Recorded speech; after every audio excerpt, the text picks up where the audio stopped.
Let the house please be in order. Please stand as we are led in prayer this morning. The gentlelady from DeSoto, Representative Remack, will introduce our guest minister, and after he prays for us, please remain standing for the pledge. Lady. I took an opportunity to ask Pastor Mosley to come today because it's 3 hours to DeSoto County, and his wife is one of our Republican women, and she's here with us today, and so I asked him, and he's graciously accepted. And so I'd like to give you a little information. Pastor Dwight Mosley is a lifelong resident of DeSoto County, Mississippi. He is deeply rooted in the community. After graduating from Horn Lake High School, he continued his education at Northwest Community College. Pastor Mosley is happily married to Ruby Mosley, a Horn Lake High School graduate, and together they have a daughter, Diamond Mosley, who graduated from South Haven High School. The Mosley family shares a strong connection with Northwest Community College, shaping their educational journeys. As lead pastor of Glover's Grove Baptist Church in the Delta of Walls, Mississippi, Pastor Mosley has dedicated over 12 years to serving and uplifting the local community. Beyond the pulpit, Pastor Mosley envisions a Mississippi that strives under strong, locally rooted leadership. Pastor Mosley and his wife have taken their commitment further by starting Mosley Outreach Ministries to support underserved youth in the community. This remarkable couple has not only shaping spiritual paths, but also actively contributing to the welfare of the community future leaders. Pastor Mosley has shown to be a political force ensuring that the prosperity of DeSoto County and beyond, and a compassionate advocate for the people of DeSoto County. Please help make welcome Pastor Dwight Mosley.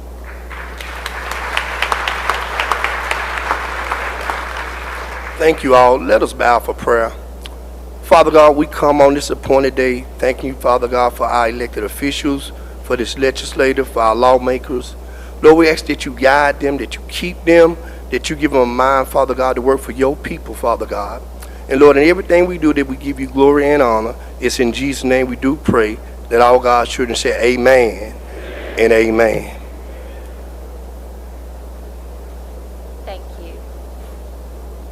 Now for our Pledge of Allegiance. I pledge allegiance of the flag of the United States of America and to the republic for which it stands, one nation, under God, indivisible, with liberty and justice for all. Take our picture right here.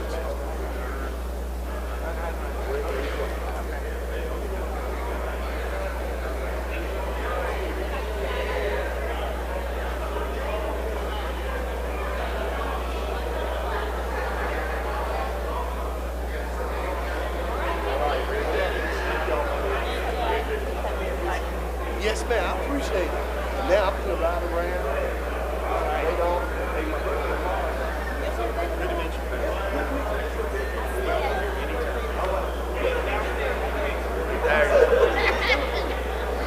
Open machine, Madam Clerk.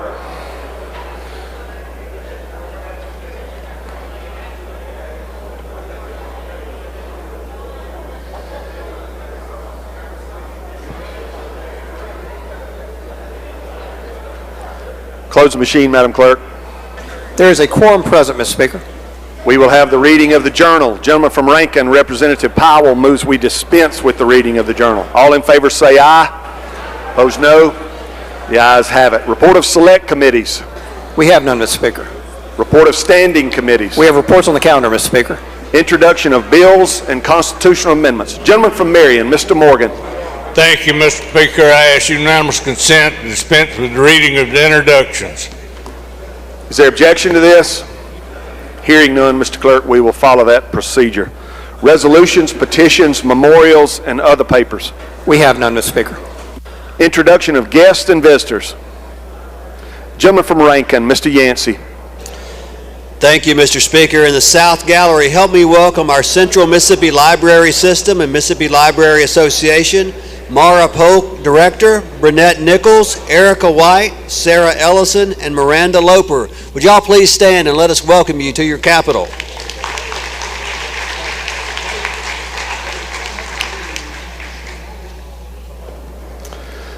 Gentleman from Lowndes, Mr. Boyd. Thank you, Mr. Speaker. On behalf of Representative McLean and myself, we've got about 40 or 50 Lowndes, Monroe, and Noxubee Republican women. I do know Marcia Ward's up there, and I think a few more that I know. Thank y'all for coming. Welcome.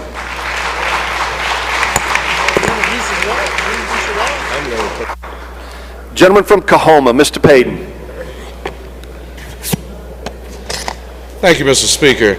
At this time, if you all help me make welcome in the South Gallery, Mrs. Emma Simpson, Marilyn Starks, and Shirley Fields of Coahoma County, Clarksdale, Mississippi.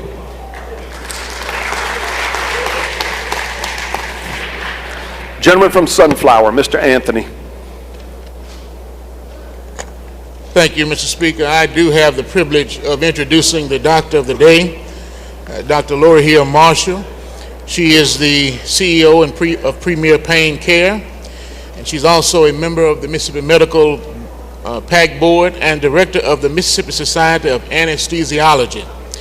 And she's also a member of the LaFleur's Bluff chapter of the Lynx, who are in both galleries today. Y'all make her feel welcome today. Welcome, Doc. Good to have you here today. Gentleman from Harrison, Mr. Hullum. Thank you, Mr. Speaker. Colleagues, can you help me welcome 3 outstanding women from the Mississippi Gulf Coast who's moving not only the coast but the state. First, we have my judge, Judge Robin Metcalf. We have our Harrison County Board of Supervisors President, Dr. Barbara Thompson.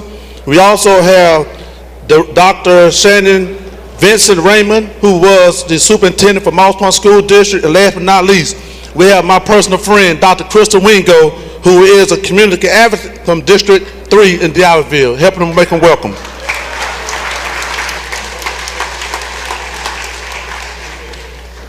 Gentleman from Hines, Mr. Gibbs.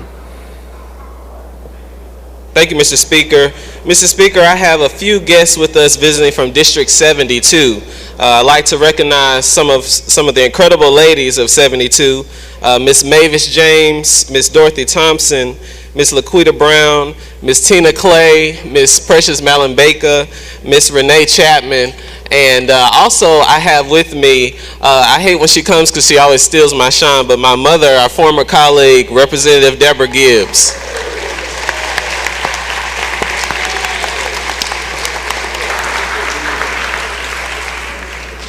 Gentleman from Clark, Mr. Smith. Thank you, Mr. Speaker. And with the Lowndes County's Republican women is my desk mate's better half, Miss Sherry Ric Flair Boyd.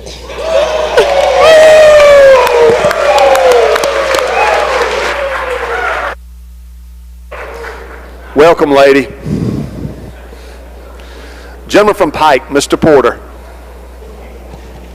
Thank you, Mr. Speaker. Ladies and gentlemen in the House, please help me make welcome a constituent from Magnolia, Mississippi, of course, one of the best districts in the state, District 98, the Honorable Magistrate Judge Lakeisha Greer Isaac. Thank you.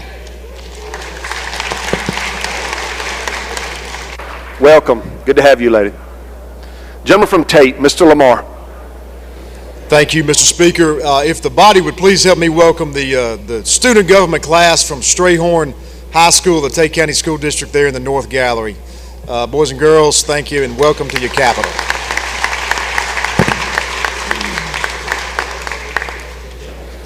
Gentleman from Marshall, Mr. Faulkner. Thank you, Mr. Speaker. Men and women of the House, please help me make welcome 2 mighty fine women here today representing the Morris County branch of the Lynx. That's Miss Fannie Lampley and Dr. Jimmy Beckley. Make them feel welcome.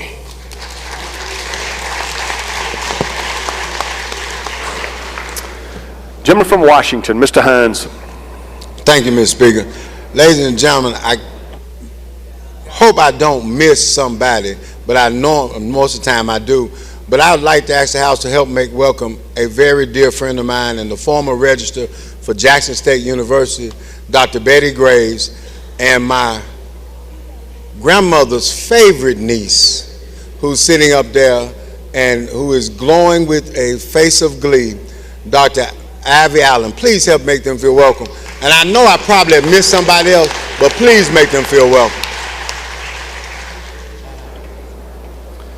All right, I don't see any further introductions. I will recognize the Chairman of Rules.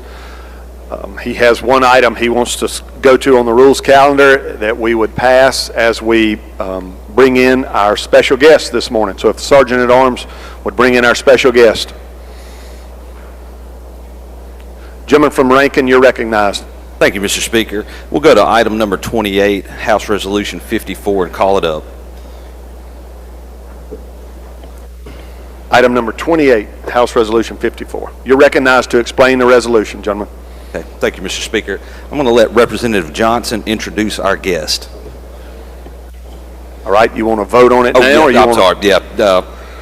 Yes, question recurs on the adoption of House Resolution 54. If you favor the resolution, indicate by saying aye. Opposed, no. The ayes have it. The resolution is adopted. I recognize the gentleman from Adams. Thank you, Mr. Speaker. Ladies and gentlemen, today we have the Links Incorporated. It's an international not-for-profit organization established in 1946. The membership consists of more than 17,000 professional women of African descent in the 299 chapters located in 41 states and the District of Columbia, the Commonwealth of Bahamas, and the United Kingdom. It is one of the nation's oldest and largest volunteer service organizations in the world. And I'd like for you all to give the ladies in the two galleries a hand. These are the links of Jackson, Mississippi, and the state of Mississippi.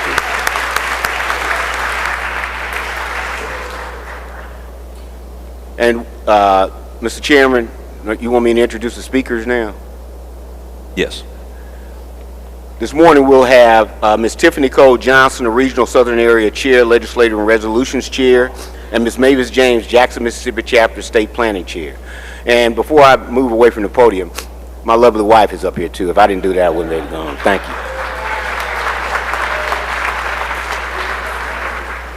Good morning. Good morning. I'm delighted to stand before this august body with representing 7 chapters in the state of Mississippi from the top to the bottom. And as you see, they're in the gallery. Please stand again for everyone to see you. These women fight for everybody in this state, for the betterment of our organization, for the betterment of the state. Thank you. And standing with me, we have members of the committee. My co-chair is Dorothy Thompson. We have also Wakenya Clayton and Evelyn Johnson, who spearheaded a lot of this. Thank you. And we also have appointees by the southern area of the Links Incorporated. And the first one is Ms. Ebony Lumumba, who is chairperson of the HBCU Initiative for the southern area. And last but not least, the person who will speak for us will be the Southern Area's chairman of our Legislative and Resolution Committee, Ms. Tiffany Johnson Cole. Please give her a hand. Good morning. I feel kind of powerful standing back here. I stand before you this morning to bring greetings from our Southern Area Director, Vanessa Falls, on behalf of the 84 chapters in the Southern Area amongst 7 states, including the 7 chapters in Alabama. The 7 chapters in Mississippi. I am from Alabama. I want to applaud you all on you all's work on Medicaid expansion. Can you make a couple of phone calls over there and help us out?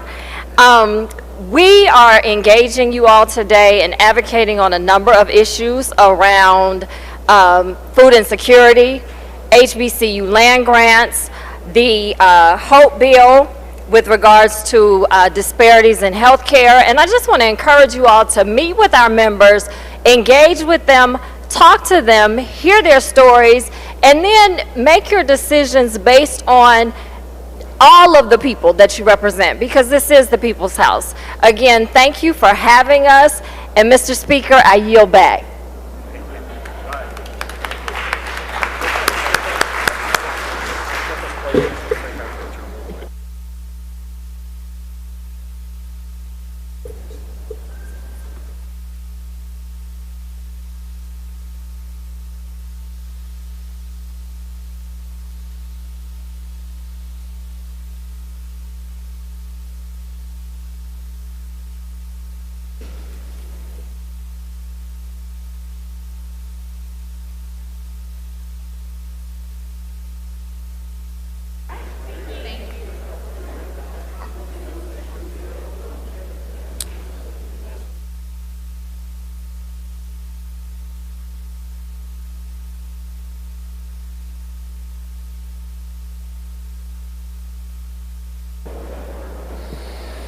All right, before we return to the rules calendar, gentleman from Bolivar, Mr. Sanders, for what purpose? Thank you, Mr. Speaker. Introduction, please. You recognize.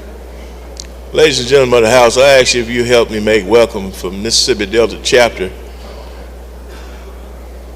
of the Links, Dr. Carter, the president, Ms. Marilyn Starks in the South Gallery, that is, Shirley Fields, Emma Simpson, and Bessie Tail. Let's help make them welcome.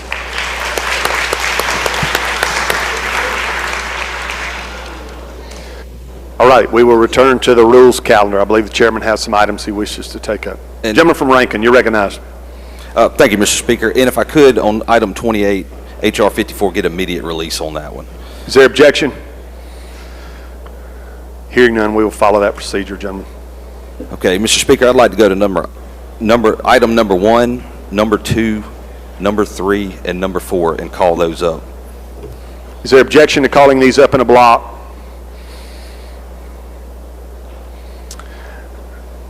Does anyone wish to have one set aside? All right, I don't see any, gentlemen. Okay, that's my explanation of the HCRs. Questions on the resolutions? I don't see any. Open the machine, Madam Clerk. If you favor the resolutions, vote aye. If you're opposed, vote nay.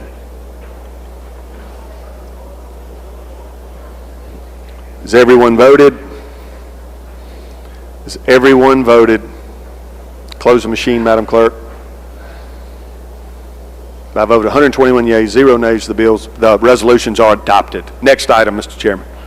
Mr. Speaker, I'd like to go to item 5, 6, 7, 8, 9, 10, 11, 24, 25, 26, and 27, and call those up in block. Does anyone wish to have any of these items set aside? Gentleman's calling all the House resolutions up in block.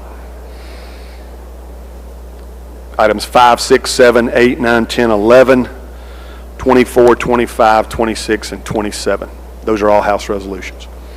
All right. Questions on any of these resolutions? I don't see any. If you favor the adoption of the resolutions in block, indicate by saying aye. Opposed, no. The resolutions are adopted. Anything further, Mr. Chairman? Yes, if I could get immediate release on those, and then I have one more. Is there objection? Hearing none, we will follow that procedure. Next item, Mr. Chairman. Okay, I'm going to go to item 12 through 23 and call those up. Is there objection to calling these Senate concurrent resolutions up in block? Items 12 through 23 on the rules calendar. I don't hear any. Excuse me. Gentleman from Hines, Mr. Bell. Thank you, Mr. Speaker. I would like to hold item number 15 to the side, please. You want to set aside item 15? Yes. The SCR? Yes, sir.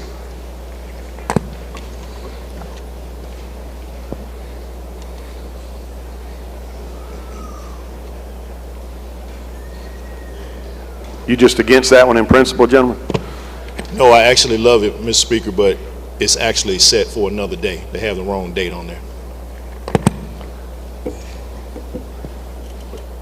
That's a good reason. We'll set it aside.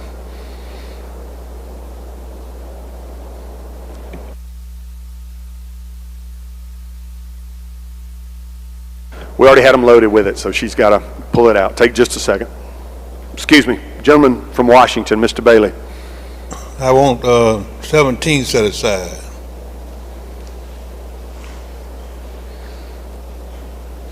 All right.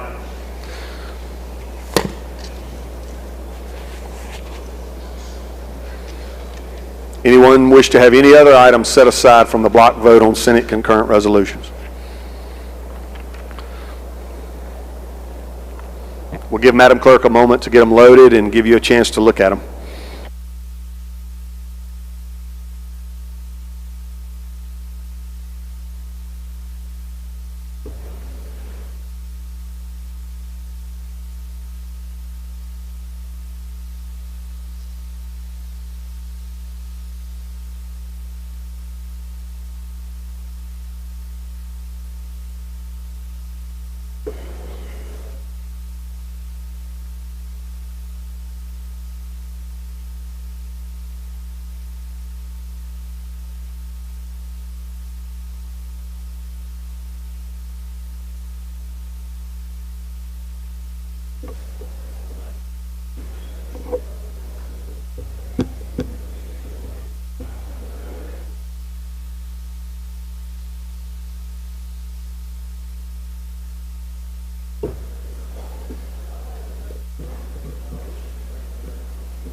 Gentleman from Adams, Mr. Johnson, for what purpose?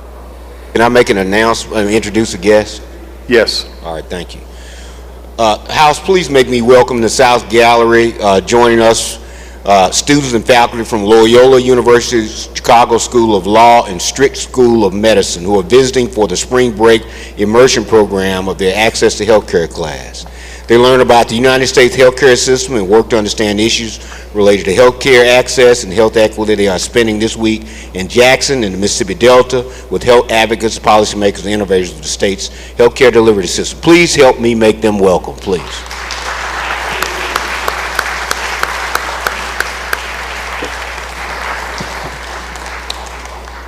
Welcome. Gentleman from Lee, Mr. Thompson, for what purpose? Thank you, Mr. Speaker. Introduction out of order. You're recognized. Ladies and gentlemen of the House, I have the great pleasure of introducing the ICC President, Dr. Jay Allen, and his assistant, Tyler Camp. Also, we have here today 12 outstanding educational professionals that's taken a year-long intern leadership for the ICC Community College. At this time, I'd like for them to please stand. Lee Adams, Adam Denton, Jason Dixon, Stacy Loden, Lindsey Patterson, Aubrey Perry, Caleb Ramsey, Madison Robertson, Caitlin Stanfield, Rachel Steele, Alicia Thornton, and Jason William. Help them make them feel welcome today.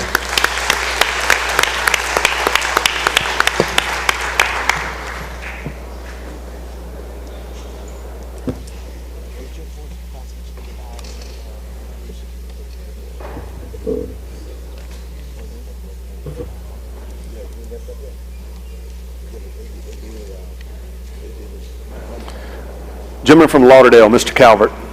Introduction out of order, Mr. Speaker. You're recognized. On behalf of the gentleman from Kemper, Mr. Jackson, we'd like to recognize in the South Gallery Kemper County Supervisors Scott Johnson and Lee McDonald. Please make them feel welcome.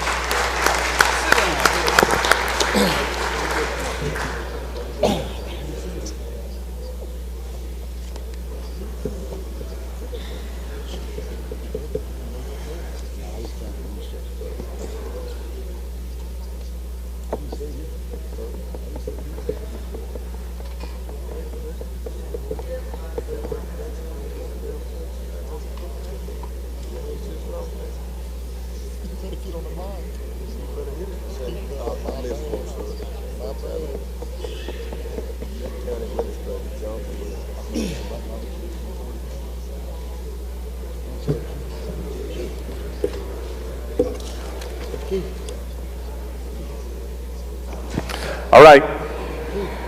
You will see a couple of HRs up there. Those will not be recorded in the vote. You've already voted on those, and those votes have been recorded through voice votes of aye. So those won't be part of this block vote. The gentleman has called up all the Senate concurrent resolutions in block, except for items 15 and 17, which have been set aside. Open the machine, Madam Clerk. If you favor these resolutions, vote aye. If you're opposed, vote nay. Has everyone voted? Has everyone voted? Close the machine, Madam Clerk.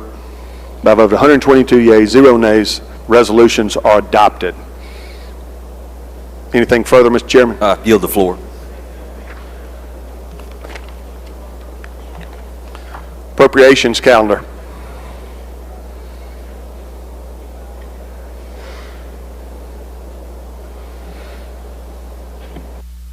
Gentleman from Lafayette's recognized. Thank you, Mr. Speaker. Could we go to the appropriations calendar, item number 1, House Bill 1618, call it up and make the usual motions? Gentleman calls the bill up, moves the rules be suspended, the bill considered engrossed, read the third time, and placed on final passage. All those in favor say aye. Opposed, no. The ayes have it. You're recognized to explain the bill, gentlemen. Thank you, Speaker. This bill comes to us from the University Medical Center. In 2017, this body and legislature passed a House Bill 926 that allowed for the creation of healthcare collaboratives. The legislative intent of that was for them to work as an instrumentality of the state, and they've been doing so accordingly. All we're doing here is codifying that and defining healthcare collaboratives as an instrumentality of the state. That's the explanation of the bill. Yield for questions. Questions on the bill? I don't see any, gentlemen. The final passage. Gentleman moves final passage. Open machine, Madam Clerk. If you favor the bill, vote aye. If you're opposed, vote nay. Is everyone voted? Is everyone voted? Close the machine, Madam Clerk. By a vote of 118 yeas, 0 nays, the bill passes. Anything further, Mr. Chairman? Appropriations yields floor. Any appropriations, have any other items? They pass. All right, Ways and Means.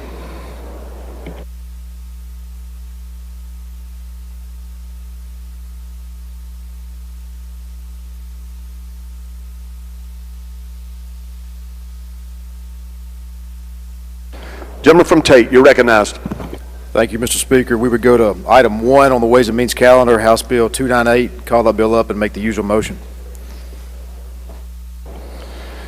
Gentleman calls the bill up, moves the rules be suspended, the bill considered engrossed, read the third time, and placed on final passage. All those in favor say aye.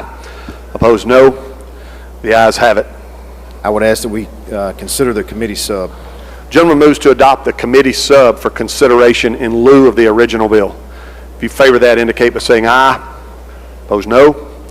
The ayes have it. You're recognized to explain the committee sub, gentlemen. So this bill does two things, continuing our efforts to help clean up and incentivize investment in the CCID area of the capital city of Jackson. This would allow the CCID board to spend their infrastructure money on the cleanup of state-owned property inside the CCID district. It would additionally establish a grant program, or a 20% grant program that would encourage developers to come into the city and redevelop blighted property. That would be funded at no more than $2 million a year, a maximum of $6 million through a bond. That's an explanation of the bill. Questions on the bill?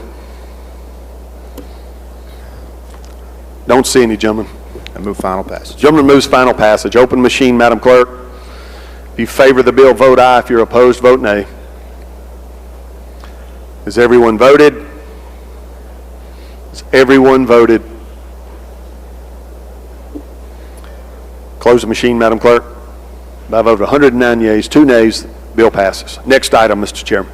Mr. Speaker, we would skip item 2 and go to item 3, House Bill 1473. I'd move that we call that bill up and make the usual motion. Gentleman calls the bill up, moves the rules be suspended, the bill considered engrossed, read the third time, and placed on final passage. All in favor say aye. Opposed, no. The ayes have it. So, ladies and gentlemen, this bill... You got a committee sub here, Yes, gentlemen. we do. I'm sorry. Can we call that up? Gentleman moves to adopt the committee sub for consideration in lieu of the original bill. All in favor say aye. Opposed, no. The ayes have it. You're recognized to explain the committee sub. Thank you, Mr. Speaker. This bill comes to us from LBO. This is our attempt to clean up old bonds and bonds that are not being used currently, or either weren't used, or either that we have the cash to spend to actually refill those programs for purposes where those bonds were waiting on additional funds for a specific project. Some of these projects are at IHL, they're ongoing projects, or community college projects, or other state agency projects. This is a request just to clean up, from LBO, to clean up our list of authorized but unissued bonds. I represent to you, as I did the committee yesterday, there are no bonds listed on this list that we're taking away from somebody that is sitting there planning on using those for a project that is imminent. We've talked with the community colleges, talked with IHL, and those particular projects are being replaced with cash in the bill. There is one other part of the project, or the bill, that is sections 13 and 14. This is where the committee sub comes in. And what that does is takes approximately $10 million of old bonds that we authorized 4 years ago that Hinds County was supposed to use for a parking garage downtown by the Westin, that I'm not so sure they've even bought a shovel yet, and it repurposes those bonds for to be spent on the Hinds County Courthouse to fix it up, along with equivalent matching money from the county of Hinds. And that's an explanation of the bill. Questions on the bill? I don't see any, gentlemen. I move final passage. Gentleman moves final passage. Open machine, Madam Clerk. If you favor the bill, vote aye. If you're opposed, vote nay. Has everyone voted? Has everyone voted? Close the machine, Madam Clerk. By a vote of 119 yeas, 0 nays, the bill passes. Next item, Mr. Chairman. The next item will be item 6, House Bill 1230. I would call that bill up and make the usual motion. The gentleman calls the bill up, moves the rules be suspended, the bill considered engrossed, read the third time, and placed on final passage. All in favor say aye. Opposed, no. The ayes have it. You're recognized, gentlemen. This bill comes to us from the distinguished and hardworking education chairman, the gentleman from Oktibbeha, and this just simply extends the repealer date or the bonding authority on bonds for the Starkville-Oktibbeha Consolidated School District until 2027, which they were set to expire this year. That's an explanation of the bill. Questions on the bill? I don't see any, gentlemen. Final passage. Gentleman moves final passage. Open machine, Madam Clerk. If you favor the bill, vote aye. If you're opposed, vote nay. Has everyone voted? Has everyone voted? Close the machine, Madam Clerk. By a vote of 120 yeas, 0 nays, the bill passes. Next item, Mr. Chairman. We would next skip to item 10, House Bill 1417. I call that bill up and make the usual motion. Gentleman calls the bill up, moves the rules be suspended, the bill considered engrossed, read the third time, and placed on final passage. All in favor say aye. Opposed, no. The ayes have it. You're recognized to explain the bill. This bill comes to us from the also equally distinguished, also hardworking gentleman from Biloxi, the chairman of gaming, although I don't see him at the time, but this is his bill. This would extend the MDA healthcare zones for incentives to invest economic development in the healthcare related areas. Y'all recall back in the early, I want to say 2013 or 14 or so, in the Governor Bryant administration, we adopted healthcare zones throughout the state. The particular one on the coast, this particular one needs an extension of the mileage restrictions that were in the existing law for a development on the coast in and around the city of Biloxi, and that's an explanation of the bill. Questions on the bill? Don't see any, Mr. Chairman. Move final passage. He moves final passage. Open the machine, Madam Clerk. If you favor the bill, vote aye. If you're opposed, vote nay.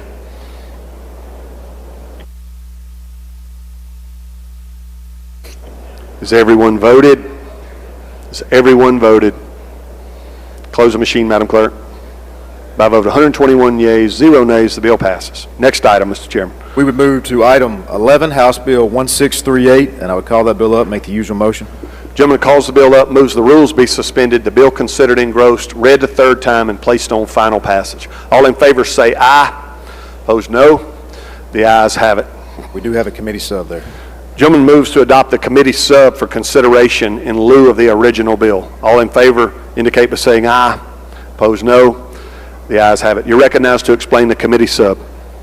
Thank you, Mr. Speaker. This bill comes to us as a request from the Department of Human Services to make our state law mirror and match that of federal law that would allow the department to receive offsets from income tax or other tax obligations that are owed to the state for people who have been illegally or erroneously received SNAP, TANF, or Children's Development Fund program benefits.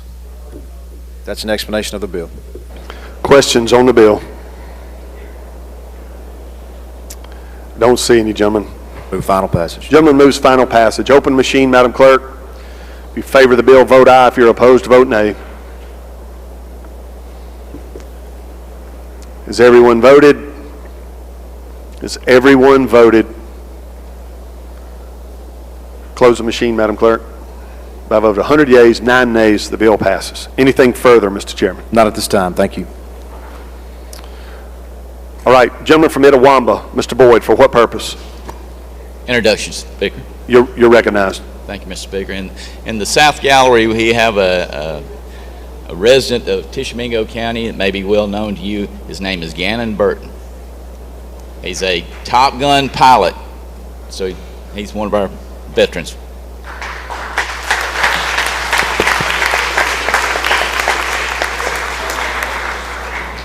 Welcome, gentlemen. Gentleman from Hines, Mr. Mansell, for what purpose? Recognition. You're in our gallery. You're recognized. Thank you. We'd like to welcome the homeschool group, Classical Conversations Homeschool Group, and their teacher, Ms. Jennifer Orm. Help make them welcome.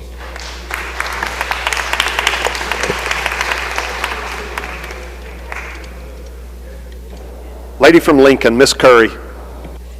Thank you, Mr. Speaker. In the North Gallery, I have a good friend and the president of our Lincoln County Republican Women, and she's got a broken foot, but I'm going to ask her to stand and wave and let us make her welcome.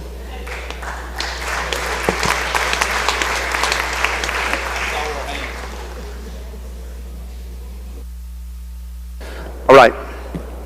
We will move laid on the table subject to call. Gentleman from Jackson. You're recognized. Thank you, Mr. Speaker. Good morning, ladies and gentlemen of the House. On the laid on the table subject to call calendar, item number 2, House Bill 1525. I'd like to take it off of that calendar and make the usual motion. Gentleman calls the bill up, moves the rules be suspended, the bill considered engrossed, read a third time, and placed on final passage. All in favor say aye. Opposed no. The ayes have it. You're recognized, gentlemen. Please recognize the gentleman from Rankin to handle the bill. Thank you, Mr. Chairman. House Bill 1525, it takes colleges and universities out of the definition of school when it comes to prohibiting the sale of alcohol, and that's my explanation of the bill. Questions on the bill? I don't see any, gentlemen. Final passage. Gentleman moves final passage. Open the machine, Madam Clerk. If you favor the bill, vote aye. If you're opposed, vote nay. Has everyone voted? Has everyone voted? Close the machine, Madam Clerk. By a vote of 93 yeas, 18 nays, bill passes. We will now move to the general calendar. Public health.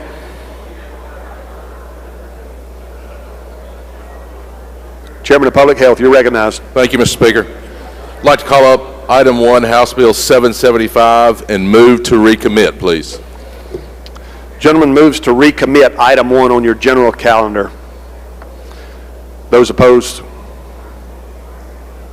I don't see anyone seeking recognition. Motion is to recommit. Any further explanation, gentlemen? No, sir. If you favor the gentleman's motion to recommit, indicate by saying aye. Opposed, no. The ayes have it. The ayes have it. Anything further? Not at this time. All right. Chairman Judd B., gentleman from Grenada. Thank you, Mr. Speaker. Call up item number 2, 445, and have a motion to lay it on the table subject to call. Gentleman calls the bill up, moves the rules be suspended, the bill considered engrossed, read the third time, and placed on final passage. All in favor say aye. Opposed, no. The ayes have it. The gentleman also moves for adoption of the committee sub for consideration in lieu of the original bill. If you favor that, indicate by saying aye. Opposed, no. The ayes have it. You're recognized to explain the committee sub, gentlemen. At this time, Mr. Speaker, I move to lay it on the table subject to call.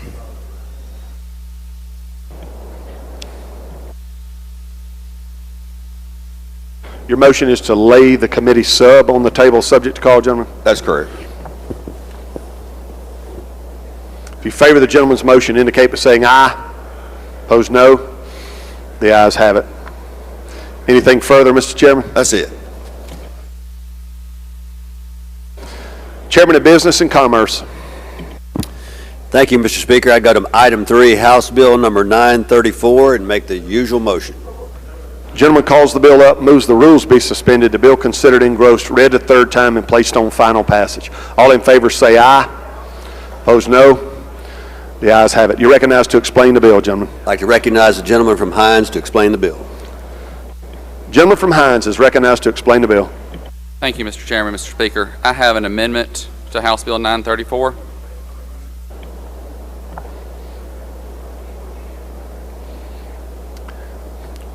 You want to explain your amendment, gentlemen? Yes, sir. All we're doing with this amendment is codifying federal law into state law. And that's the explanation of the amendment. Questions on the amendment? I don't see any. If you favor the adoption of Amendment 1, indicate by saying aye. Opposed, no. The ayes have it. The amendment is adopted. Anything further on the explanation on the bill, gentlemen? I can explain the bill. It's an act to limit the redisclosure on consumer reports requested in connection with a credit transaction involving an extension of credit secured by real estate. Basically, this is just to help protect your privacy on this bill. I can answer any questions. Questions on the bill? I don't see any, gentlemen. Move final adoption. He moves final passage. Open the machine, Madam Clerk. If you favor the bill, vote aye. If you're opposed, vote nay. Has everyone voted? Has everyone voted? Close the machine, Madam Clerk. By a vote of 118 yeas, 0 nays, the bill passes. Next item. Chairman of Transportation. Thank you, Mr. Speaker. Go to item number 4, House Bill 1123. Call it up and make a usual motion. Gentleman calls the bill up, moves the rules be suspended, the bill considered engrossed, read a third time, and placed on final passage. All in favor say aye. Opposed, no. The ayes have it. You recognize, Mr. Chairman. Recognize the gentleman from Rankin. Gentleman from Rankin is recognized to handle the bill. All right, Mr. Speaker, we have Bill 1123, House Bill 1123. It's an act to authorize the Mississippi Transportation Commission, acting on behalf of the Mississippi Department of Transportation, to transfer and convey to the Board of Supervisors of Greene County, Mississippi, a certain parcel of land situated in Greene County, Mississippi, which is adjacent to the old Highway 63 Chickasaw River Bridge, and for related purposes. And the supervisors are for this bill as well in Greene County, and that is the explanation of the bill. Questions on the bill? Gentleman from Wayne, Mr. Barnett. Thank you. Will the gentleman yield? I will yield. So, gentlemen, this only pertains to Greene County, correct? That's correct. Why would this not go through local and private? That's a great question. And I will yield the question back to local and private if they're in here.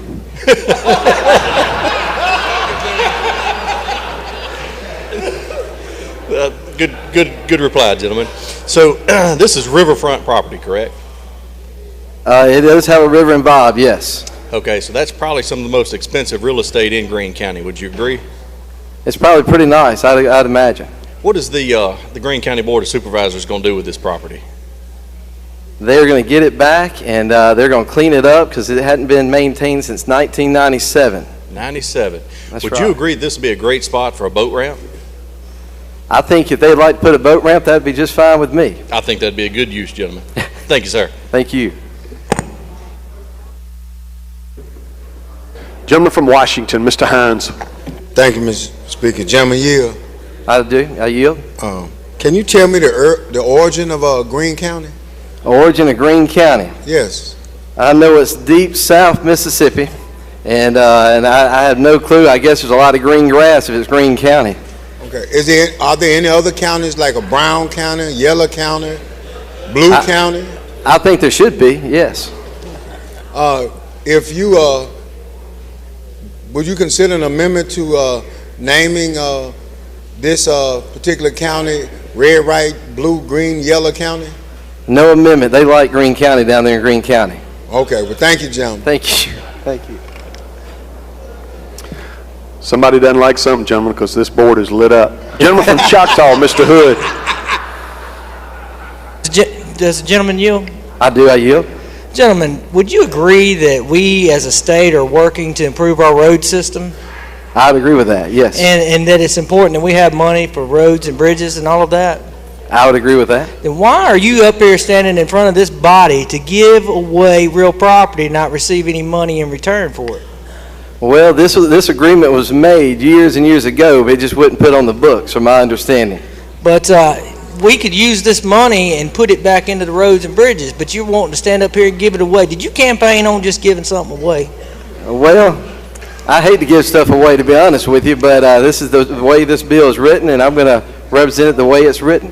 Did you reach out to the gentleman from Wayne about this bill? I did not. Okay. Well, we may have a motion at the proper time, Mr. Speaker, later on.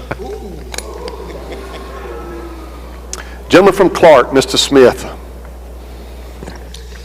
Gentlemen, will you yield? I yield. doing a little research on you, I know you married into a good family. I know, like everybody else, we married up, right? I did. I married way up. Yes, sir. Strong, willfully in-laws. Are you a preacher? I have been a preacher. I've been known to be a preacher. Yes, sir. Really? Do you like fried chicken? I love fried chicken. I love fried chicken. I absolutely do. You familiar with Papa Bud? I'm not. Oh, Papa. You call him Papa Bud. Right. Papa Bud. Yeah. That's my grandfather-in-law. That's, no longer with us. When you went to ask for this young lady for marriage, what did Papa Bud tell you? Fried chicken and what would get you kicked out of this family? I'm going to pass on that question. No further. Lady from Humphreys, Miss James Jones. Good morning. Will the gentleman yield? Absolutely. Gentleman from Greene County, would you happen to know if Greene County produces any honey? Well, my problem is I'm not from Greene County. I'm from Rankin County. But I do believe they love hunting in Greene County. Absolutely. Honey, like Honey. Honey. Oh yeah, look, hey, you're my honey up here. Thank you so much. That's all I needed to hear. I don't believe I'd have told that, gentleman. That's one of her nicknames around here, if you didn't know. Gentleman from Harrison, Mr. Haney. Gentleman yield? I will yield, absolutely. Can you tell me what you do for a living? Whew, that's complicated. No, the Thursday night deal. I'm an auctioneer. Do you mind reading that title as an auctioneer? I will. I was going to auctioneer at the end here and auction off this bill, but if you want me to do that, you want me to wait or do that? Well, I can wait. All right, I'll wait. I'll get you a little, we'll do that in a minute.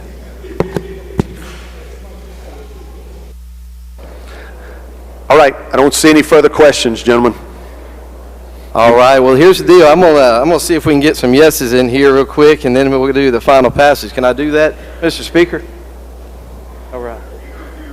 Sure. All right. Let me 25, what about 50? 55, what about 60, 65, what about 75, what about 80, what about 85, what about 90, what about 95, what about 100, what about 105, 110, what about 115, what about 122, 122, final passage, Mr. Speaker. Sold right back there, Passage. All right. All right, gentleman moves final passage. Open the machine, Madam Clerk. If you favor the bill, vote aye. If you're opposed, vote nay. Thank you. Has everyone voted? Has everyone voted? Close the machine, Madam Clerk. By a vote of 117 yeas, 2 nays, the bill passes. Congratulations, gentlemen. You did a fine job. Next item, Mr. Chairman. Mr. Speaker, can we... I'm sorry, hold on. Let me stop you 1 minute. I've got a lady from Pearl River, Miss Hopgood Wilkes, seeking recognition. You're recognized, lady. Thank you, Mr. Speaker. On behalf of Representative Owen and myself, please help me make welcome to Heritage Christian Academy students. We have them both in the North and South galleries, so please make them welcome. Welcome to your Capitol, guys.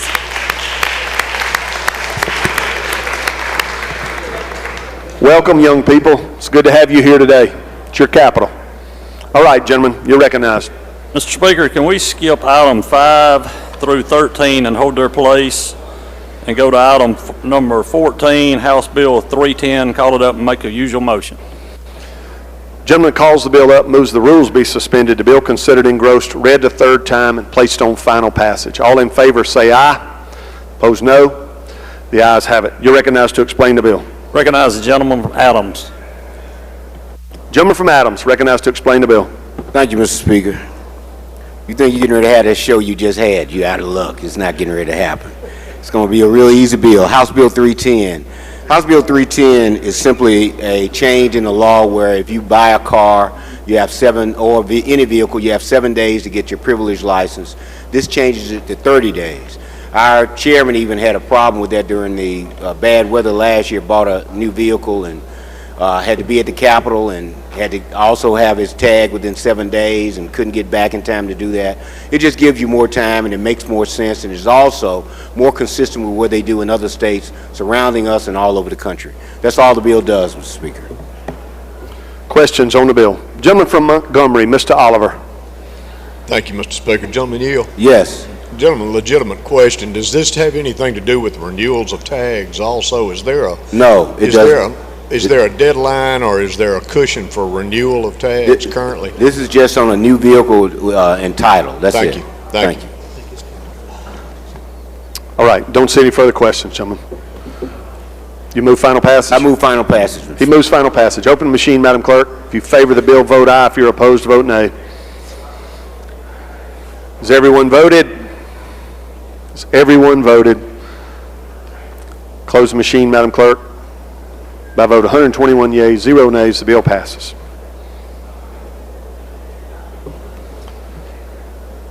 All right, we recognize the Chairman of Banking. Gentleman from Lee.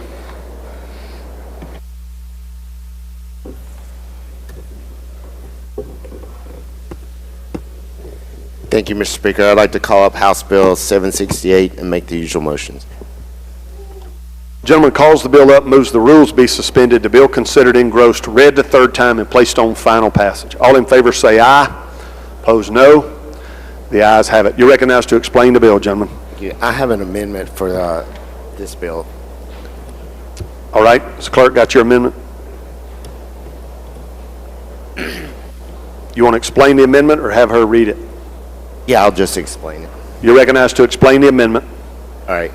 So this bill was to extend a repealer, and what we're going to do, we're just going to go ahead and remove the repealer from this bill.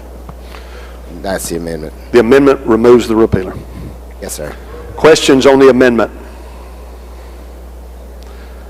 I don't see any. If you favor the adoption of Amendment 1 to House Bill 768, indicate by saying aye. Opposed, no. The ayes have it. The amendment is adopted. You're recognized for anything further on the bill, gentlemen? I move final passage. Excuse me, do you yield for questions, gentlemen? Yes, sir, I'm sorry. Yeah, I would yield for questions. Gentleman from Washington, Mr. Bailey, for a question. Thank you. Thank you. Gentleman Yield. Yes, sir. What does this bill actually do? Yes, sir. Hold on. Other than being ceremonial or something? Yes, sir. Well, okay. Well, what this bill does, this is a bill that we passed in 2019 to says that the executive director of DFA, they will once a year examine any companies that are boycotting the country of Israel, and if they found these companies, that they will produce a list of those companies, and that will present them out, and then that PERS or the Treasury of the state will not be able to invest any monies into those companies.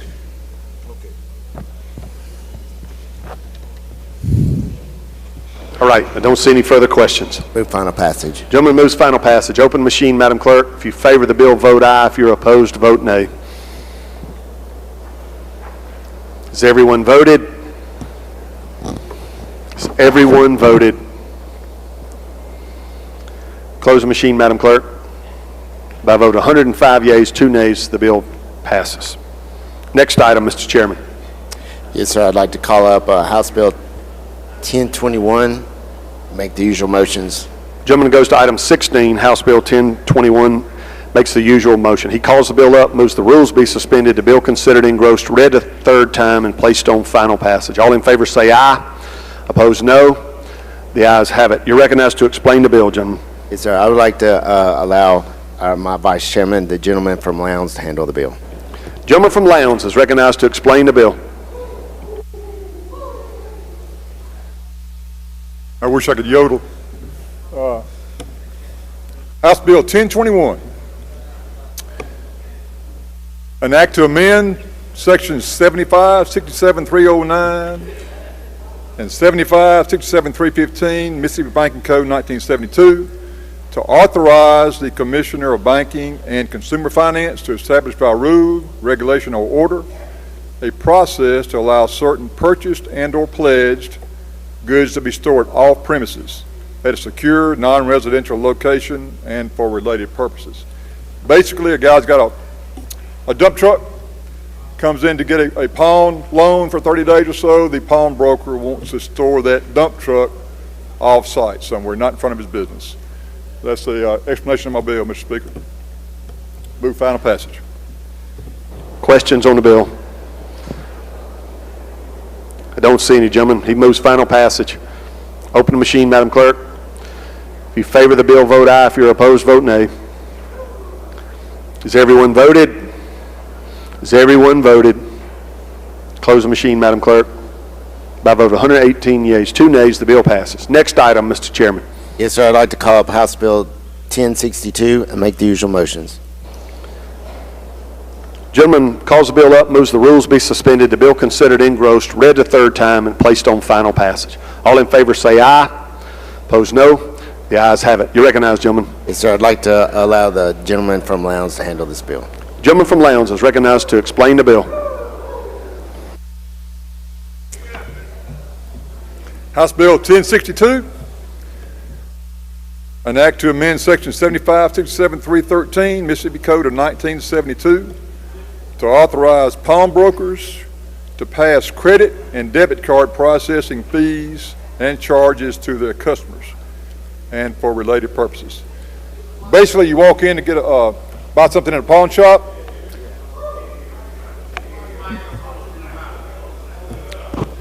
They want to be able to pass credit card fees and debit card fees back to the customer with a sign in the pawn shop and agreed upon ahead of time.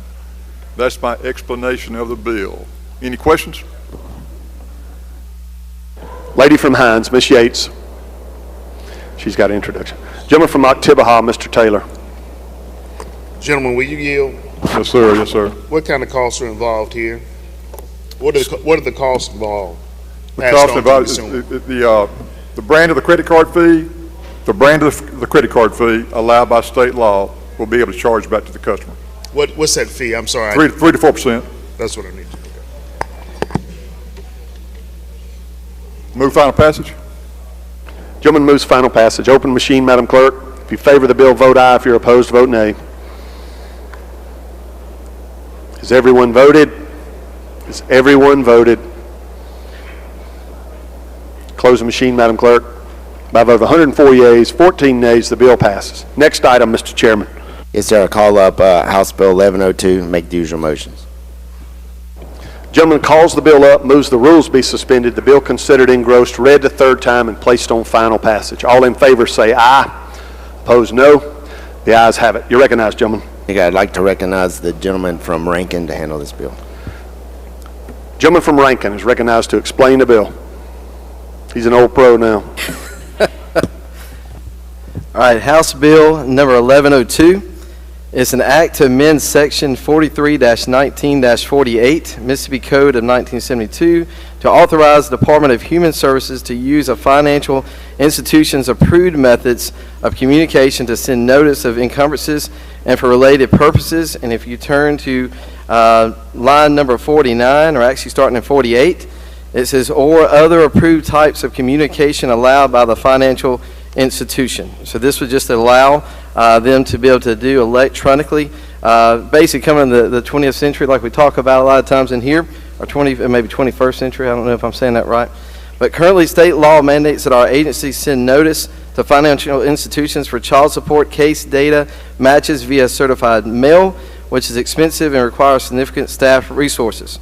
It says our bill adds language that would allow financial institutions to permit MDHS to send notices in a manner other than by certified mail. The logical choice for financial institutions will be electronic communication. And they will have no additional cost for banks in this bill, and they don't have to build a new system or portal as well. So it's kind of there it is. That's the bill. Any questions? Lady from Hines, Ms. Summers, for a question. Introduction out of order, Mr. Speaker. You're recognized. Thank you, Mr. Speaker. On behalf of my decimate Representative Bo Brown, please help me welcome 2 young ladies who are 3rd graders at First Presbyterian Day School. They are Megan Bell and Chanel Ross.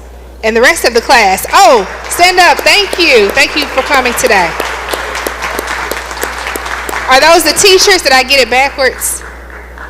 Are the teachers Megan Bell and Chanel Ross? Okay, thank you teachers for all that you do.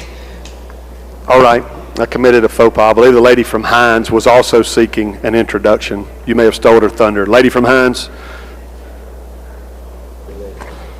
Thank you, Mr. Speaker. Yes, I was going to introduce many of my youngest constituents, third graders from First Pres Day School, including one of the littlest, Lewis Boltler, who's here, and his father, who's up in the gallery, Kirby Boltler, who many of you may know. Welcome, young people.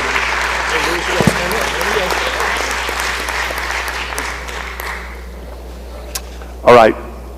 I don't see any further questions on the bill. Final passage, Mr. Gentleman moves final passage. Open the machine, Madam Clerk. If you favor the bill, vote aye. If you're opposed, vote nay. Has everyone voted? Has everyone voted? Close the machine, Madam Clerk. By a vote 120 yeas, 0 nays, the bill passes. Gentleman from Madison, Mr. McMillan, for what purpose? Introduction out of order. You're recognized. I would be remiss to not welcome my niece, Mary Lucy Lavender, and she is also with the first grade, or the class from First Pres. Hey, what up? Third grade. You shorted her, gentlemen. She called you out on it. That happens around this place often. All right, gentleman from Wayne, Mr. Barnett. Introduction, out of speaker. You're recognized. I've got 3 ladies in the South Gallery that are representing the Wayne County Library. They do some tremendous work back home, and let's make them feel welcome.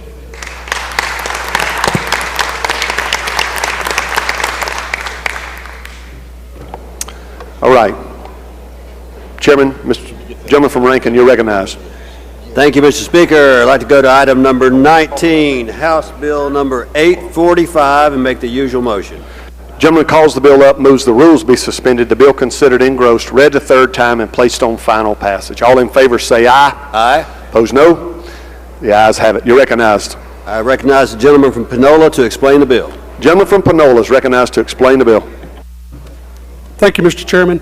Ladies and gentlemen of the House, House Bill 845 is an amendment to clarify that when a charitable organization files their annual report, their annual financial statement with the Secretary of State, that it must be accompanied by the required IRS forms from the organization's most recent fiscal year end.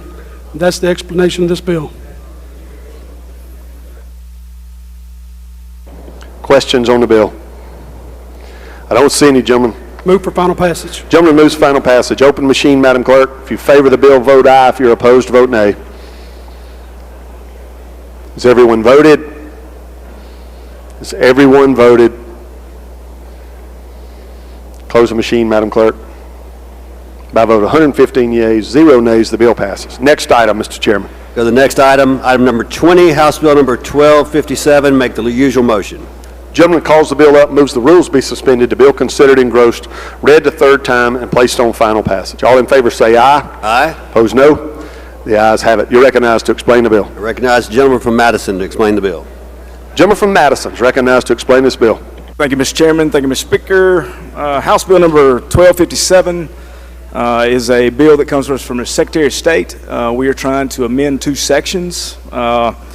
Section 1, it is currently right now we have a minimum $5 is what we charge, what they can charge. This is going to allow them to charge more if it is pertained by law, or if the Secretary of State deems that as necessary to do so. Also, in Section 3, we're going to allow non-resident of Mississippi in order to do a notary if they work for the company or if they own the practice of the company. So that is the explanation of the bill. If no questions, I move final passage. Questions on the bill? Gentleman from Choctaw, Mr. Hood. Gentlemen, do you yield? I will. So you're saying that you're going to allow out-of-state notaries to do it online? Anyone can do this? If they work for a company in the state, so if they work for a company that is here in Mississippi, then they can. So technically, you could just say, I got a contract with a company, then you could have notaries across. Has to be in the state of Mississippi. Thank you, gentlemen. Good for business. Don't see any further questions. Move final passage, Mr. Speaker. Open machine, Madam Clerk. If you favor the bill, vote aye. If you're opposed, vote nay. Has everyone voted? Has everyone voted? Close the machine, Madam Clerk. By a vote of 103 yeas, 15 nays, the bill passes. Next item, Mr. Chairman. Go to item number 21, House Bill 1269, and make the usual motion. Gentleman calls the bill up, moves the rules be suspended, the bill considered engrossed, read the third time, and placed on final passage. All in favor say aye. Aye. Opposed, no. The ayes have it.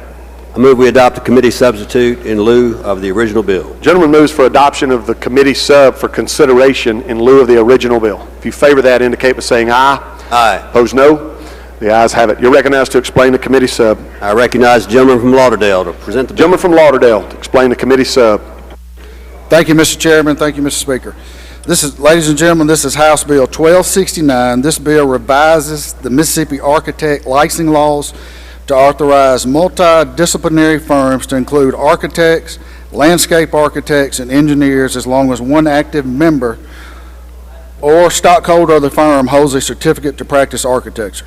Basically, it just allows these three parties to go into business together, and that's the explanation of the bill.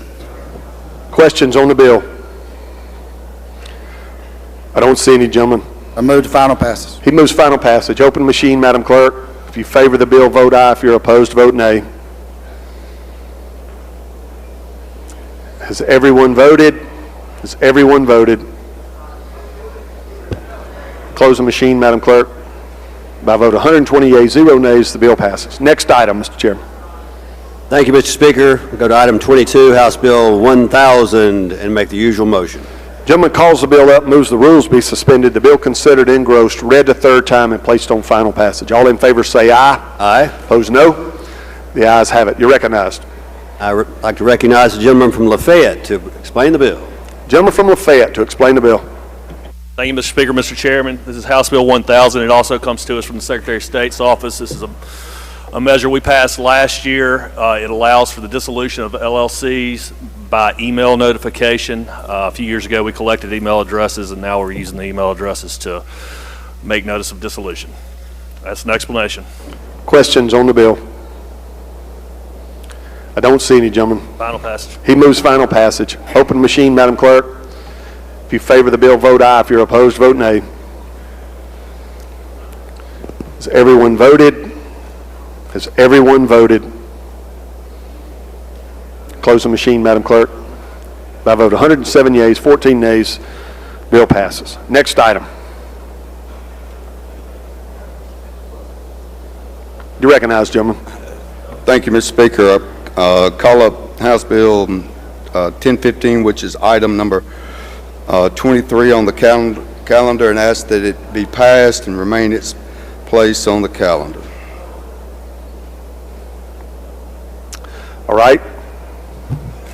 And I'm going to item number 24, House Bill 1342, and pass it, but it can be moved to the hill of the calendar.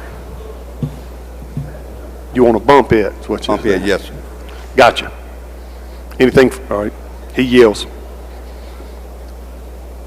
Chairman of Apportionment and Elections.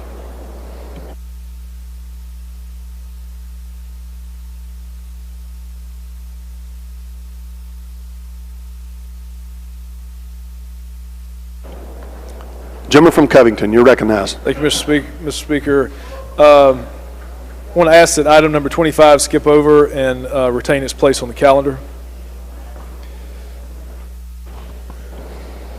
All right. And then we'd ask to go to item number 26, called up, make the usual motions. Gentleman calls the bill up, moves the rules be suspended, the bill considered engrossed, read a third time, and placed on final passage. All in favor say aye. Opposed, no. The ayes have it. You're recognized, gentlemen. Mr. Speaker, I ask that you recognize the lady from Humphreys, Ms. James Jones, who's a former circuit clerk, to explain House Bill 1404. Lady from Humphreys is recognized to explain the bill. Thank you, Mr. Speaker. In explaining House Bill 1404, it is to amend and to revise the time of holding the runoff elections from 3 weeks to 4 weeks. This is being brought to us by the State Circuit Clerks Association, as well as the Mississippi Election Commissioners. This does allow for the opportunity for the absentee ballots to be completed, and that the process is done in the time period for certifying the election. We do ask that the members would please support this, because it is being brought by the election commissioners as well as all of the circuit clerks of the state of Mississippi. Questions on the bill? I don't see any, lady. I guess that introduction as a former circuit clerk kind of spooked everybody off of it. You move final passage? Move for final passage. Open the machine, Madam Clerk. If you favor the bill, vote aye. If you're opposed, vote nay. Thank you. Has everyone voted? Has everyone voted? Close the machine, Madam Clerk. By a vote of 114 yeas, 1 nay, the bill passes. Gentleman from Etowamba, Mr. Bell, for what purpose? Introduction out of order, Mr. Speaker. You're recognized. Ladies and gentlemen of the House, I'd like for you to help make welcome the Mayor of Fulton, Miss Emily Quinn, in the South Gallery.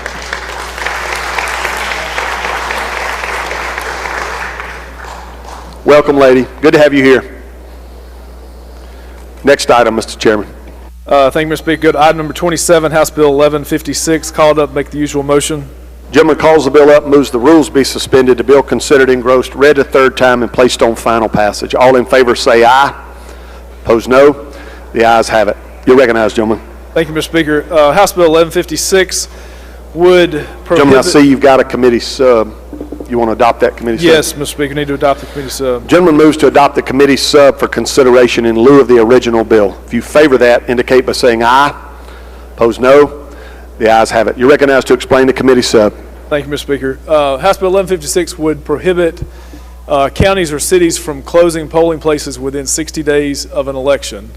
You would think that that would be something that they would do by themselves, but apparently not everybody is following what seems common sense to me.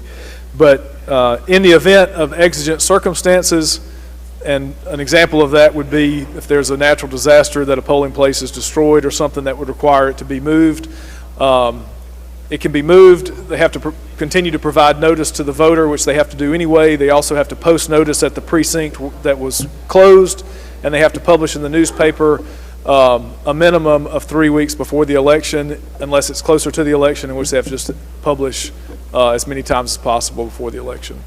And and also post at the registrar's office, which would be City Hall or the circuit clerk's office. And that is a description of the bill. Questions on the committee sub? Gentleman from Hines, Mr. Banks. Gentlemen, I think you just answered my question, because my question was going to be, in case there was some type of disaster, a building caught on fire or some other, in a flood or whatever, what would be the ramifications, how would it be changed? But I think you just explained that. Could you just explain it one more time for me? If there are exigent circumstances, the Board of Supervisors or the City Council, yes, if it's a municipal, can find in their minutes that there exigent circumstances arise that have caused the necessity of closing a polling place within 60 days of an election. Okay. Thank you. That's what I want to hear. Thank you. Yes, sir. Gentleman from Marion, Mr. Morgan. Thank you. Does the gentleman yield? Yes, sir. What's the purpose of this? I mean, what are we going to achieve by it? Well, gentlemen, you can imagine if a polling place is closed a month before the election, it may be difficult for news to get out of that, and you have people going to the wrong place on election day to vote. And if they're like me, they don't have a lot of time, so if they go to the wrong place, they may not go to the right place and just not vote. So the purpose is to make it easier for your constituents and mine. And we are talking about voting precincts themselves, right? That's correct. In a rural area, like where a lot of us live, they out there to themselves, and there may not be anybody there. What do you mean? We y'all talking about just during the election process? I'm not following you, I don't think. If you got a voting precinct and it's sitting out there by Highway 587 and it's not a voting day or whatever and it's locked up, is Right. that what we're trying to compromise? No, this would be if a county was to close a precinct Okay, And- you're saying the county closing the precinct? Close it, or move it to another location, or combine it with another precinct. Okay. They have to do it more than 2 months before the That's- election. That's the point I was wanting to know. Yes, sir. Thank you.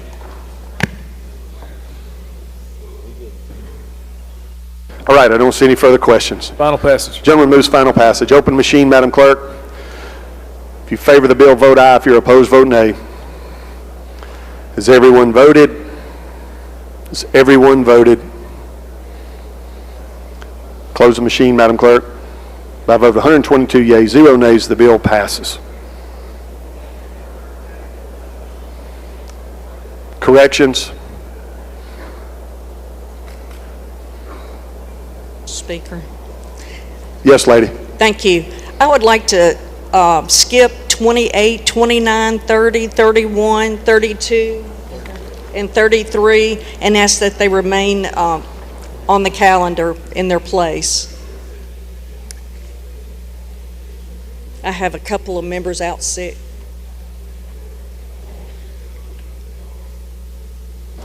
I'm sorry, lady. After that block hold, what did you say? I'm sorry.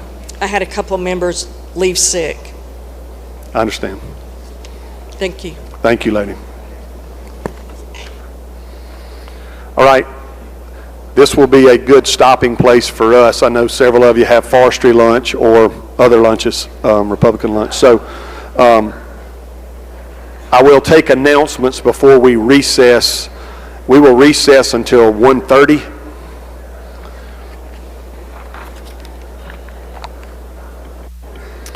Gentleman from Prentice, Mr. Turner. A request, Mr. Speaker. State your request. I'd like to request that I change my vote on House Bill 1525 from yea to nay. If there's no objection, thank you, sir.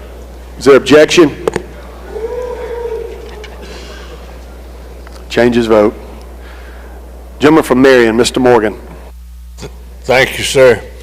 You mentioned Mississippi Forestry Association lunch today over at the old Capitol Inn. They're going to do something a little different today. It's going to be a buffet-style dinner where you can come and go as you please, where it won't mess up with a lot of interference for going out to the Trade Mart Center. Good deal. Thank you, gentlemen. Lady from Jones, Miss Scott. Yes, Mr. Speaker, I'd like to ask for unanimous consent to change my vote on, these were alcohol bills that I inadvertently voted yes for, 328, 329, and 1525. Is there objection? Change the lady's vote. Gentleman from Harrison, Mr. Haney. Thank you, Mr. Speaker. Today is Tourism Day at the Capitol, and on your desk you have a small pamphlet that gives you some facts of what tourism does for our state. I encourage you to read it, and also if you see your local tourism folks, thank them for what they do. Gentleman from Pearl River, Mr. Owen. Thank you, Mr. Speaker. I'd like to hold House Bill 1257 on a motion to reconsider. What's that item, gentlemen? Oh, hold on just a second. That's Item going to be 20. item 20. Thank you, gentlemen. Please notify the chairman, vice chairman. Gentleman from Montgomery, Mr. Oliver. Thank you, Mr. Speaker. Mr. Speaker, I inadvertently voted my desk mate, Mr. Geis, Representative Geis. I inadvertently voted him no on House Bill 1123. I would like to get unanimous consent to change his vote from no to yes. Is there objection? Change the gentleman's vote. Gentleman from Rankin, Mr. Shanks. Thank you, Mr. Speaker. I'd like to call a rules meeting immediately upon recess. Rules meeting immediately upon recess in the rules room. All right, I don't see anyone else seeking recognition. I'll recognize the gentleman from Rankin for the motion to recess. I move that the House stand in recess until 1:30. Gentleman's motion is the House stand in recess until 1:30. If you favor that motion, indicate by saying aye. Opposed, no. The ayes have it. The House will stand in recess until 1:30.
Let the House come back to order. I would make note for the members that we have a supplemental calendar that's been placed on your desk. During Rules meeting, they did shuffle several items up to the point where we were on the calendar. So where we were was through what is now 17, and we will pick up with item 18, and then right below it were several Judd B items that the chairman had asked to move up so that he could take care of his today as well.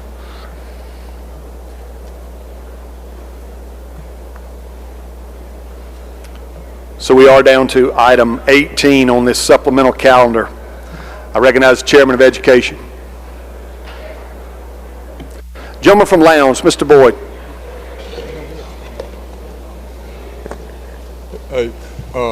Recognition, please. You're recognized. District 37, my current spot, House of Representatives, Gary Chisholm's back in the House today.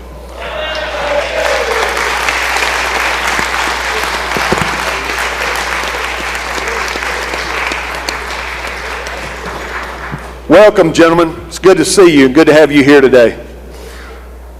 Good to see you. Gentleman from Harrison, Mr. Hullum. Thanks, Mr. Speaker. If we could, in our North Gallery, we have Dr. Toy Watts. She's the first African-American female superintendent from Law School District. She's in the North Gallery. Can we make her welcome, sir? Welcome, lady.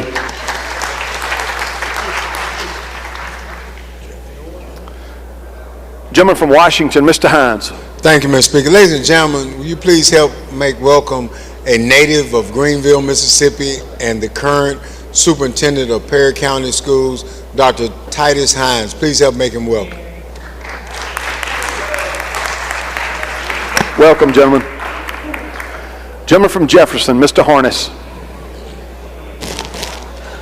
Ladies and gentlemen, introduction, Mr. Speaker. You're recognized. Ladies and gentlemen in the North Gallery, I would like you all to make welcome my cousin, Miss Charlotte Seals, in the North Gallery. Make her welcome. Welcome, lady. Gentleman from Prentice, Mr. Arnold. Thank you, Mr. Speaker. Introduction, please. I'm glad to have Greg Collier with us today. He's from Tishomingo County. He's our supervisor there, and he's the incoming board president for the supervisors. Give him a hand. All right, don't see any further introductions. I recognize the Chairman of Education. Gentleman from Oktibbeha. Thank you, Mr. Speaker. If we could go to item 18, House Bill number 1453, and call up the committee substitute in lieu of the original bill. Gentleman calls the bill up, moves the rules be suspended, the bill considered engrossed, read a third time, and placed on final passage. All in favor say aye. Opposed no. The ayes have it. The ayes have it. The gentleman has moved to adopt the committee sub for consideration in lieu of the original bill. If you favor that, indicate by saying aye. Opposed no. The ayes have it. The ayes have it. You recognize, gentlemen, to explain the committee sub. Ladies and gentlemen, I'm going to explain a portion of this, and then I'm going to ask the Vice Chair to explain a portion of it as well. But y'all, this is probably one of the biggest bills you'll be voting on this year. This is the bill that we're bringing out, our education funding bill. This is the INSPIRE program. It's investing in the needs of students to prioritize impact and reform education, Act of 2024. Ladies and gentlemen, there are people in this room that would prefer to look at this next week, but my question to you, does the bill change between today, tomorrow, Monday, Tuesday? This is going to be the same bill. I commit to you that we have done everything in our power to make certain that we were answering questions and meeting with the relevant people. We've met with people all over the state. We've met with their superintendents. We've done as best we could to make sure that any of their questions that they had were answered. They came to the table and brought us a better bill when it was all said and done. What you have before you today is a way that we can fund children. This doesn't fund administration. It doesn't fund teacher units. It funds what we think we're going to need for kids. Now, this is really near and dear to me because I know beyond any doubt that the way we've done things for the last 32 years, we haven't funded the current formula. We funded it twice, but we've got a program and a formula in front of you today that puts as much emphasis on equity for our school districts as anything you've ever seen.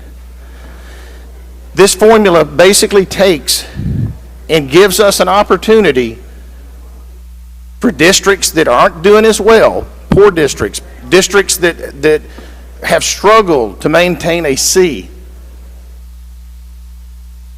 make it to a D.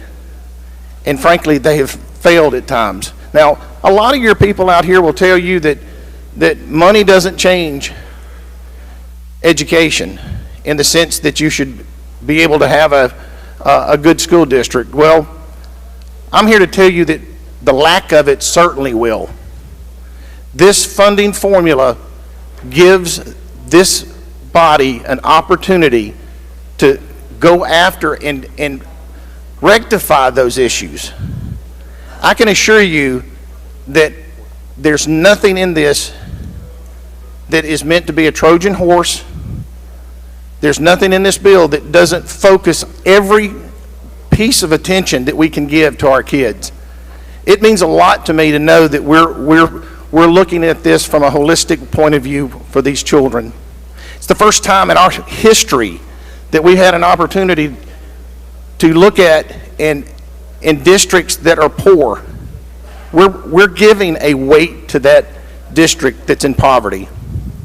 For kids that are in special needs, we've tiered this and weighted this and tiered 1, 2, and 3 so that children that need the additional help will have the funding to back that help up. Y'all, that's not something that we've done before. The bottom line here is this does that.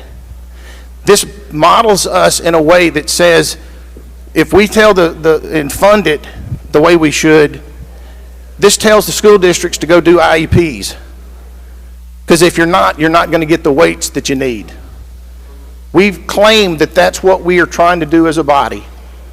I appreciate how much hard work has gone into this from the Education Committee. I appreciate the fact that our superintendents have spent time with us, communicating to us what the problems they see are with the bill as it stood before and allowed us an opportunity to make changes. And some of the changes that came from our House members here. The bottom line here is this bill does what we claim.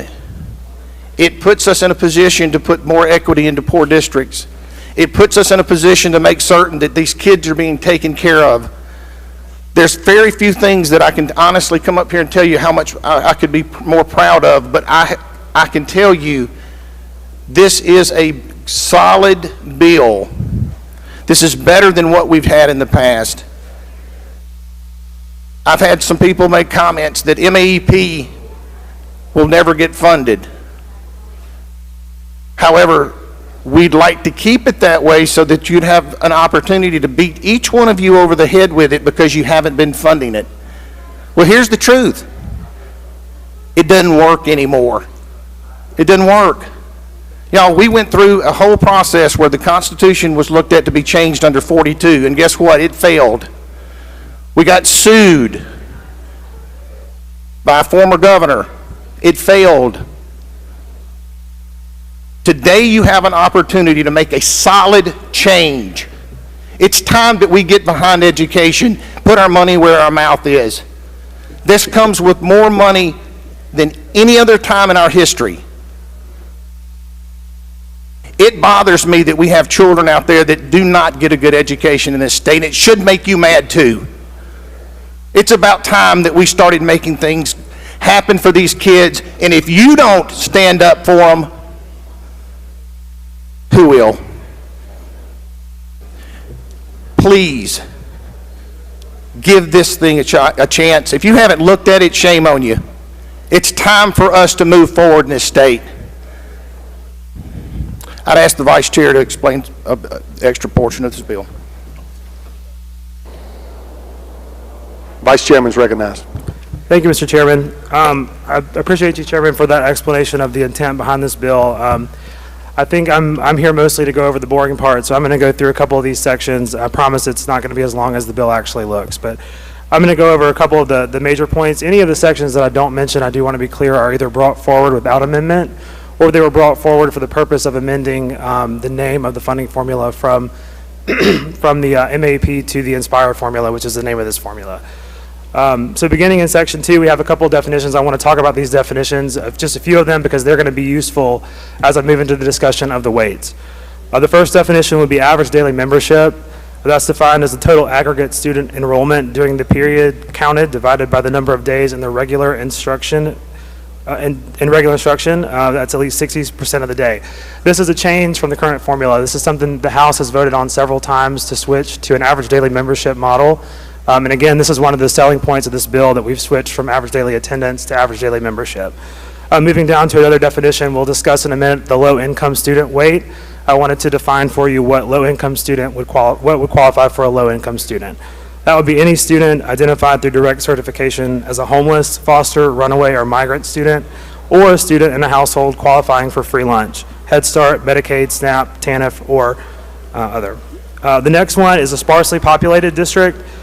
This would be a district with a density of less than 8 students per mile. Again, this is relevant for you as we talk about the weights in the next section. Section 3 just includes the enacting language for the legislation. Section 4 is where we get into the meat of the bill, which includes base student cost as well as the inflation adjustment, which we added. I want to briefly talk about this so that I have a chance to explain to you exactly what we're doing here with base student costs and inflation. We've set the base student number at 6,650. That is the number that all student weighting is built from. So from that number, any student that has a weighted addition that we'll talk about in the next few sections would be added on to that number. In this section, we also included a component for inflation. This was a request that we received by a lot of members of this body, multiple superintendents across the state, different education advocates. This is really one of the biggest changes from the original version of the bill. And in this provision, we are adjusting base student costs by 20% of CPI, which is similar to the way the calculation was handled during in the MAP formula. And these adjustments would occur yearly beginning in year 4, which is the year that the hold harmless provisions expire. So what this means is that every year after year 3, when the hold harmless provisions expire, there'll be an automatic adjustment to the base student costs based on 20% of the CPI, and that number will then become the new statutory base student cost. In section 5, this is where we get into the conversation on the weights. So I'm going to go through all these weights, and again, I know this is a lot of words, but I do want to make sure everybody's clear about what exactly we're doing with this bill. In the weights, the first weight I'll discuss is the low-income weight. This is defined as, again, the definition we used earlier on what a low-income student is. There'll be an additional 30% weight for students who fall into the low-income category. The next weight is a 20% weight for English language learners. That's anybody who is English as a second language, learning how to speak English. There's an additional 20% weight for those students. The next section covers the special education tiers. A student who has a diagnosis that falls into Tier 1 would get a 60% additional weight. A student with a diagnosis that falls into Tier 2 would get an additional 125% weight. And then a student who falls into Tier 3 would get 170% tier weight. There's a 5% add-on for gifted. This would be a 5% addition just based on your overall student enrollment. The next section is the 10% add-on for career and technical education.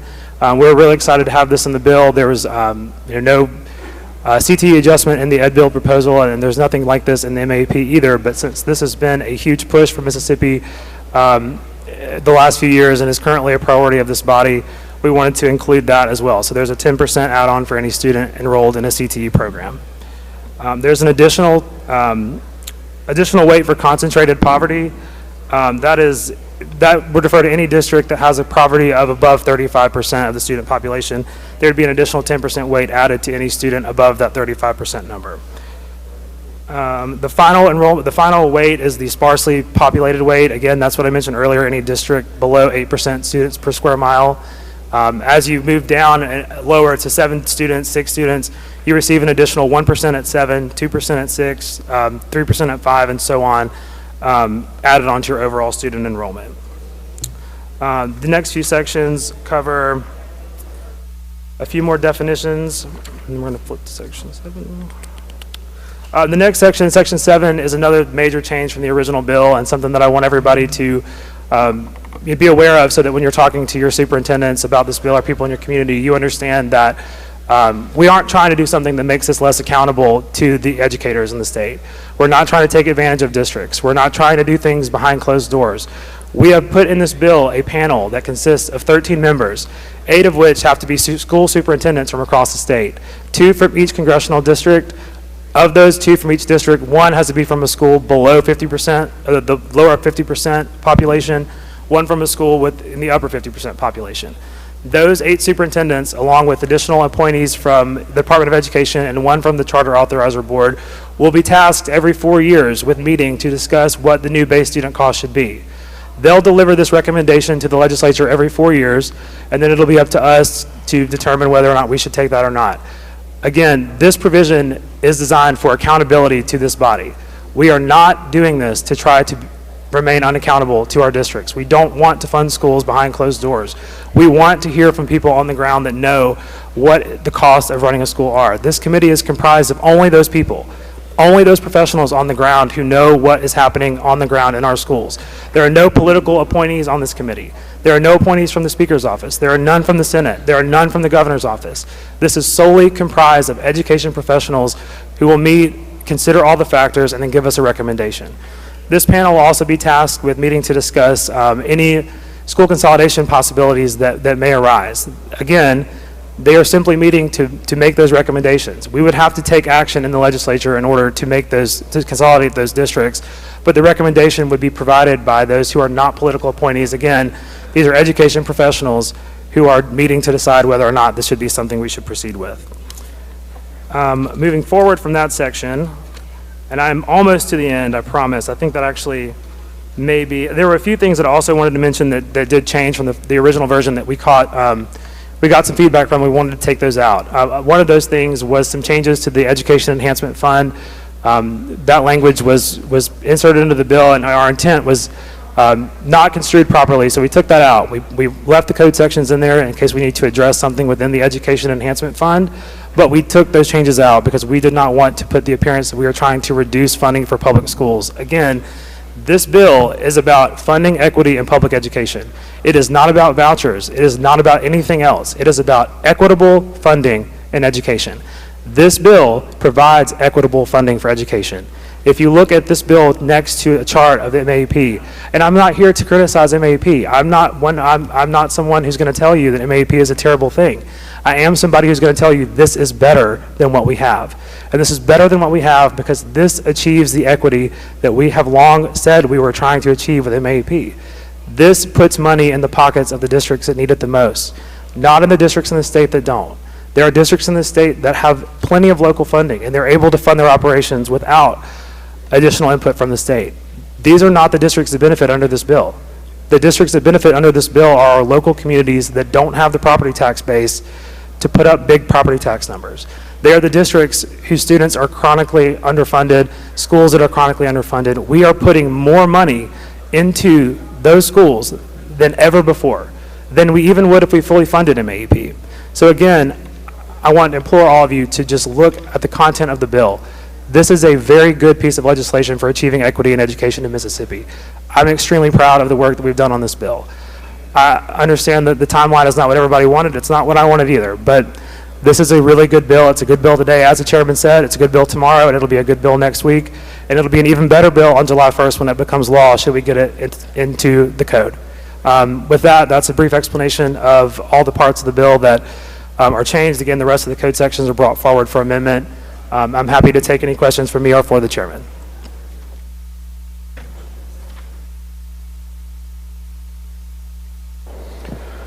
Questions on the bill? Okay. Gentleman from Pearl River, Mr. Owen. Thank you, Mr. Speaker. Does the gentleman yield for a friendly cross? Yes. Gentlemen, let's talk about the base student cost calculation. We've heard from the press and others that the House's intentions are to take accountability away because we are removing the base student cost formula from the statute. Is that correct? That's correct. So the base student cost calculation is in the MAP statute, correct? That's correct. And basically what it does is it has certain spending factors that they put in statute that districts have to calculate in order for MDE to determine that base student cost. Is that correct? That's correct. Now, that formula was put into statute in the 90s, correct? Correct. By legislatures. Correct. And legislators are politicians, right? We certainly are. And MDE is required to use that formula to determine the base student cost. Is that correct? That's correct. They cannot use their own 2024 experience. They cannot use what they know about spending in education to determine the base student cost, right? Correct. They're bound by what politicians put in the statute in the 1990s. Is that correct? That's correct. Under your bill, under this bill, isn't it true that we create a task force? Is that right? That's correct. And every 4 years, experts in the field of education get together using their experience to tell us what they think the base student cost should be. Is that correct? That's correct, yes. And we don't put any stipulations into what they can consider. Is that right? Correct. So the experts will tell us that. That's correct. And they're allowed to publish it. Is that right? They will be required to present it to the legislature and publish that, yes. So they can put it in the Clarion Ledger in Mississippi Today and they can say, this is what base student cost should be. That's correct. And if we don't fund it, what happens? I hope we're held accountable by the voters of the state and by the people in the state of Mississippi that work in education. I think that's the point of this bill, is that we are making a commitment to fund schools differently. We need to make good on our commitment to fund those schools the way that we are saying we're going to fund them right now. And you say we want to fund schools where it needs to be funded by the state. Is that right? That's correct, yes. And those schools that need more money from us are those schools who have the poor kids, right? And the disabled kids, right? That's correct, yes. The kids who need it, because those rural communities, those small communities, they don't have the big tax base. Is that right? That's correct, yes. Isn't it true that under your bill, Clarksdale School District gets a 22.57% increase in state-funded education That's money? correct. And Copiah County, 14.94%? That's correct. And this is data compiled from MDE, correct? We're using data from MDE and from the schools, That's correct, and I do want to address that. We are using data directly from the Department of Education. There's been a lot of, honestly, just complete lies about the fact that this has never been vetted by LBO. The numbers have never been run. That is not true. This data is publicly available data. I don't know what else I can say about that. The data is available. We have the data. We're happy to provide anyone in this chamber, outside of this chamber, anybody anybody that wants it with the data we use to calculate these numbers. LBO has run their analysis. We have a fiscal note from LBO. Again, I don't know what else we can do to convince people that this is not anything but what it is. And again, those numbers have been verified and run, and I'm happy to share them with anybody that wants them. So in Jackson Public School District, Jackson is one of our districts that has a high population of low-income students. Is that correct? That's correct. So under this bill, Jackson's going to see a 15.59% increase. Is that correct? That's correct. I believe it's about $17 or $18 million. And a large reason for that is because we are weighting this formula to those low-income students. Is that correct? That's correct. And that low-income status is determined by whether or not they're on Medicaid, CHIPS, free and reduced lunch, right? Correct.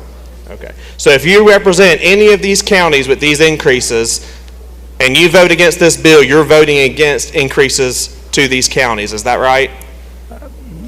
That would be correct. I hope that everyone sees that this is a good bill for everybody in the state, and I would like to say that everybody should feel very good voting for this bill. And isn't it true that this bill will see a $241 million increase in public education spending?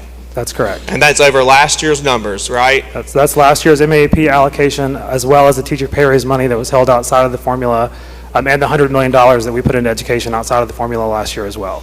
Is there some vast right-wing conspiracy to undermine public education by giving them $241 million more dollars that I'm unaware of? Is there anything hidden in this bill that we're not aware of? No, I've gone through everything that's changed in this bill. I've read this bill. You can tell I have these cyclops eyes for I stayed up all night reading the bill again. We've read this bill. We've vetted this bill.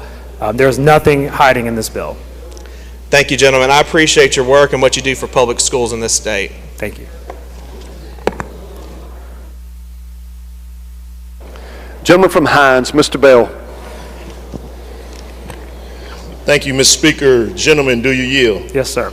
And I want to thank the previous gentleman for pointing out the amount of funds that Hines County, City of Jackson will receive from this legislation. It's actually the first positive news I've heard from a legislator talking about Jackson that doesn't live in Jackson. So I'm going to give him a hand for that. Thank you. And appreciate your hard work on this. Thank you, Chris. So the other communities that are losing money, and this is my first time looking at this as it was provided to us today, West Tallahatchie County, they're losing money. West Point, they're losing money. Simpson County, they're losing money. Is that correct? Those are among the counties that are losing funds. Okay. Yes. So my next question to you, sir. You stated that there were no vouchers in this bill. Correct. Is that correct? That's correct. And if this bill goes to committee, conference report, can you assure us that there would be no vouchers in this bill? Absolutely. And I can also tell you that if there are, I won't vote for the bill either. All right. And then my last question, if you recall, during Initiative 42, it was more so of a political pressure that Initiative 42 failed. Am I correct? I wasn't here during that, and I wasn't paying much attention to politics, but that Well, I'm seems here to track. tell you it Yeah. was. All right. Thank you.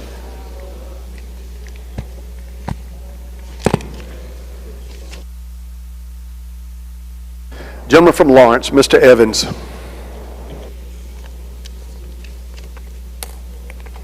Thank you, Mr. Speaker. Gentleman Yield. Yes, sir. Gentleman Yield. Yes, sir. I'm sorry. That's fine. My ears are as old I'm as losing my the voice. rest of them, You so probably thank can you. hear me.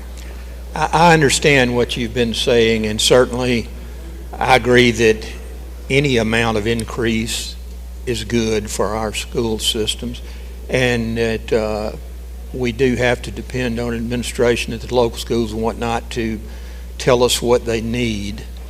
We also had, would you agree with me, gentlemen, we also had to depend on them to tell us what we need as much as far as how much money they needed to operate under the present law, the one that if we pass this will no longer exist. There is a mechanism within the old formula, yes, to get feedback. But again, this new formula replaces that with a very similar concept without any input from the politicians at all. Certainly, and I agree with that. I'm going to call it the stamps portion of the handout, okay, just for brevity. Right. Most districts will be getting an increase in funding, right? Do you know exactly how many will be getting a decrease? Yes, sir. There are 14. 14. And I've sort of scanned this over, and I looked at some of them. Actually, I looked at all of them. One of them, South Delta.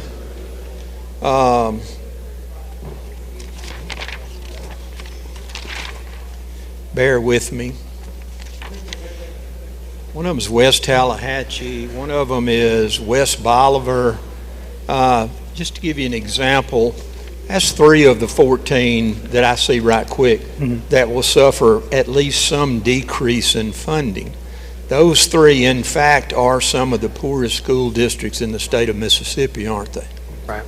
And even though we're trying to help poor districts, at least those 3 are not only not going to be helped, they're going to be diminished, if that's not the word I'm looking for, but you understand, their funding will be decreased.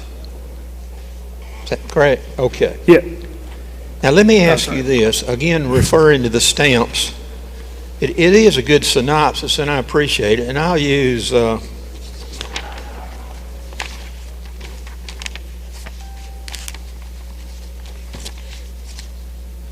I'll use Lawrence County as an example. That happens to be where I live and where all my sons graduated from public schools. It, in fact, will receive a 5.14% increase in funding.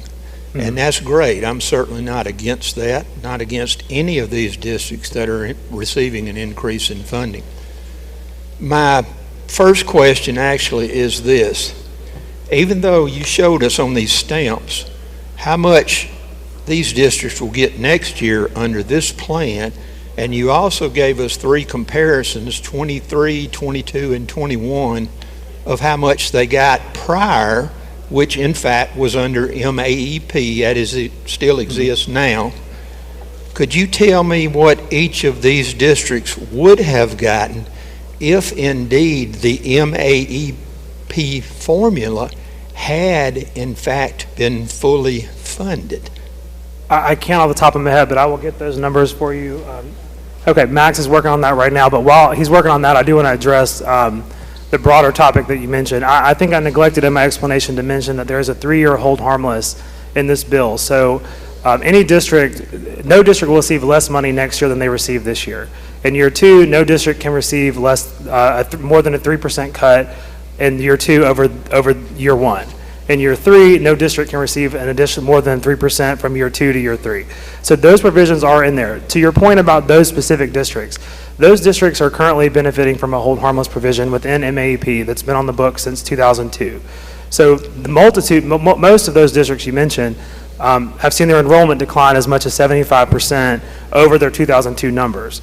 So no matter what happens with the funding formula going forward, we've got to address that. And there's been many attempts throughout the years to address the fact that these provisions that have been in place in MAEP were, these hold harmless provisions were maybe not designed to be around forever. There should have originally been a sunset.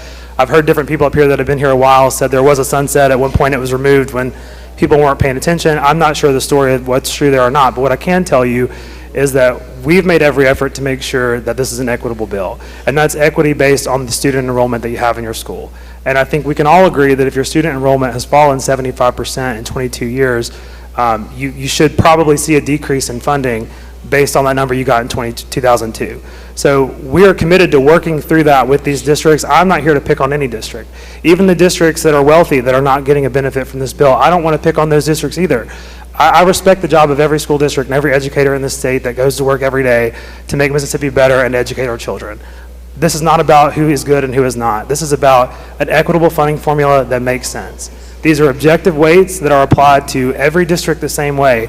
And those with the students that cost more to educate, as the press has liked to say, which I think is a very negative way to say this, but those students that cost more to educate, if they cost more to educate in my area, they cost more to educate in your area as well. So those objective weights aren't concerned with what part of the state the student lives in. But again, to your point, those schools will benefit from the hold harmless for 3 more years. And again, as we work this through the process, I want everybody in this chamber that is affected by, or that represents a school district that is going to lose a substantial amount of money, let's work together on this as we move it through the process and figure out what we can do to make that landing a little bit easier for your district. Okay, I understand, and I appreciate your statements. When you use the word equitable, we can put numbers against numbers as you did in the stamps, and those are objective. I mean, we have numbers there that we can look at. So from an equity standpoint, if we use the word equity with those numbers, then we have objective use of the word equity.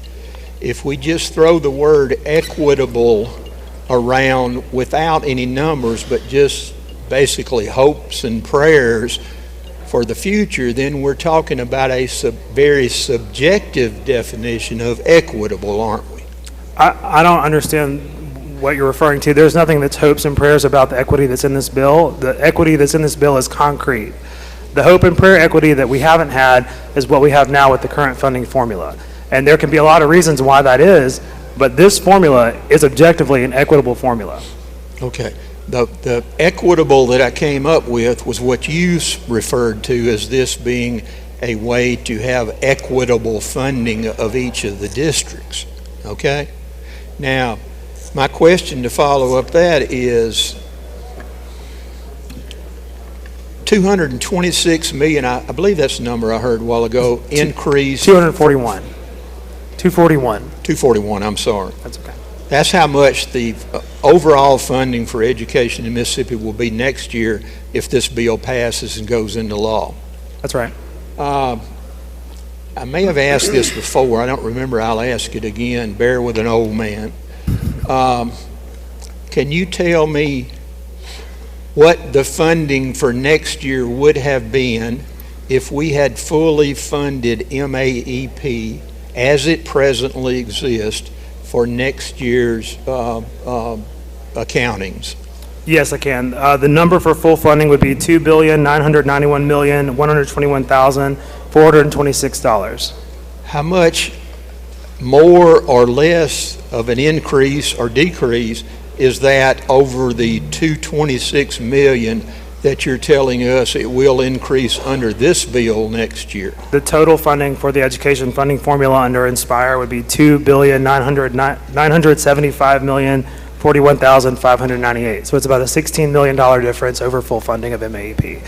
However, what I will say to that, it is a $16 million decrease over what full funding would be, but it is a much more equitable distribution of the funds. So those of you in high need areas, you will benefit extraordinarily more under this bill than you would under full funding of the current MAP formula. That is the objective fact. I'm happy to run any number for anybody, compare the two. Again, if I'd had a little bit more time, I was working on some charts for everybody that would have illustrated this point better, but this bill is objectively better for those districts with students that are higher need. The $240 million we're putting into this bill is going a lot farther because none of it is going to districts that already have the local tax base to pay for their education. Do you understand what I'm trying to say? Certainly, I understand what you're saying. Are you also aware that we've had a U.S. Supreme Court decision, I believe, out of Texas for about 20 years now that requires equitable funding amongst all school districts and all public schools across the United States? I've not, but I'll take your word for it. I know you're a good attorney. I trust you on that one. I can't tell you the name of it off the top of my head, but nevertheless. So to make sure I understand what you just said a couple of minutes ago, if indeed MAEP were to be fully funded for next year, we would be giving more money to the education, to the schools in Mississippi than we will be under this bill for next year. If we were to fully fund MAP, but as far as I know, there is no discussion in this building, House or Senate, to fully fund the current MAP formula. The Senate is proposing that we fully fund a less good formula version of MAP. They are making the threshold for full funding lower on MAP in the bill that they have passed. So the two proposals being discussed are ours in the House, that is a much more equitable distribution of more money, or the proposal in the Senate, which is for less money to the same distribution of schools we have now. It's a little bit, they do make some improvements. I'll give them that. There are some improvements in the Senate bill. And I'm not here to trash talk their bill. I'm just giving you the two options we've got. There's no discussion in this building to fully fund the current MAP. There's no discussion on either end of the building to spend this $2.991 billion in education. We are discussing $2.975, which is the most money we've ever spent on education, more money than the Senate is proposing, more money than we've ever even thought about proposing on this side of the building for sure. Those are the apples to apples numbers. But that's great.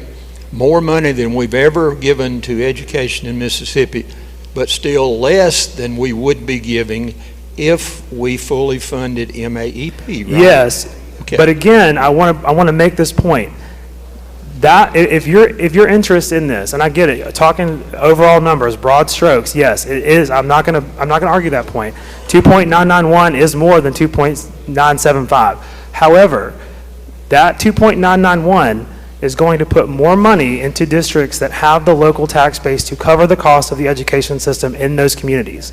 So that money we are proposing, the 241, is not only more than the competing proposal in the Senate, but it is more effectively spent than what would be spent if we put that same 240. If I run these numbers side by side, and I promise you this, if you'll give me till the end of the day, I will get you those numbers. If we were to run $240 million into Inspire and run $240 million more into MAP, I can promise you, as the good Democrat that you are that's interested in equity, I appreciate your questions, but I know you will be more pleased with the distribution under our formula. The same $240 million is going much, much further for the communities that need it the most, and that is why we wrote the bill the way that we did. Okay. Well, my local system, as I told you, is Lawrence County, is in fact receiving a 5% increase.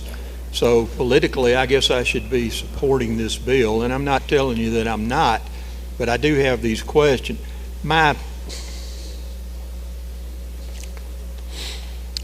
You said that MAEP, and you didn't bring it up there, and you don't want it to be political, but in fact, full funding of MAEP is a huge political issue in Mississippi. You wouldn't disagree with that, would you? I would say that it definitely has been for a while. I think that it less so now, but definitely has. And again, I say that as somebody who, when I campaigned, said that I thought we should fully fund MAEP. I've spent time studying it. I'm not here to talk trash about the formula. I just think we've got something better here. I certainly understand, and I respect that. If we do pass this bill, which I expect we will, in fact, full funding of MAEP will no longer be a political issue, will it? I would say that no one is going to say full funding of MAEP, but I can promise you that there will be the same pressure on us not to underfund our schools. And what I mean by that is if we're spending this money this year, we can't come back next year and spend less. I mean, everybody in this body knows that. There is no political will in this building because we know the value of public schools in Mississippi. There's no political will in this building in either party to cut education funding. So the pressure will remain on us to fully fund. It will remain on us to keep up with the 1%, or not the 1%, but the inflation number that comes in beginning in year 4. And I believe the same pressure that's on us for MAP will be on us to follow the recommendation of the base student cost panel at the department. So I think there are plenty of mechanisms for political pressure, no matter what. I mean, even if you don't, take Inspire off the table, take MAP off the table, no matter what funding source we're using, no matter what formula we use, there's always going to be pressure tied to increasing education funding as long as we as a state continue to value our local communities and our local schools. Okay. I believe you and I both agree that we want the best for education funding in Mississippi, and I'm certainly not doubting that from your perspective. I hope you're not doubting that from mine. No, not at all. But you made a statement just now that we can't next year change the number if we pass this bill. The number is what it is, and we can't pass it, change it on a whim, right? We can't. We'd have to pass another piece of legislation to change that bill. Okay. But we can change it every 4 years, can't we? We cannot. I mean, we can change it any year that we want to. And what the 4-year deal is the department, the panel convened by the department makes the recommendation.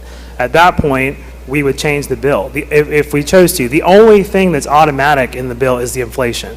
That number is calculated yearly beginning in year 4, and that new number, the base student cost times the CPI, times 20% of CPI, that new number becomes the new base student cost for the next year. And then the next year it happens again, and the next year it happens again.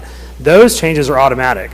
Any other change, whether up or down to the base student cost, would have to be made by this body. Okay. In that same vein, our school districts will have to take into account every 4 years this is going to be looked at again, so we can't look too far down the road, right? The same is the case now, though. In talking with superintendents across the state, I will say that unpredictable funding would not be an argument against this bill. This bill is much more predictable than what we are seeing with MAP. It's much easier for schools to take the weights that are in this bill and apply them to their student population. The day that this bill hit the website, we had school districts that were able to run their numbers on their own within 30 minutes of the bill hitting the website. So, they appreciate, superintendents that we've had conversations with appreciate the ease that this bill provides. I mean, they're used to MAP and they're used to basing their funding off what the MAP formula says, but that's just because they're used to the system. Since we don't fully fund it, and it's a more complicated system in general, that's more of a guesstimate, is what I'm saying. This bill provides a more stable stream of income for school districts, whether they're picking up students or not. They can run those numbers themselves when they know their student data, and they'll get the number they're going to get from the department. Okay, and maybe a couple more, although don't hold the lawyer to saying I only have a couple more questions, okay? One is that you said earlier that there, as far as you have perceived, that there has been no conversation, debate, whatever you want to call it, at all anywhere in this Capitol about fully funding MAEP, right? This legislative session, there is not any conversation about that without making changes to the formula. Okay. And was there any discussion about that in the Education Committee when this bill was initially discussed? We discussed the differences in funding that we would see with this bill versus MAEP. We did talk about that. I don't remember any specific call in the committee to fully fund MAEP. I mean, I think we all recognize that MAEP has been what we needed, was maybe what we needed when we needed it. But I have not had a conversation yet with somebody who's seen these two proposals side by side that hasn't said, at a minimum, this bill is better in some ways than MAEP, and this bill would be an improvement in some ways than MAEP. So again, the conversation has not been about whether we're going to change MAEP or fully fund the current formula. The conversation across the building has been tweak MAEP to fully fund it for less than what we're calling for, or do a more complex overhaul and put even more funding into those schools that need it the most. That is where the two conversations, those are the competing proposals. Okay, unfortunately, I'm not a member of the Education Committee, so I wasn't privy. I guess We have I a could've great showed time on the up, committee. but You should come to the I next didn't. committee meeting. We have a great time in the committee. I may in the future. We have a great time in the committee. One last thing about your statement about there being no conversation about fully funding MAEP. There is no discussion or conversation about any issue, certainly in this House, unless someone brings it up, and if it's about education, it would be brought up naturally in the Education Committee, right? That's correct. And again, if I thought that fully funding MAEP would be better than what we're doing now, I would have come with a proposal to fully fund MAEP. But while this is slightly less money, and I know I've said this, I'm going to say it one more time. While this is slightly less money than what full funding under the current MAEP program would be, this is a much more efficient and equitable distribution of that money. Okay. So it is a little less, but it's less because we're not giving money to districts like Rankin County and Madison County and districts that have the property tax, and that's not to pick on Rankin and Madison. It's not about that at all. It's just an objective fact that there are districts in this state, there are several in this state that can fund their schools off their local tax base. And for us to put more money into a formula that continues to prop up those districts, I think that's budgetary malpractice, to be quite honest, and that is what we are trying to solve with this bill. If I thought that fully funding MAEP was better than fully funding Inspire, I would be for fully funding MAEP. But it is just objectively not a better distribution of the funds if your goal is equity. Okay. So essentially, and I think I'm almost at an end, essentially Inspire, if I understand what you're saying, essentially Inspire is going to give our school systems less money, but it's going to distribute that less money more fairly. No. No, Inspire is more money than we've ever spent before. We have only fully funded MAEP twice. I wish we'd done it more, but we haven't. We were not going to fully fund MAEP this year. The House is not calling for that. The Senate's not calling for that either. It was never going to happen the way that you're describing. There was never going to be an option for that solution. What I will tell you is that it is more money than we've ever put into education before, and it is more money that is distributed more efficiently, more equitably to the students that need it the most. And that is something I'm very proud of and have worked very hard with this bill to try and address. And again, I see what your question is. I understand what you're saying, but it would be different if we were currently spending $2.991 billion and I was calling for less than that. We are not currently spending that. We're currently spending somewhere around 2.7. So this is a huge increase in funding distributed more equitably so that we don't have to keep pumping more money into districts that have the local tax base to fund their schools on their own. Okay. And I know we're going to keep going on this. But the decrease... I'm here all day. Yeah, unless you tell me you're not going to answer any more of my questions, I hope you won't do that. I'm here all day. Thank you. When I said less money spent more fairly, the less money certainly that I was referring to was less money than that would be available with full MAEP funding. So we're on the same page there, right? Right, and again, I'm not here to be misleading. If we're talking about objective fact, that too is an objective fact. It's not an objective reality, but it's an objective fact. Okay.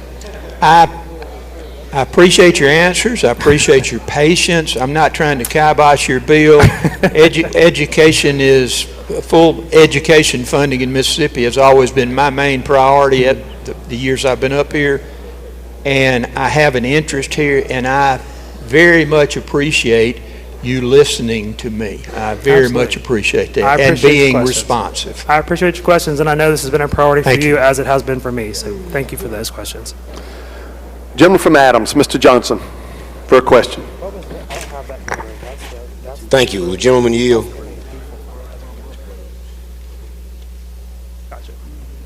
Will the gentleman yield? Oh, I'm sorry. Yes, sir. The gentleman from Pearl River, in his soliloquy or whatever he was doing when he got up and asked a question, he asked a ton of questions. One of the things, and he made some affirmations about the fact that the MAEP bill was written by politicians. You heard that. Mm-hmm. Who wrote this bill? This bill was written by us. That's the objective fact. He's made the comments publicly that they were written. The bill was written by himself and by you, and you say by the chairman of education as well. We were all involved in this bill. Yes, sir. And you would agree with me that all three of you are politicians. Am I correct? That's correct. But what I will say, to your point before you get there, is that we wrote this part of the objective, the conversation that MD is going to have. We wanted that part to happen without any input from us. Well, and unless a politician retires from this body and becomes a superintendent, and pity the board that hires anybody in this room to serve as a school superintendent, but unless one of us becomes a school superintendent, there is no input for a politician on that objective student funding formula number. I know the people who wrote the MAP bill, and they're objective politicians as well. They couldn't have been finer, more strong supporters of education. One of them is still here.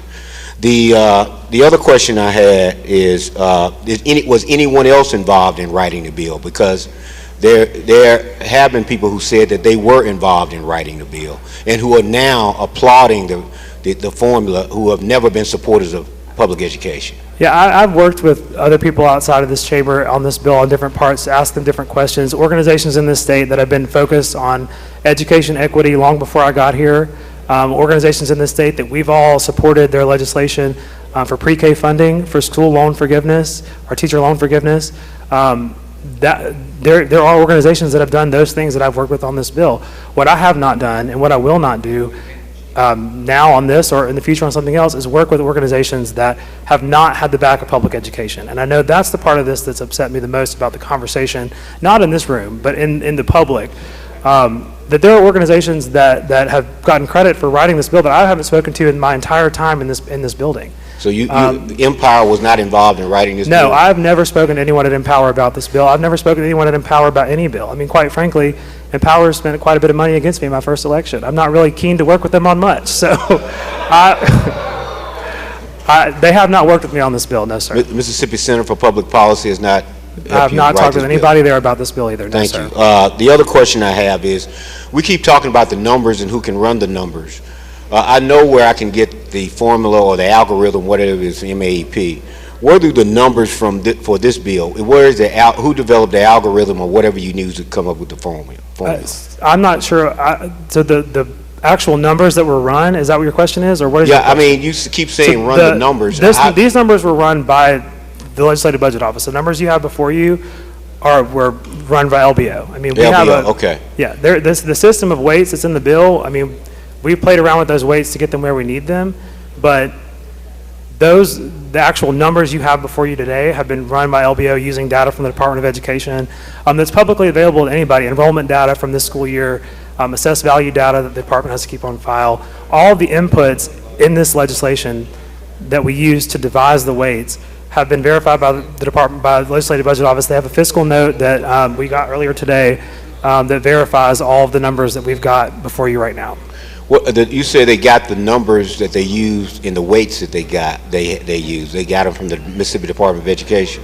I'm sorry? Elbow relied on information they got from the Mississippi Department of Education. That's right. So the numbers that we got, we also provided to Elbow, which were from the Department of Education. Again, those are numbers that are accessible publicly on their data website, or you could do a request for them as well. So The method by which Elbow came up with those numbers, is that available in a report or in a graph or in a spreadsheet, anything of that nature?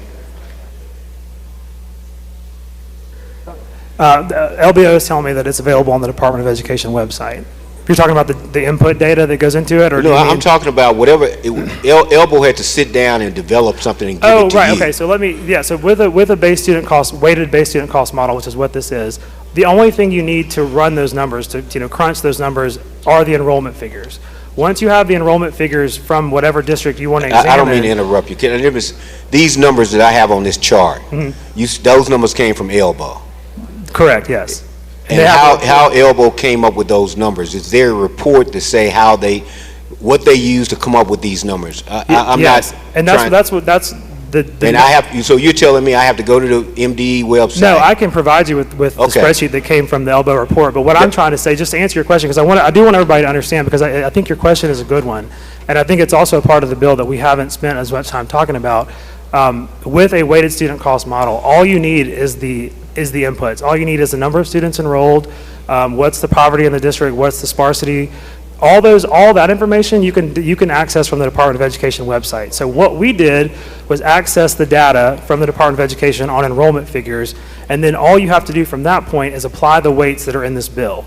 So anybody with a calculator could sit down and say, okay, 5,000 students, this is the base. 1,000 of those students are, live in poverty. So we're going to add an additional 10% weight to the base student cost for those 1,000 kids. Okay, 500 of those kids have an IEP. They're in tier 1, tier 2, or tier 3. You then take that student's weighted base student cost, reweight it with the IEP, whatever tier it falls into. So there's no complex system to run the numbers, which is, again, kind of one of the key parts of the bill. The only thing you have to have is the demographic enrollment information and the weights, which are available in the bill. Well, let me just say this.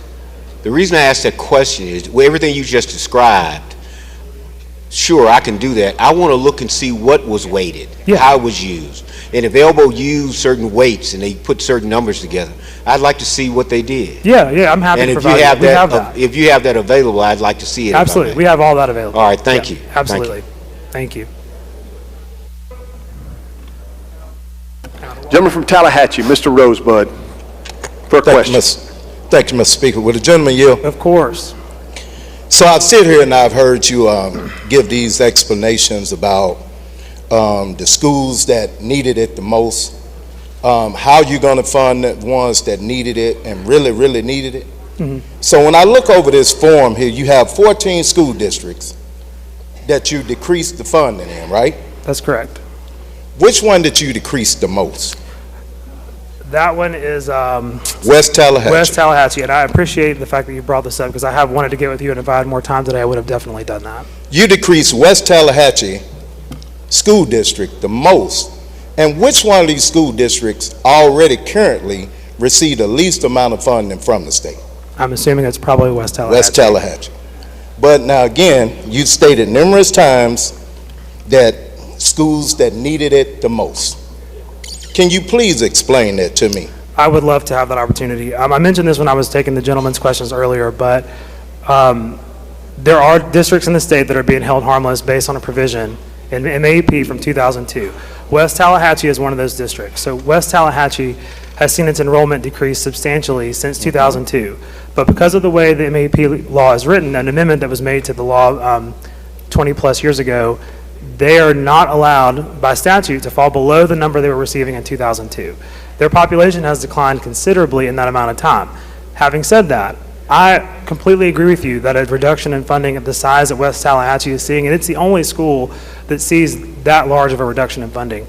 I completely agree with you. That is going to be a problem for that school district, because whether or not they have the numbers of students they had in 2002 or now, they've been budgeting based on that number for the last 20 plus years. So that's why we have the hold harmless provision in place that would assure them virtually level funding to what they have now for 3 more years. Now, I would agree with you, that's probably not going to be enough. So what I'd like to do with you, if you'll allow it, is obviously we know, for better or worse, the Senate is never going to take a bill from the House and just pass it, rubber stamp, send it on. As this bill moves on through the process, I would like for us to keep having this conversation and try to figure out what we can do to make that soft landing, or that hard landing, a little more soft for West Tallahatchie and the 5 or 6 other school districts that are going to see a sharper reduction in funding than they would have before. Okay, so I understand that part. But looking at what you say the MAP's formula would be, that's $860,000 more. So West Tallahatchie benefits from staying with the MAP. So it's hard to make a hard fall easy when we're talking about those numbers. Almost $1 million. And now I know you all know numbers don't lie, and I can count pretty fast. Look, I don't doubt your ability to count pretty fast, but what I will say to that is that if the hold harmless provision were removed from MAP, which there's been attempts to do that many times before, West Tallahatchie would be much, much, much worse off under an MAP formula without a hold harmless provision than they would be under Inspire. West Tallahatchie is the exact type of district that we have attempted to target through these weights to address funding inequity. Again, it doesn't look like it now, and I'm not making any bones about that. Because of the hold harmless provision that West Tallahatchie and others are benefiting from, their numbers have been propped up for 20 plus years. Now, I think we can all agree that we've got to get to a point where we're funding them based on the number of students actually enrolled now, rather than the number of students enrolled 24 years ago.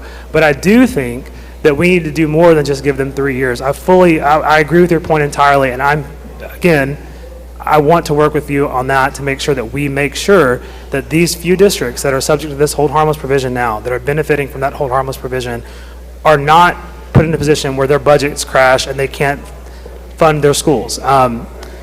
I think that is not the intent of this bill, and I think there's some room for us to work on that with you there. Okay, and I appreciate your willingness to work with me. I still have some more questions. Yeah, that's fine. So prior to this year, being with the redistricting, the majority of these districts that receive less funding, I was a representative of them.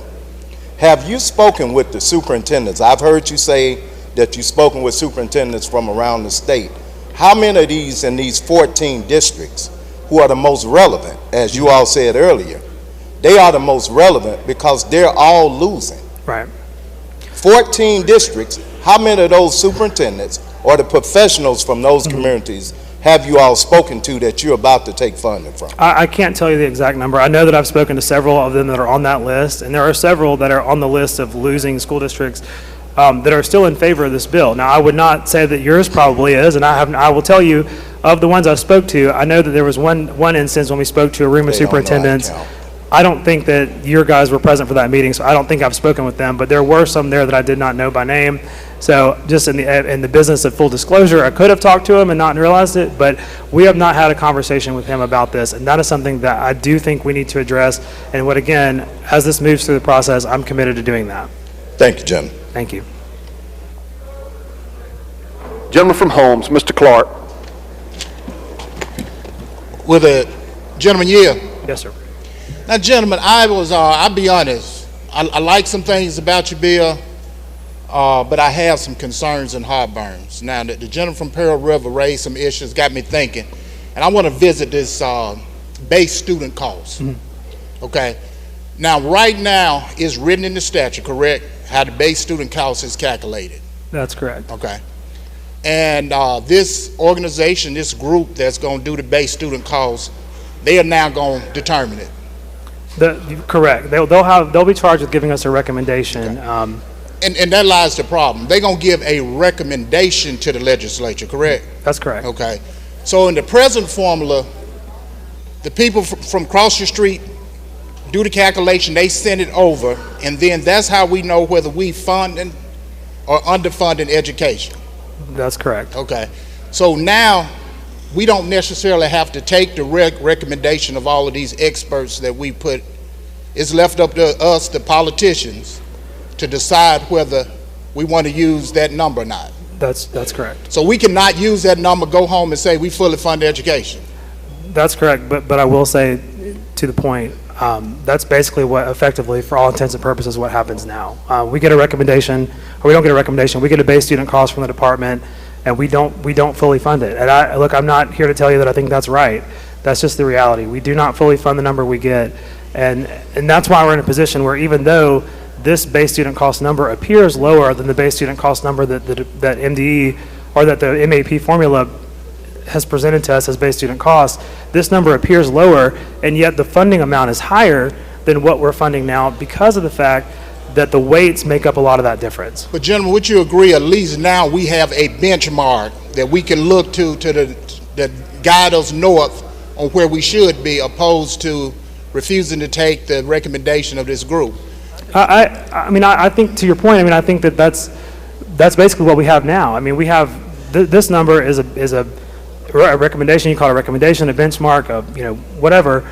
But it's basically the same thing. I mean, we have this base student cost in MAP that you say is pointing us in the direction we need to go for base student cost.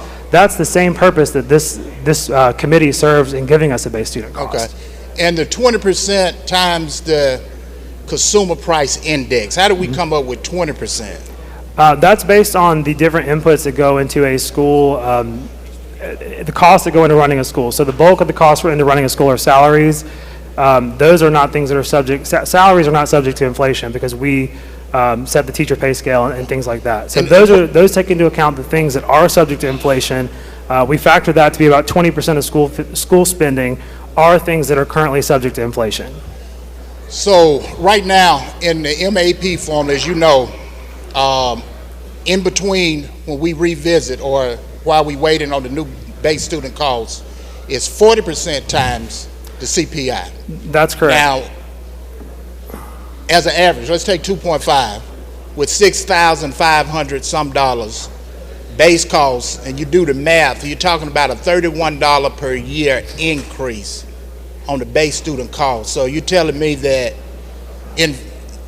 that's about average as far as what the districts will be looking at?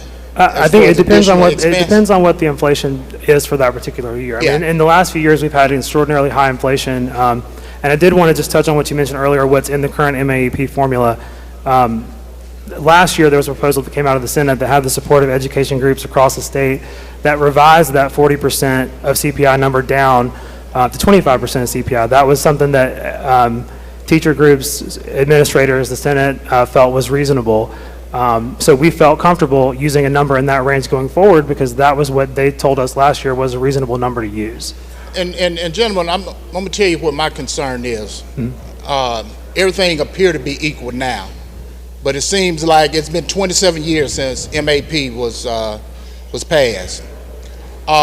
Right now we seem to be equal, but it seems like in 10, 15 years, there's going to be a tremendous difference when you make a comparison between MAP and this formula here as far as funding. I don't agree with that assessment. I mean, I think we'll have that built-in inflation. I know we'll have the built-in inflation component. By that point, 10 years from now, we'll have received 2 different recommendations from the department. Recommendations, correct? Right, which again, for all intents and purposes, the number we get now is virtually a recommendation because we don't follow it. So, gentlemen, we'll receive that number 2 times in that 10-year period. And I think that if we have not chosen to increase education funding based on that recommendation at any point in that 10-year period, I do think that the political backlash on that from our voters and our students and our parents that want desperately for our public schools to be successful will be enough to put pressure on us to do that, just as it is now with MAP. And the gentleman would agree, you served a term now. You're a seasoned legislator. When we come back in January, our boxes downstairs is full of these task forces, these groups that's supposed to come back by January 1st and make recommendation to this body. How often do we as this body take that recommendation and run with it? I can't tell you exactly how often we do that, but I think this being a recommendation that we're getting from the Department of Education, this isn't a 50-person study committee that includes half the members of JUD-B and half the members from agriculture in both chambers. It's not one of those kind of things. This is a body of professionals who will have to submit a report to this body before the committee to justify their recommendation. And last question, gentlemen, what assurance can you give me that this formula going to be funded? We're going to be standing here in 5 years saying that we can't fund it, this formula? I don't think that's the case, gentlemen, and I'll tell you why. I think for us to go this far, to put together a new formula that goes as far as this one does to address the allocation piece of MAP, I think it's time. I mean, it's been time, but I think it's much, much harder for us as a body to pass this year a brand new piece of legislation and then in 5 years from now already say, well, that bill we passed 5 years ago is wrong. Because if you notice, the argument about the full funding of MAP from this body is usually something, well, this formula has been around 30 years, it's been around 40 years, it's too complicated. I don't buy any of that. But the reality is this body and that body across the hall is not going to fully fund it. This, right now, if we pass this, I personally don't see how we cannot fully fund the numbers that we chose this year as we move forward. And I think now that we've got the allocation piece settled, I mean, that's been one of the big gripes with the MAP from at least from me and from several other members in this chamber, including our House leadership now, that the allocation is inequitable. And we don't want to keep throwing more money into this pot for it to be sent to districts that don't need it. We want the money that we put in this pot to go to the districts that need it the most. And that is why we wrote this bill. Gentlemen, I will submit to you 27 years ago, I'm sure somebody stood at that very podium and said the exact same thing. They Thank likely you, gentlemen. did. Gentleman from Hines, Mr. Nelson, for a question. Thank you, Mr. Speaker. Does the gentleman yield? Oh, yes, I'm sorry. Thank you. The chairman said something very important when he opened. He said this is the biggest bill that we will vote on. And I can agree. Education is something I'm passionate about. But what I will say is I'm at a crossroad right now. And I appreciate this pamphlet that was put on our desk. But this is just like a shiny car on the showroom floor when we actually get to the bill, which is the contract that we will be voting on. So we're looking at about 394 pages of legislation. I have a few questions about it. Okay. So does this bill address funding following students? Should a student go to a charter school and come back to public schools? What happens with the funding? There is no new language in this bill regarding that, as far as I know. Okay. It's the same. Yes, it's the same. It's the current language. Just it's a relevant code section, so it's in the bill. Okay. And now, can you tell us how this base rate of $6,650 was calculated? Yeah. So that is an estimate that has been compiled using a various system of looking at what goes to the schools. I can't tell you exactly.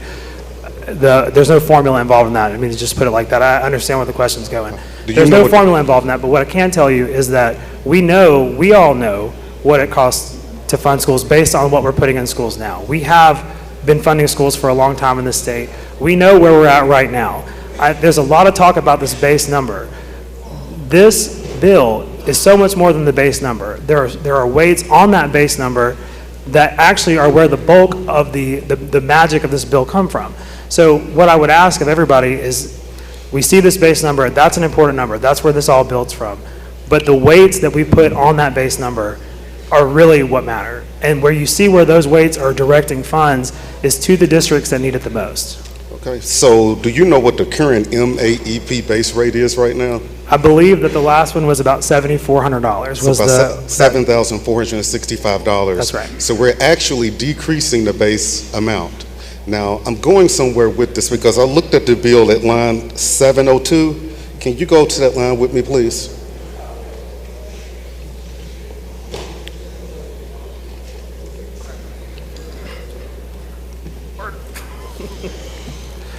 Okay, 702, yes, sir. All right, so we are all aware of teacher shortages in some districts that some districts are facing. So in this line, it basically says if the student-teacher ratio declines, that this formula ultimately will be adjusted at the next school year, which is understandable, of course. But what I'm looking at is if we're decreasing the base amount, that's going to hurt these districts even more because that's about $800 to $1,000 per student. Right, and to the broader point about the base student cost being lower or higher, the base amount of $7,400 is not what we actually funded schools at this year. That was what the base student cost number based on the MAP formula was. Based on the appropriation, it was considerably lower than that. And again, since this is a weighted student cost model, the base number is not the number that matters the most. The number that matters the most, and where the bulk of this comes from, is where are we weighting it, how are we weighting it, and how is it distributed?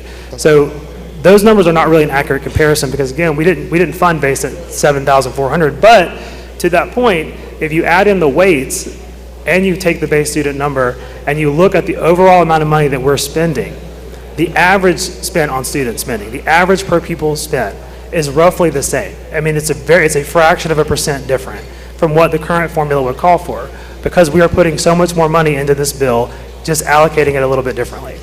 And another question, you said that several, I guess, school leaders and superintendents have supported this measure. Is there any opposition from any of these boards? I have actually not heard from a single superintendent that is against this bill, not one. And I've talked to dozens. I mean, I said this in committee yesterday, but I have started and ended most days with conversations with school superintendents. Not one of them has said they do not support the bill. Now, there have been several that have said they absolutely support the bill. There have been several that said they like parts of it and they have concerns about it. But what I will tell you is that those concerns that were given to us, we have addressed those concerns in this bill. Every superintendent that we've met with, the night that we got the bill back, I stayed up in just the revisions. I studied the revisions, made sure we had everything correct. I emailed those notes to those superintendents. Every superintendent that had asked for an update on the bill has responded and said, this is exactly what we were looking for.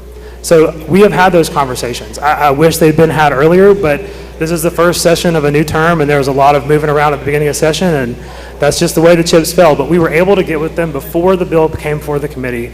We made those changes with them based on their feedback to try to make this a better bill. And I would say with certainty, this version of the bill before you is much better than the original version of the bill based on the feedback that we received from those superintendents. And do you know, and this is my final question, do you know why this last year, this body, this chamber did not, do you know why they didn't fully fund MAEP? I can't tell you that last year. I wish I knew, but I'm not on appropriations. So I'm going to keep using that one. So. The reason being is the formula was outdated and needed to be updated. But updating and replacing are two completely different things. So I am done. Thank y'all for all of your work. And the Education Committee is something very important to us, and thank you for answering my questions, gentlemen. Absolutely. Thank you. Gentleman from Tishomingo, Mr. Carpenter. Thank you, Mr. Speaker. Introduction out of order. You're recognized. In the south, in the north gallery here, south gallery, have Mr. Brandon Quinn, Superintendent of Education from Alcorn County. Please make him feel welcome.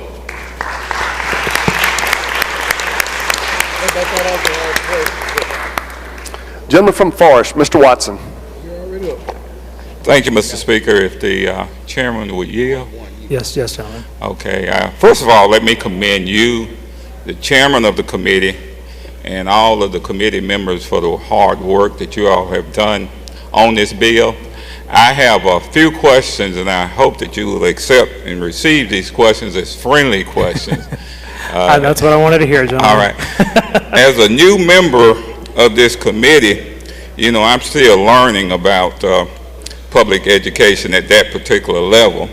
You had indicated, Mr. Chairman, that this bill comes just from the committee. That's correct. The contents of this bill, yes. When did y'all first start working on this bill? So I've started talking about this over, I would say, almost 2 years ago, about my desire to work on something like this. I did not know, obviously, that we'd be able to do this session, but this is something that I've worked on in some capacity for over a year. Okay. Now, was there a study committee during the interim where this bill was addressed? There was not. Okay. Do you mean a study committee in this body? Of this body, yes. No, sir, there was not. Okay. Where is the Senate on this? Is there a comparable bill in the Senate that they are considering? They do have a comparable funding bill. It's a tweaked MAEP that revises the inflation number, which I spoke about earlier, as well as some changes to the 27% rule to raise that to 29.5. But it's still labeled as being the MAEP? Yes, sir, that's correct. Okay. Can you tell me, and I've been here for a while, why the legislature does not fully fund MAEP now? I can't tell you the reason for that. I know I've heard a lot of different reasons mentioned. Representative a second ago mentioned that it was because it was too old and outdated. I mean, I've heard that thrown around, but I don't know the actual reason why. No, sir. Okay, and I think you did indicate that this year, even though the money may be available, that MAEP is not going to be fully funded. Yes, sir, that's right. The current version of MAEP, there's not a proposal in either chamber to fully fund the current version of MAEP. Okay. Now, you also indicated, Mr. Chairman, that under this bill, there is more equity. Yes, sir, I would agree with that. Okay. Could you please just identify a few districts that would illustrate the lack of equity under the current MAEP? Absolutely. So I mentioned these two districts earlier, and again, I want to be clear when I answer this question that I am not offering this as a criticism to any of the districts that I mentioned, but you asked the question and I want to give you an answer. For Rankin and Madison County, for example, those are two of our larger districts in the state that are in the Jackson metro area. They are fortunate to have a very large property tax base. They have benefited, you could say unfairly, from the 27% rule that's within MAEP. Our formula doesn't take money from, well, it takes a little bit. I think they each lose less than a full percent in the first year. Those districts, we're not trying to harm them, but those districts are what we would say have enough local tax base locally to cover the cost of their education. Putting the same money into MAP would result in millions of more dollars going to these two districts, which we all, I think, can agree are not the districts in the state that need it the most. What we would say is that the $10 or $12 million that would have gone to those two districts, and this money gone into MAP, that money, rather than go to those districts, is going to the districts that need it the most, which to me is again, that's the goal of this bill. Okay. Now, would Rankin and Madison County be two of those districts in the state that could fund public education locally without any money from the state? I don't believe those two could fully fund their education without any support from the state. No, there's only a few that can do that, but they could absolutely handle leaving their state funding relatively unchanged without any additional state support. They could definitely handle that. Okay, but you did indicate that there were districts in the state that could fund public education without any money from there are a couple, and those districts are also not receiving any new funds under this bill, but they would under MAEP. Okay, all right then. Now, this is enabling legislation. Am I correct? That's correct. This is not an appropriation bill. That's correct. Let's assume that this bill passes both this House and the Senate and is signed into law by the governor. Would these districts, could the districts that are listed here in the amount that are listed in this handout, would those amounts be legally enforceable in a court of law in Mississippi? I'm not an attorney, so I don't feel fully qualified to answer this, but knowing how the Supreme Court has ruled in the past, I don't know that any of it's legally binding, but it would certainly be our intent that we put the amount of money in this bill in this year that we say we're going to put in it, and then in subsequent years as well. So you're saying they may not be legally enforceable? To the extent that shall means shall in Mississippi, I mean. Okay, because it would still be up to the legislature in the appropriation bill to actually fund these amounts that are listed in the handout. That's correct. That's correct. Okay. Yeah. Could you, let me just ask just one more question, maybe two. That's okay. Fine. Now, is this legislation based on any other state legislation? It is not. I have no knowledge of any other state in this country's education funding system, other than to know that most states don't use something like MAEP. I'm not at all. I don't claim to be an expert on any of that. I understand that there's a lot of states that have switched to this kind of funding formula, but I have not looked at those states' funding formulas. No. Now, if this is considered to be Plan A, and let's work under this assumption that Plan A does not pass. Okay, this bill is not enacted in the law. Would Plan B be to fully fund MAEP? I do not believe that would be Plan B. No, I don't think so. Okay, thank you, sir. Again, we appreciate your hard work. Thank you very much, gentlemen. Gentleman from Marshall, Mr. Faulkner. Thank you, Mr. Speaker. Gentleman yield? Yes, gentlemen. I have a question for you here. Let me apologize. I think you've answered this question in some form. I think the gentleman from Hines asked it, but just for clarity and for the benefit of the body, ones may have a similar question, a concern about this part. If you could turn to page 42, section 15. lines 1,071 down to 1,077. Could you explain that section for me? Yeah, do you have a specific question about it, or you want me to just go through the section? The questions concern the funding for the charter schools. Yes. So on line 1,076, that's new language. Am I right?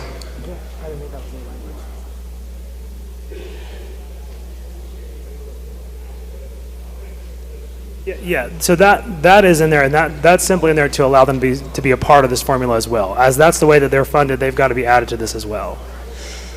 So that's not the procedure for like all intents and purposes is no different. We have to put the language. The language itself is new, but the procedure is no different than what we do now for charter school funding. That's exactly how they've been funded in the past. So all of the discussion about the funding all applies to charter schools as well? Correct, yes. All right, thank you, gentlemen. Gentleman from Capaya, Mr. Holloway, for a question. Thank you, Mr. Speaker. Gentleman Yield. Yes, gentlemen. Gentlemen, I also like to commend you and the chairman and the committee for your hard work and dedication.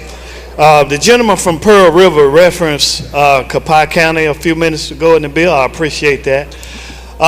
Great. But one of the questions I want to know is, even with the increases that's in the chart here, is there any way I could get a little bit more money? Oh, gentlemen, I'm happy to talk to you about that as well. Let's have that conversation. Okay. Well, look, let me ask you this question then. Is inflation factored into this formula anywhere? And yes. Tell me how. Yes, gentlemen. In Section 4, that's one of the changes we made in the bill based on the feedback from members of this body and members of the education community. And it is a yearly inflation adjustment that begins in year 4. And the way that's calculated is we take the CPI number for the year, the previous year, and then we take 20% of that and multiply that by the base student cost. The reason for that, again, as I mentioned earlier, is that we factor about 20% of input costs in running a school are subject to inflation. So we want to ensure that we have that adjustment automatically every year so that we aren't in a position, or the schools aren't in a position where they're being level funded, but actually receiving level funding that's worth less money, if that makes sense. Okay, so you think there is a possibility that I might be able to get a little bit more money? You'll get more. You'll get more later on. You're not stuck there forever. Lady from Jones, Miss Scott. She passes. Gentleman from Madison, Mr. Blackman. Thank you, Mr. Speaker. Does the gentleman yield? Yes, gentlemen. Okay, gentlemen, I see in the handout here that Canton would receive an increase of about $2 million. Is that correct? Thank you. I believe that is correct. Yeah. About $2 million? Yes, gentlemen, it's about $2 million. Okay, so that's good. Now, my question is this. When I go back home and I'm talking to my constituents about this formula here, right, what this handout represents is what these districts would get if Inspire is fully funded, correct? That's correct. How can my constituents trust that we will fully fund Inspire when we have failed to fully fund MAEP except for 2 years? Is that what you said? That's correct, yeah. How can I communicate to my community that they should trust that Inspire will be fully funded when MAEP has not been fully funded? I would tell them again that this House is endeavoring to take on the task of rewriting the education funding formula for the state of Mississippi. It is a key part of that formula is the funding. For us to accomplish our mission of equitable funding in education, we've got to fully fund this formula. Now, when all the cards are on the table, you know as well as I do that things happen up here, but we are going to fund this year, and I will stand here and make that commitment. And I'll also tell you that if we don't, later on in the session, I won't vote for it either, because we can't continue saying this is the problem, we've got this problem with MAP, this problem with MAP, change that formula and then say, well, we can't fully fund our own formula. We are going to have to put our money where our mouth is for this to work, and I would just submit to you that if we are going to go through the effort of doing this, we are going to follow through on our promise to fully fund this formula. Okay, now you said also a moment ago that even if this Plan A does not pass, that you do not believe that MAEP would be fully funded as a Plan B. Is that what you said? That is what I said, yes, gentlemen. And so how do you square that with what you also said a little bit earlier about no one having an appetite for underfunding education? What it sounds like to me is that there may be an appetite for fully funding Inspire, right? But not necessarily an appetite for fully funding education should Inspire not pass. I would again, gentlemen, remind you that the reason and my motivation for working on this is a more equitable allocation of student funds. Putting this new money into MAEP, fully funding MAEP, sends more money to districts that do not need more money from the state. That is the problem that I have with MAEP. Not because it's old, not because it's dated, not because it was written when I was 3 years old. My problem with it is that it sends money to districts that do not need even more support from the state than they are getting. I do not think that it is prudent for us as a state to continue to spend money in districts that don't need state support. So what I would tell you is that in fixing that problem, that argument, which is the argument that most of us make about MAEP, that it is not actually about equity at the end of the day. Most of us make the argument that we want to put more money in education. We just want it to go where it's needed. And that is what this formula is doing. But doesn't this formula give less money to some districts that desperately need more money? There are a few districts in this formula that have been subject to a hold harmless provision for 22 years, which was written, well before we were here. Those districts are receiving much more state funds than the number of students they have. That problem is a problem whether we do a new formula or we keep MAEP. Whether we do a new formula or keep MAEP, that problem remains. So again, this formula, and in addition to that, we do have a 3-year hold harmless, which I know I've mentioned. So for the first 3 years, there won't be a major change to funding for those districts that are currently subject to the hold harmless that's on the law now. So in year 4, at that point, there will be a sharper decline in funding than they had seen previously. But again, it's based on the fact that their enrollment has fallen substantially. Having said that, as I spoke to the gentleman earlier about, I'm committed to working with the superintendents, the representatives in this body that represent those districts to ensure that those districts that are currently benefiting from the hold harmless provision are not in a position in 4 years where they can't fund their budgets. So I will continue. We've got a long way to go in this process. I will continue to work with you all on that. But again, that is an issue that was created by an amendment that was passed MAP 20-something years ago.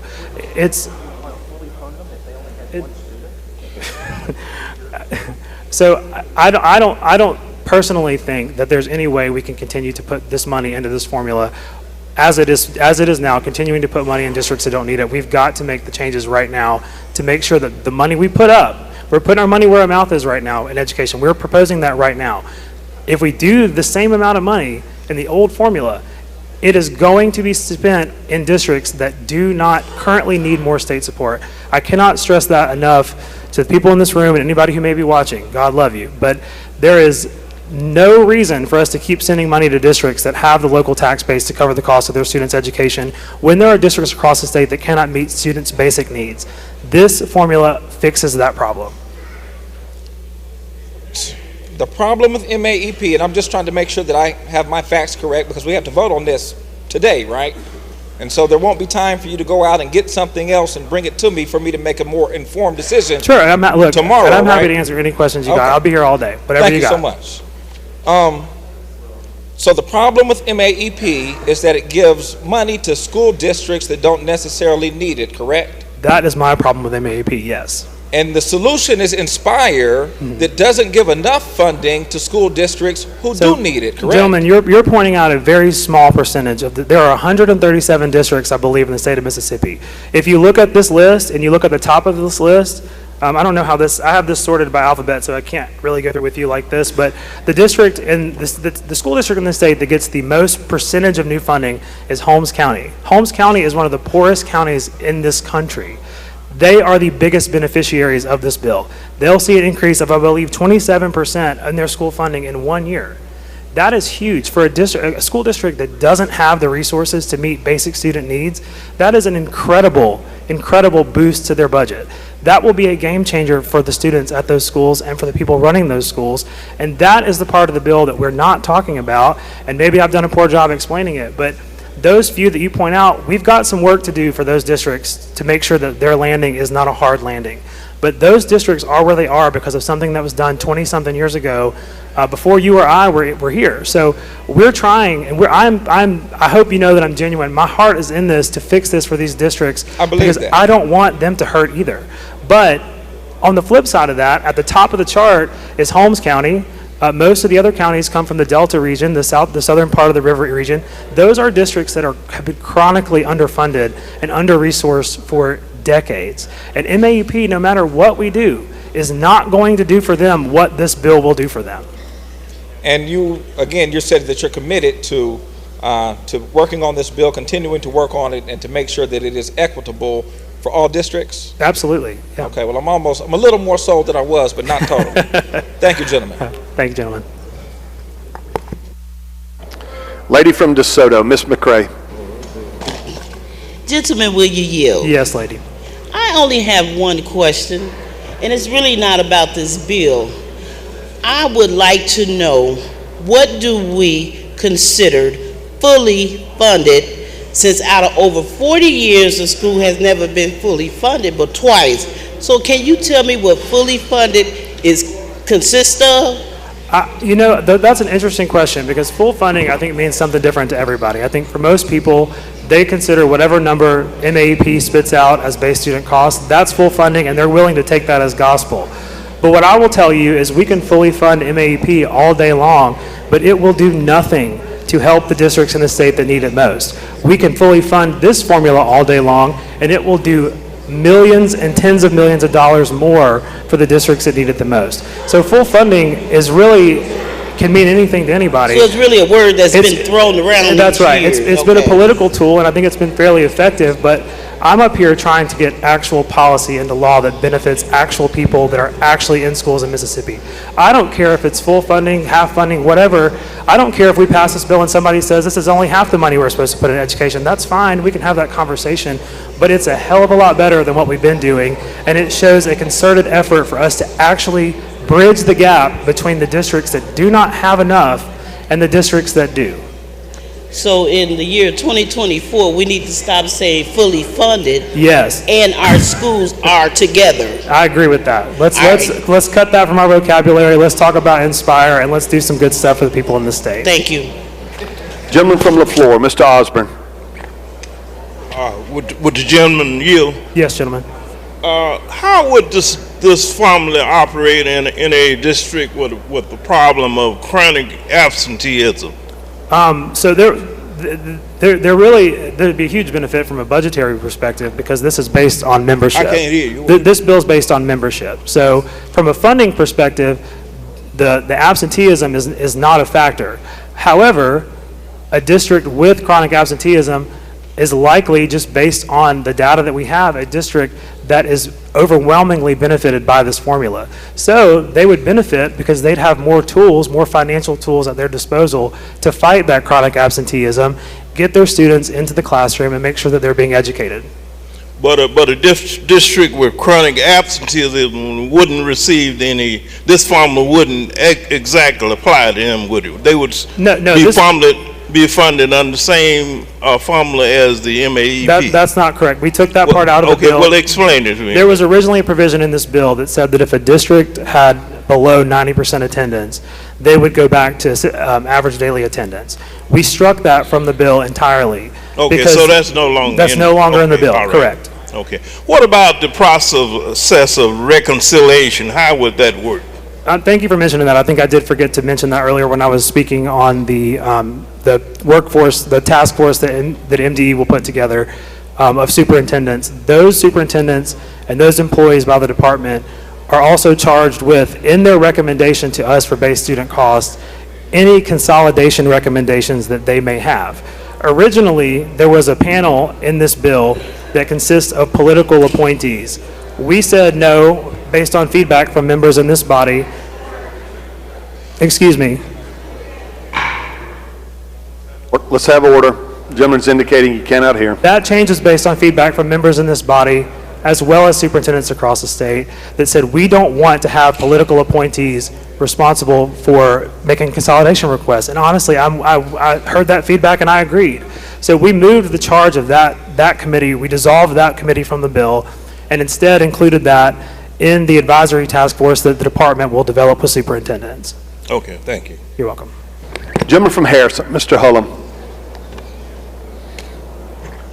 Does the gentleman yield? Yes, gentlemen. Just two quick questions. How long have you been working on this bill, gentlemen? I've been working on this bill, this exact bill, since about the day we got back here in January, but I've been working on this concept of a weighted student cost formula for over a year. Okay.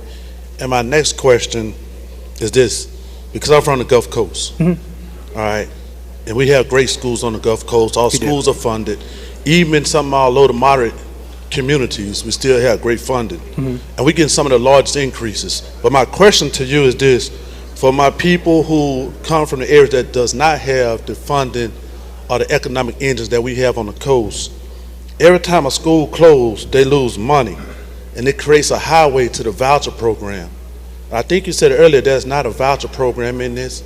It's not a way that private schools going to be funded by this. No, not at all. My last thing to close it out, I keep hearing about MAEP, Empower. So it's no other organization outside the state legislature is going to make the rules for the people, the children for the state of Mississippi. Am I correct? That's correct. I have not spoken with anybody outside of the state, and there's no out-of-state input on this formula going forward or on the process up to this point. All right, thank you. Thank you, gentlemen.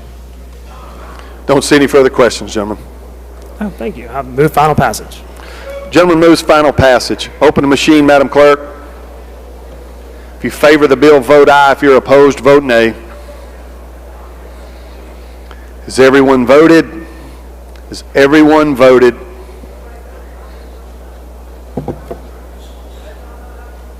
Has everyone voted? Close the machine, Madam Clerk. By a vote of 92 yeas, 13 nays, the bill passes. Anything further, Mr. Chairman? Education yields the floor, thank God.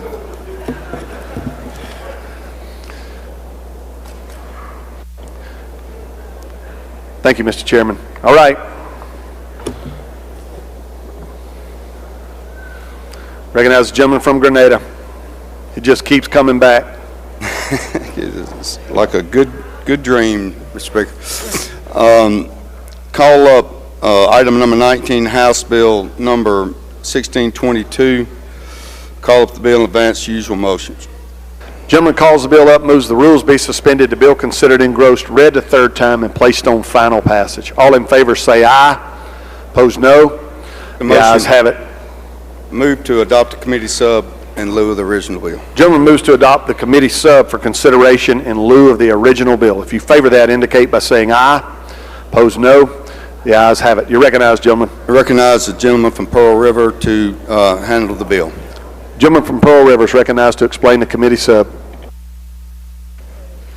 Thank you, Mr. Speaker. Thank you, Mr. Chairman. House Bill 1622 is the Commercial Vehicle Towing Advisory Bill. This is to establish a committee within the Department of Transportation, within the Commercial Transportation Enforcement Division of DPS.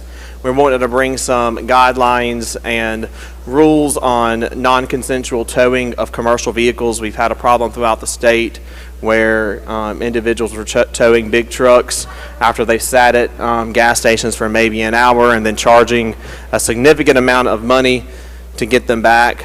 So this is going to bring some requirements into that practice and hopefully help us rein that in. So that's a short explanation of this bill. I'll yield for any questions. Gentleman from Capaya, Mr. Holloway. Thank you, gentlemen. Does towing of individual private vehicles on private property, is that regulated in this bill? No, sir. This is just for, I believe it's 26,000. Just for commercial towing, trucks and? Yes, sir. Just 26,000 pounds heavy duty towing. Just commercial trucks. Okay, so what about towing of private vehicles from private property when they charge astronomical fees to do the same thing? So you're asking?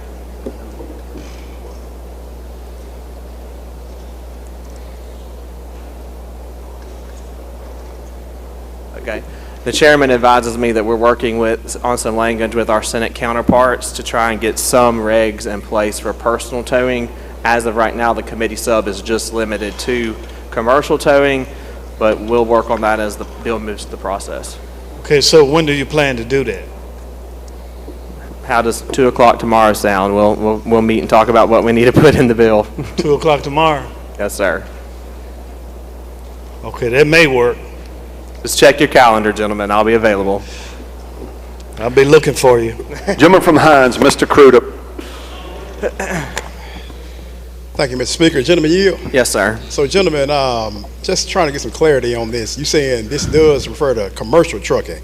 Yes, sir. But is there a certain amount limit on the fee that will be imposed on them? We are tasking this. We're establishing a commercial towing advisory committee within that department.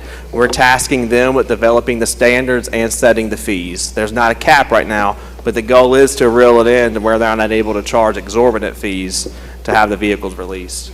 But it's not stopping that, you know, if a 18-wheeler does park on a private lot, that it still can be towed, right? It can be towed, yes, sir. Okay, thank you, gentlemen. Gentleman from Harrison, Mr. Hullum. Does the gentleman yield? Yes, sir. One of the most important things, this bill is an outstanding bill, especially for us in a tourist destination. My question to you is this: can you look in there and find a way that you can help the people that comes to the Gulf Coast, come to the state for tourism, and they get, as soon as the tow truck driver hooks up to their vehicle, they charge them an outrageous amount just to put the vehicle down, even though they knew that they wasn't in the right area. Is there anything that y'all can regulate that? Because that's price gouging to its finest every time it's a special event in our tourist destinations. Again, gentlemen, it's limited to commercial, but as we work on the bill as it moves through the process, we can look at that and see what other things we want to put under this committee as far as their responsibilities. All right, thank you. Thank you. Don't see any further questions, gentlemen. 2 o'clock tomorrow, gentlemen. You move final passage? Yes, Mr. Speaker. He moves final passage. Open the machine, Madam Clerk. If you favor the bill, vote aye. If you're opposed, vote nay. Has everyone voted? Has everyone voted? Close the machine, Madam Clerk. By a vote of 121 yeas, 0 nays, the bill passes. Next item, Mr. Chairman. Thank you, Mr. Speaker. Call up item number 20, House Bill 1461, and make the usual motions. Gentleman calls the bill up, moves the rules be suspended, the bill considered engrossed, read a third time, and placed on final passage. All those in favor say aye. Opposed, no. The ayes have it. I move to adopt the committee sub in lieu of the original bill. Gentleman moves to adopt the committee sub for consideration in lieu of the original bill. If you favor that, indicate by saying aye. Opposed, no. The ayes have it. You're recognized to explain the committee sub. Thank you, Mr. Speaker. What this bill does is requires that we basically setting up a directory for those products that are FDA approved that go to vape stores, that are approved to go in vape stores, either those that are approved by FDA or in the process of being approved by FDA. Vape stores can only sell those products that meet the requirements of FDA regulation. That's the explanation of the bill. Questions on the bill? I don't see any, gentlemen. Move final passage. He moves final passage. Open the machine, Madam Clerk. If you favor the bill, vote aye. If you're opposed, vote nay. Has everyone voted? Has everyone voted? Close the machine, Madam Clerk. By a vote of 121 yeas, 0 nays, the bill passes. Next item. Thank you, Mr. Speaker. Item number 21, House Bill 869, and advance your usual motions. Gentleman calls the bill up, moves the rules be suspended, the bill considered engrossed, read a third time, and placed on final passage. All in favor say aye. Opposed, no. The ayes have it. You're recognized. I move to adopt the committee sub in lieu of the original legislation. Gentleman moves to adopt the committee sub for consideration in lieu of the original bill. If you favor that, indicate by saying aye. Opposed, no. The ayes have it. You're recognized to explain the committee sub. Thank you, Mr. Speaker. I recognize the gentleman from Green to explain the committee sub. Gentleman, you're recognized. Thank you, Mr. Speaker. Thank you, Mr. Chairman. Currently, prosecutors are assistant DAs, other prosecutors are required to turn over information about law enforcement officers' credibility if they have a credibility issue.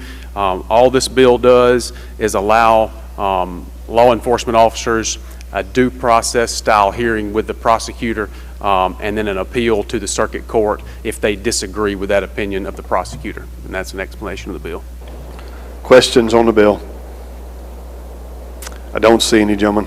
Move final passage. He moves final passage. Open the machine, Madam Clerk. If you favor the bill, vote aye. If you're opposed, vote nay.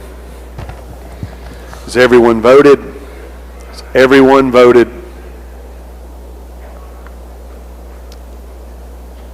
Close the machine, Madam Clerk.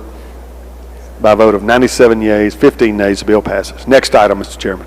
Thank you, Mr. Speaker. Item number 22, House Bill 1153. Call the bill up and make the usual motions. Gentleman calls the bill up, moves the rules be suspended, the bill considered engrossed, read a third time, and placed on final passage. All in favor say aye. Opposed, no. The ayes have it. You're recognized. Thank you, Mr. Speaker. What this bill does is provide cleanup language for certain code sections that we passed legislation 2 years ago in compliance with some federal regulation pertaining to the sale of tobacco products to those individuals under the age of 21. There's certain code sections referenced in the bill that fail to include that language, and it cleans that up and makes that language comply with federal regulation as well as other code sections pertaining to the sale of those individuals under the age of 21. That's the explanation of the bill, Mr. Speaker. Questions on the bill? I don't see any, gentlemen. Move final passage. He moves final passage. Open the machine, Madam Clerk. If you favor the bill, vote aye. If you're opposed, vote nay. Has everyone voted? Has everyone voted? Close the machine, Madam Clerk.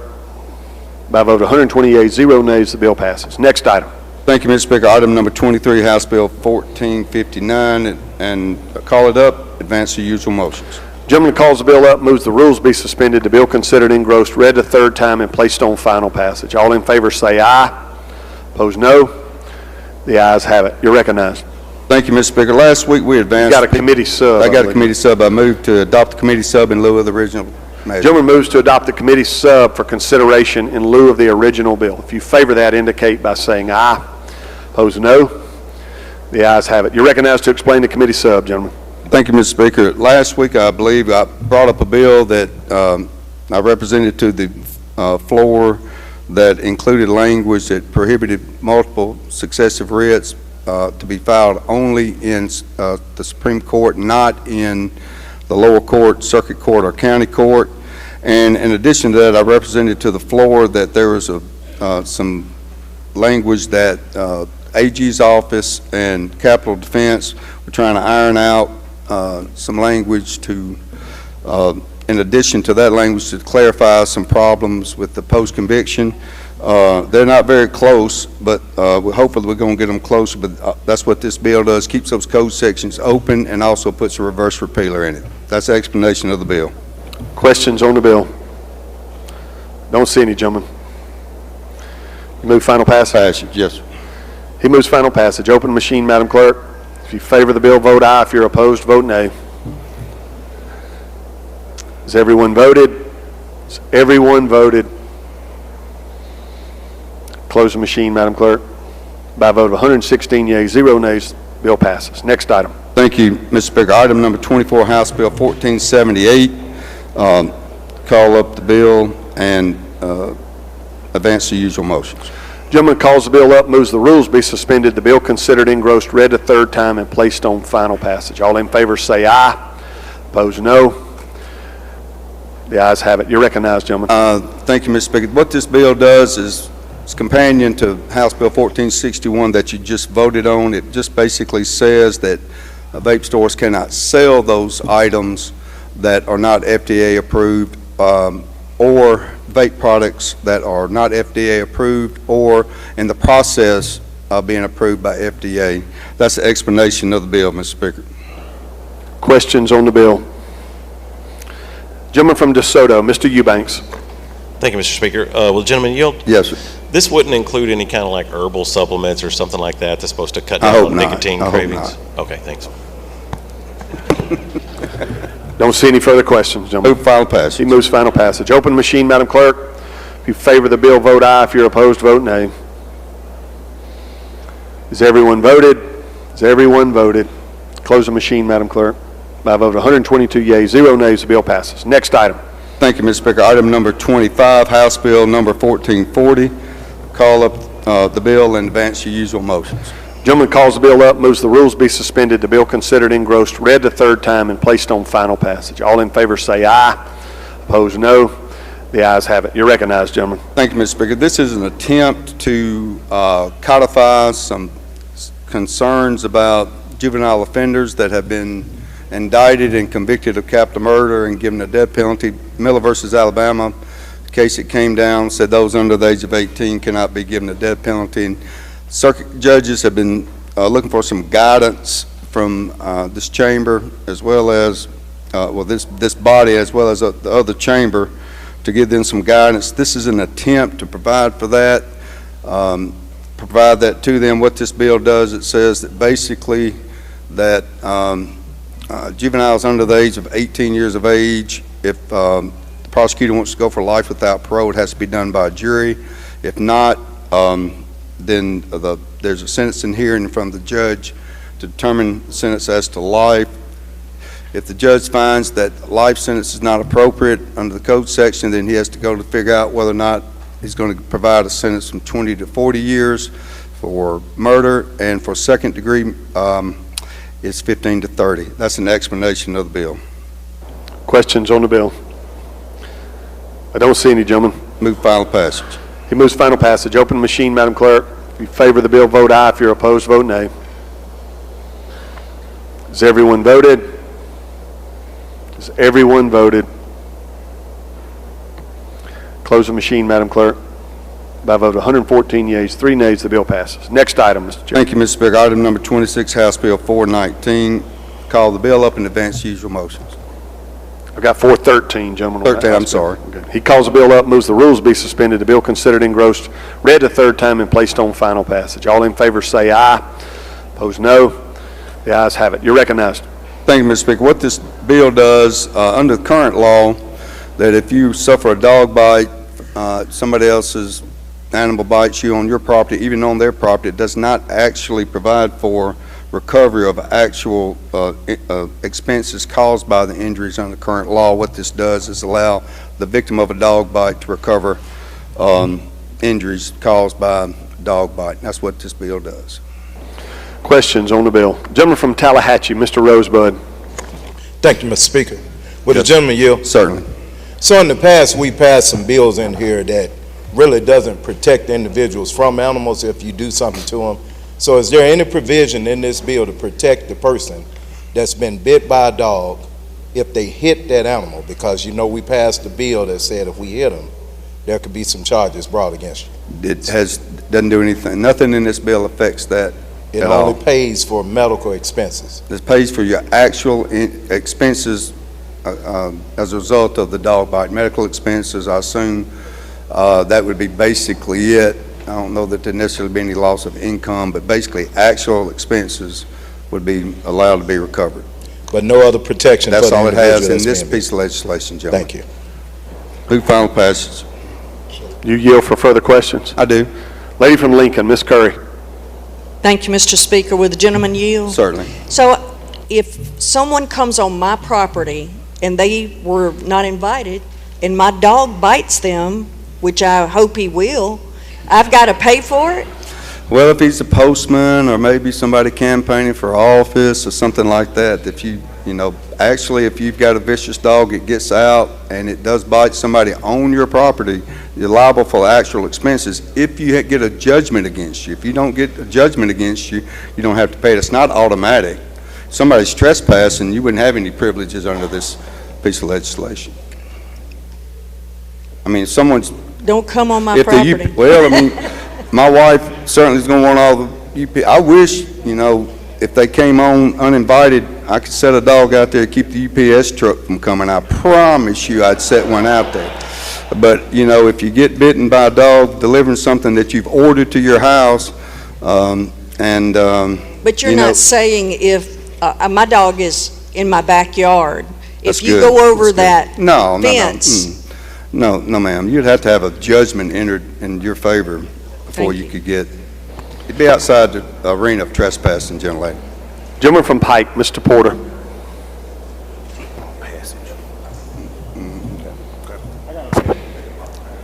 Okay. Gentleman from Washington, Mr. Bailey, for a question. Gentleman, yeah. Certainly. Are we limiting personal liability in these dog bite cases? No, it's just the code section doesn't provide for, under the dog bite code section does not provide, we're just closing a loophole, not necessarily a loophole, a failure to include actual damages for the injury. That's all we're doing. Okay, but some people may experience more than just a doctor bill from that. It'd be actual damages. If you have actual damages, then you could recover your actual damages. Okay, what about pain and suffering? That's an actual damage. Okay, all right, thank you. Gentleman from Forest, Mr. Watson. Thank you, Mr. Speaker. If the chairman will yield. Certainly. What is the current law on this subject matter with respect to fault and also with respect to damages? As to fault, as to what? Now, what is the current law on this subject with respect to, my first question would be with respect to fault. It's the problem you have is now that it's basically you don't have a situation where it's open right now as to whether or not you can recover any damages at all. You don't get an opportunity to establish fault under current law for dog bite. Because I believe they say the first bite is no liability to the property owner. Is that correct? That's not necessarily, depends on the circumstances whether or not you're a trespasser or not. Let's assume that you are not a trespasser. You got basically I understand in Mississippi you got a first bite rule right at this point. That would be the first bite rule. That's right. We have first bite, there is no liability. That's correct. Okay. Now, what is the current law with respect to injuries and damages? You have no ability after that to recover anything. It just said, basically said that you move forward past the first bite. This establishes actual damages after that. Okay, but I'm just saying, what is the current law with respect to injuries and damages once you've gotten past the fault threshold? You don't have anything, there's nothing there now to allow you to recover damages, Jim. Are you saying current case law does not provide for any recovery when the... Statutorily it does not. No, I'm just saying by case law. Basically, there's no, yes, that's correct. It's nothing that allows you, the individuals that are on the property lawfully to recover damages at this time. They can't recover anything. That's my understanding. So really, you're saying on the current law, if that's the case, then I don't need insurance coverage to protect me from that legal exposure. Technically, you're right. I believe that unless you've got a vicious dog. That's what they're telling me. Okay, now let's go to the vicious dog. What happens if you have a vicious dog? Well, if you have a vicious dog and it's attacked somebody before, and if there's notice of it, then usually the insurance company, in my experience, has been they give you a rider to exclude any animals on your property. Initially, then you go in just a general litigation as to whether or not you had damages or not. Okay, but what I'm trying to determine, I know you may not have been here, but who does, it sounds like tort reform, but who does this bill help? No, it just affects, it's not a lawyer, it's not a lawyer bill or tort reform bill, either one, gentlemen. It allows you to recover something that you could not recover until this legislation I got you. So you're saying this permits the recovery of damages? Correct. All right. So, and you're saying now you can't recover, but if this bill is passed, then if you have a dog, I mean, and I guess it's maybe a question of fact as to whether or not it's a vicious dog, then you can recover. That's correct. So this is really not tort reform, this is just the opposite. Not really. It's just someone is recovering for damages caused Under the code section, if someone's dog attacks you and they don't have the protections under the code section for the first bite rule. Well, now, Mr. Chairman, you keep saying under the code section, but I'm saying, what about case law? Case law, you're not provided. Under this code section, you will be getting protection. That's what I'm talking about. When you say you would be getting protection, you're saying you could recover monetary damages. Certainly. But they would be limited. They would be the actual damages. Oh, this may be a good bill then. Thank you. I appreciate All right, it. thank you, sir. I appreciate it. Gentleman from Jones, Mr. Blackwell. Thank you, Mr. Speaker. I just want to be clear. Right. So if a non-invitee comes on my property and my dog bites that person, then I can be liable for actual damages. If it's a trespasser, there's a difference between a non-invitee and a trespasser. Somebody can be on your property delivering something, should have gone to your neighbors, delivered at your house. They're not necessarily, they're non-invitee, but they're not a trespasser. You understand? So that individual is going to get protection. The trespasser is not going to get any more protection than he would under current law for trespassing for any damages. Okay, thank you. Lady from Hines, Ms. Yates. Thank you, Mr. Speaker. Will the gentleman yield? Certainly. All right. I'm going to try to clear all this up for everybody, hopefully, I think. Under current law, if you are a trespasser, you have no cause of action under a premises liability case or a dog bite case. This does not change that, does it? Does not. Okay, so we're not doing anything to help trespassers on our property? None. All right.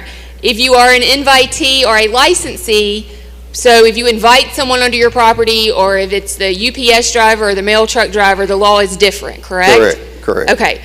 Under current case law for dog bite cases, if someone you invite onto your property is bitten by your dog and sustains injuries, the law is generally the dog gets one free bite. Is that correct? That's my understanding. Okay. This bill, what it says is that we're doing away with the one free bite, and if you do not have to show a vicious propensity to recover actual damages if you are bitten by a dog and you are not a trespasser. Correct. Okay, thank you. Gentleman from Montgomery, Mr. Oliver. Thank you, Mr. Speaker. Gentleman yield. Yes, sir. Gentlemen, there's been a lot of talk about canines here today. I can't hear you, gentlemen. There are a lot of questions today, and I see the bill references dog bites, canine bites, that no other animals are included in this. No. I'll just say a ferocious cat attacks you. There's a big difference between a dog and a cat. So that it's strictly for canines? It's strictly dog bite.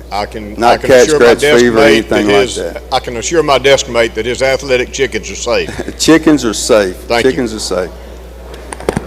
Gentleman from Newton, Mr. Rushing. Thank you, Mr. Speaker. Gentleman yield. Yes. Does the current law as it stands now, and I understand that, which I've learned something today, I didn't know we had a one free bite, but doesn't the homeowner's insurance play a part in this somewhere, as far as if I have an invitee or a guest at my home and my ferocious dog bites him for the first time, but didn't my homeowner's insurance cover that in the event as far as medical expenses and that kind of thing? Depends on your policy, gentlemen. Okay. I've handled cases, dog bite cases, where they covered, and I've had insurance policies where they didn't cover. Okay, I didn't know if that fell under kind of a general liability of a homeowner insurance thing or what. No. So, okay, thank you, gentlemen. No problem. Gentleman from Jefferson, Mr. Harness.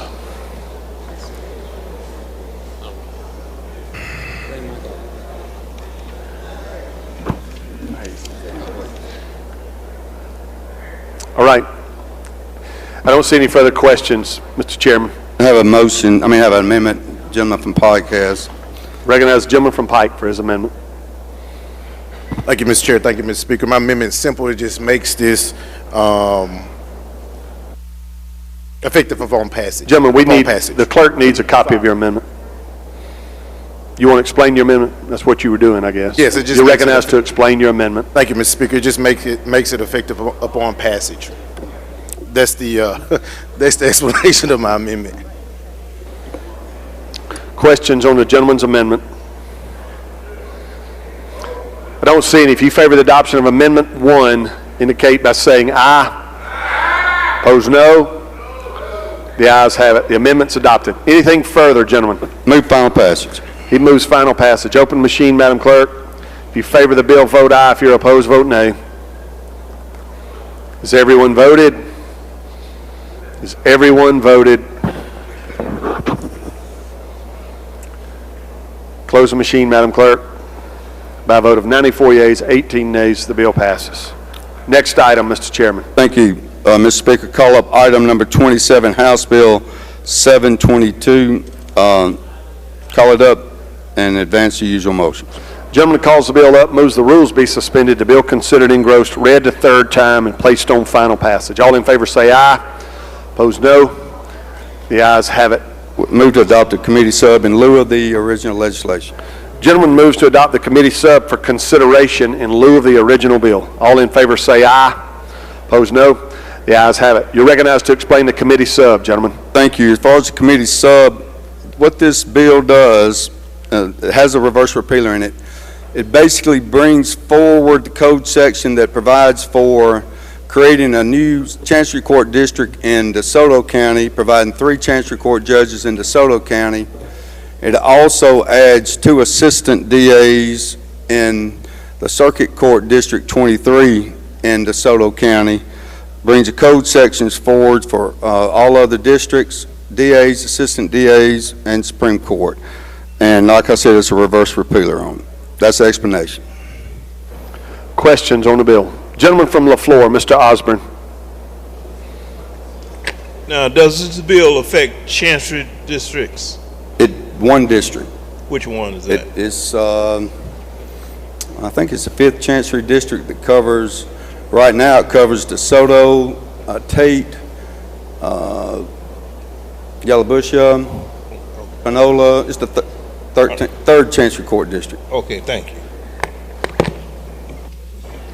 Gentleman from Jefferson, Mr. Harness. Will the gentleman yield? Certainly.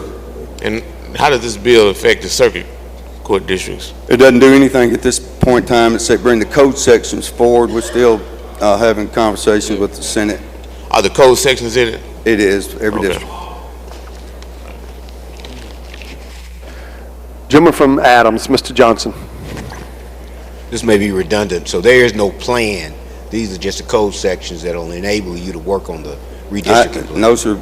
Chairman Hood and I, we don't have our judges picked out yet, so we don't know which kind of districts we're going to draw yet. Yeah, well. No, we don't have a plan at this point in time. Well, you know, I don't know if it's good for you not to have a plan or when you're working on. We're working on a plan with the Senate. All right. We don't have a plan. What about the plan you're working on with the House members? You working on one over here? Well, certainly we are. All right, thank you. All right, I don't see any further questions, gentlemen. Move final passage. He moves final passage. Open the machine, Madam Clerk. If you favor the bill, vote aye. If you're opposed, vote nay. Has everyone voted? Has everyone voted? Close the machine, Madam Clerk. By a vote of 120 yeas, 0 nays, the bill passes. Anything further, Mr. Chairman? JB yields. Municipalities.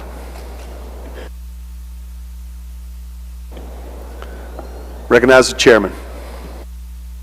Thank you, Mr. Speaker. I'd like to go to today's calendar, Supplement 1, number 28 on the general calendar, House Bill 1220, and make the usual motion.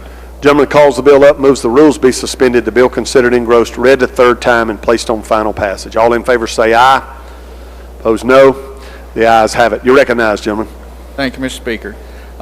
Before you is House Bill number 1020, and it amends Mississippi State Section Code 29-145, and what this bill basically does, it allows the Secretary of State's office on tax forfeited property, that's property that's gone through a tax sale at your local county and has gone on to become property of the state of Mississippi. It allows the Secretary of State's office to reimburse counties and or municipalities for the removal of hazardous trees. There was an incident in the state this past year where actually a tree fell and killed someone, and it was on state-owned property. what this bill does is allows the local governing authority to remove that tree and allow Secretary of State to reimburse the county or cities up to 50% of the value of that property. It gives priority to properties around our educational institutions, such as our junior and community colleges and our IHLs. It also provides that it gives 30% of the funding or priority to counties or municipalities that has the highest number of tax forfeited properties, and the rest would go to the remaining counties and cities for that purpose. You can do this for 3 years. If you utilize this program for 3 years, you have to wait 3 years to allow some other communities and cities to utilize this program, and then after that third year, you can go back and apply again. So it kind of makes sure that everyone in the state has an opportunity to take advantage of removing any dead or hazardous trees that may be on state-owned property. And that's the explanation of the bill. Mr. Speaker, I'll be open for any questions. Gentleman from Prentice, Mr. Turner. Thank you, Mr. Speaker. Would the gentleman yield? Yes, sir. Gentlemen, there's a code section in this bill that would allow a municipality to go on private property and remove damages or litter or whatever. Not to my knowledge, sir. This is strictly will allow them to remove trees on state-owned tax forfeited property. Thank you, sir. Yes, sir. Don't see any further questions, gentlemen. Move final passage. He moves final passage. Open the machine, Madam Clerk. If you favor the bill, vote aye. If you're opposed, vote nay. Has everyone voted? Has everyone voted? Close the machine, Madam Clerk. By a vote of 120 yeas, 0 nays, the bill passes. Judd A.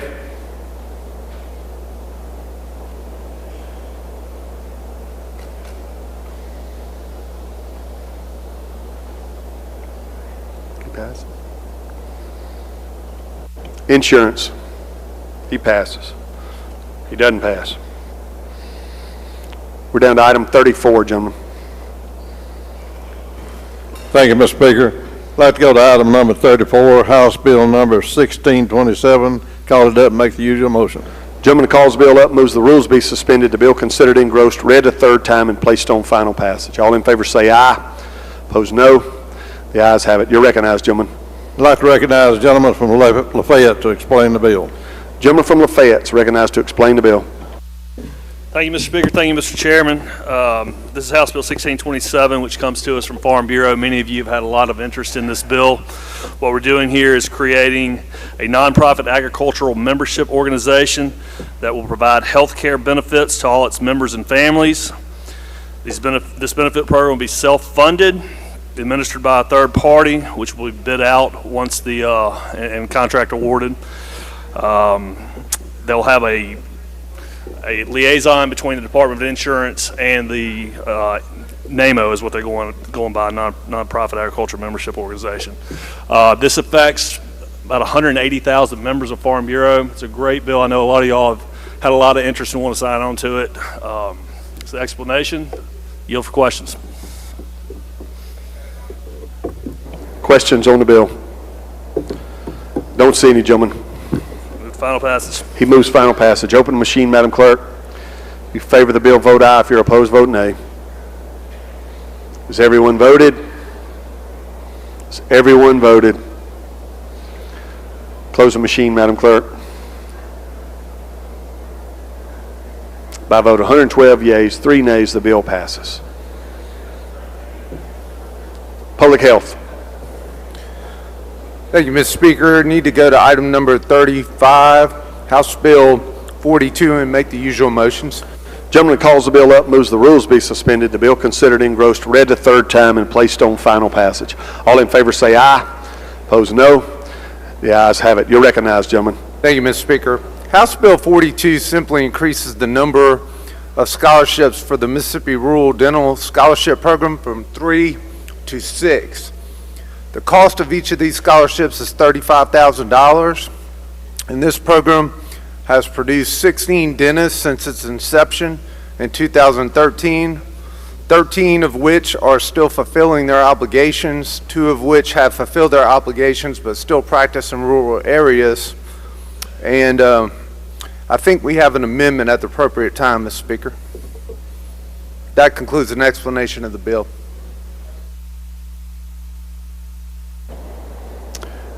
I believe the gentleman has an amendment. You want to explain? Does the clerk have a copy? The gentleman is going to explain the amendment.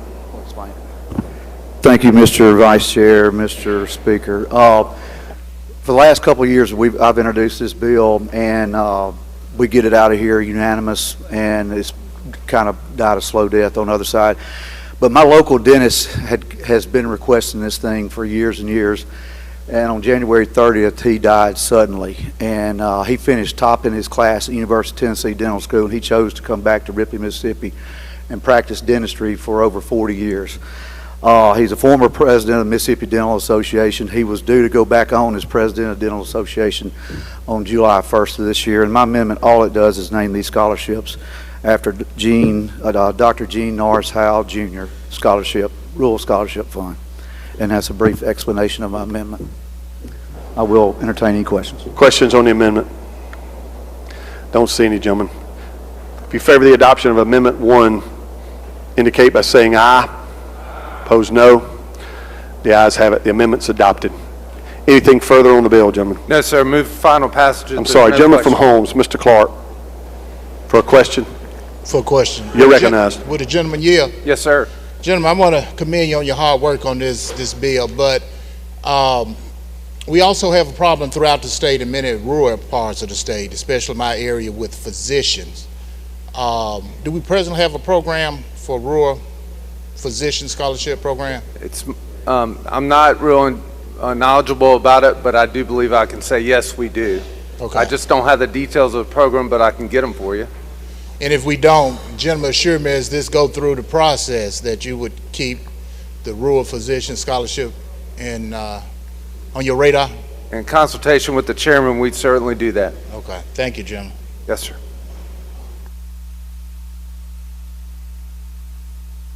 All right, I don't see anything further, gentlemen. Move for final passage, please. Gentleman moves final passage. Open the machine, Madam Clerk. If you favor the bill, vote aye. If you're opposed, vote nay.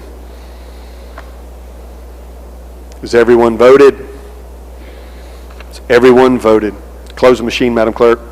By a vote of 121 yeas, 0 nays, the bill passes. Next item, Mr. Chairman. Thank you, Mr. Speaker. I'd like to skip item 36, House Bill 334, and let it retain its place on the calendar.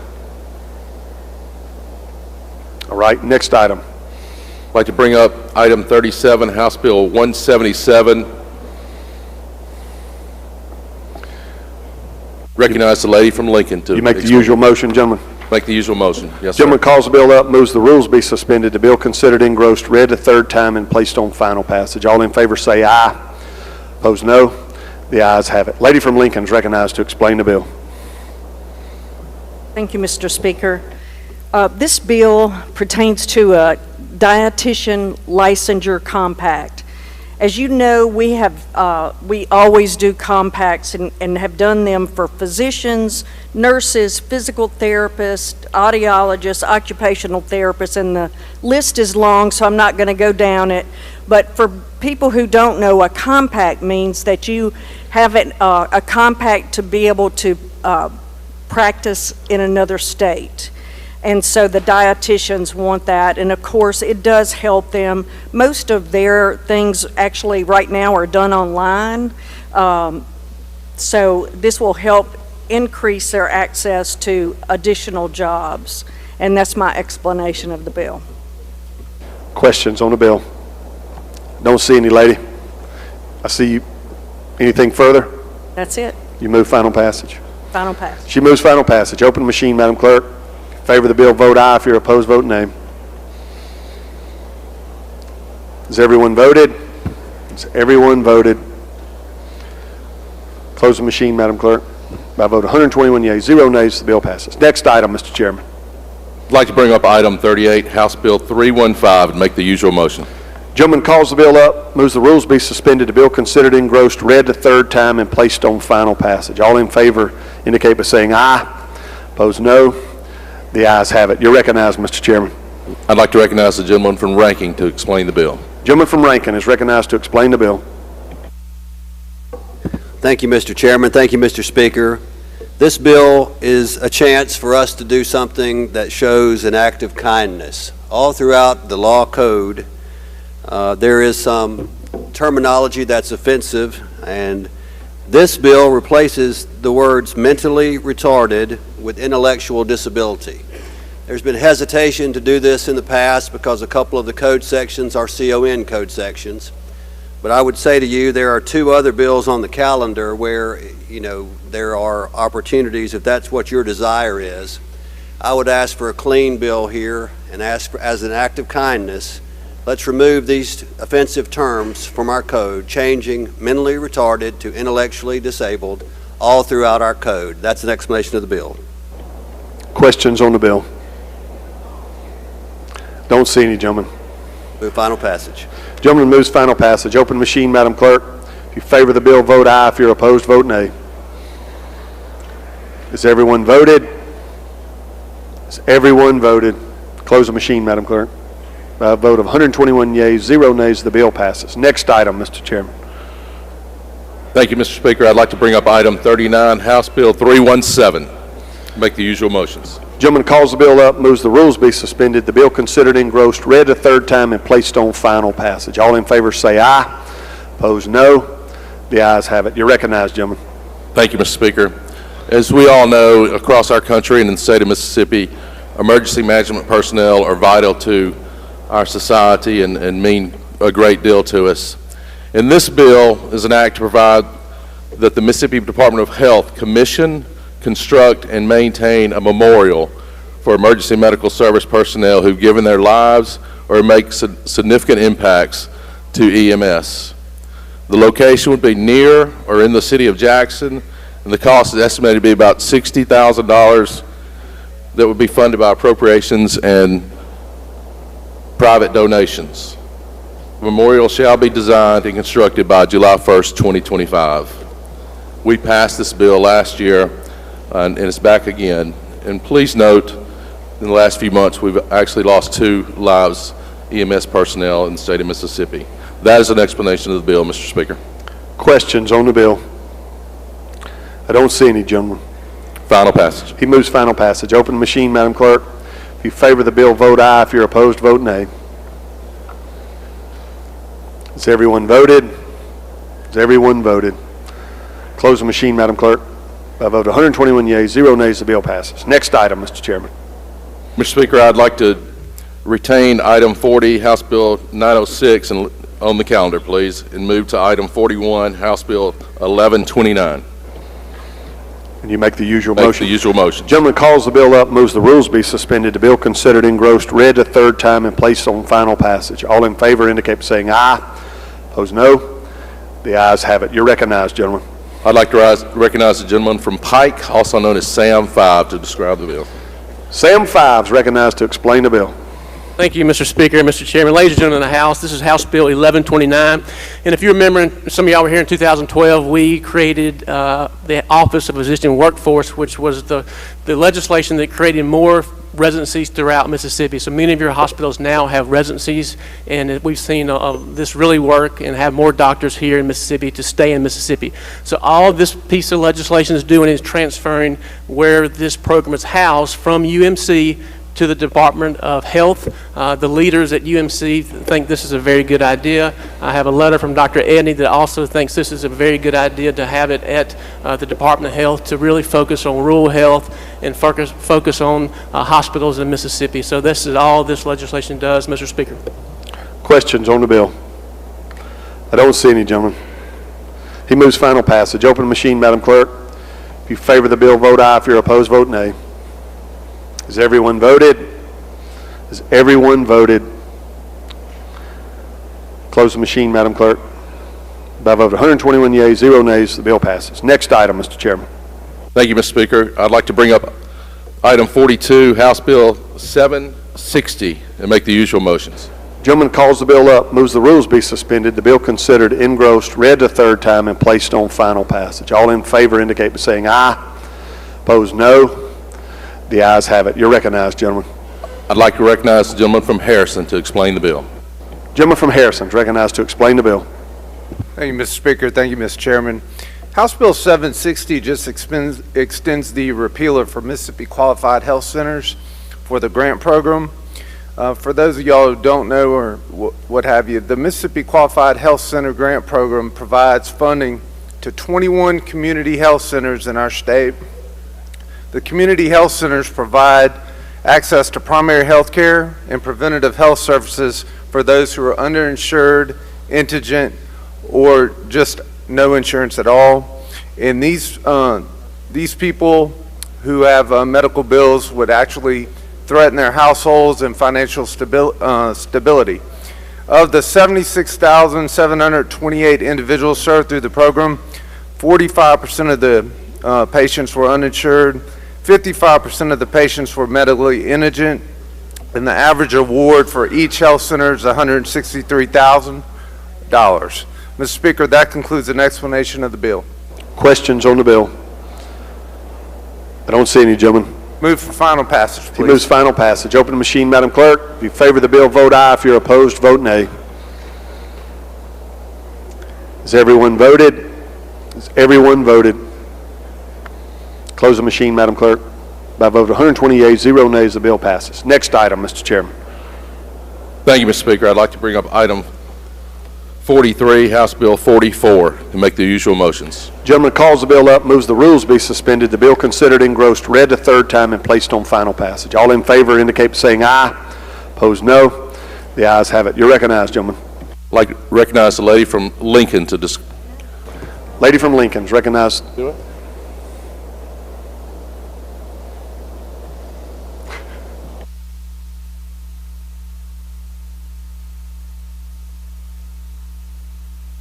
Mr. Speaker, I wanted to skip that bill. I called it the wrong one. Can we retain 44's place on the calendar? You'll have to lay that one on the table, gentlemen. Lay it on the table, please. On the calendar. You'll lay it on the table subject to call, I believe, if you wish to preserve it. Lay it on the table subject to call. Gentleman's motion is to lay the bill on the table subject to call. All those in favor indicate by saying aye. Opposed, no. The ayes have it. The ayes have it. All right. Next item, Mr. Chairman. I'd like to bring up item 44, House Bill 37, please. Make the usual motions. Gentleman calls the bill up, moves the rules be suspended, the bill considered engrossed, read a third time, and placed on final passage. All in favor indicate by saying aye. Opposed, no. The ayes have it. You're recognized. I'd like to recognize the gentlelady from Lincoln to explain the bill. Gentlelady from Lincoln is recognized to explain this bill. And I believe is there an amendment? There's a strike-all amendment to the bill, and I gave it to the clerk. You want to explain the amendment, lady? I'm just going to explain it because it's now the bill. Okay, you're recognized. Thank you. So this bill,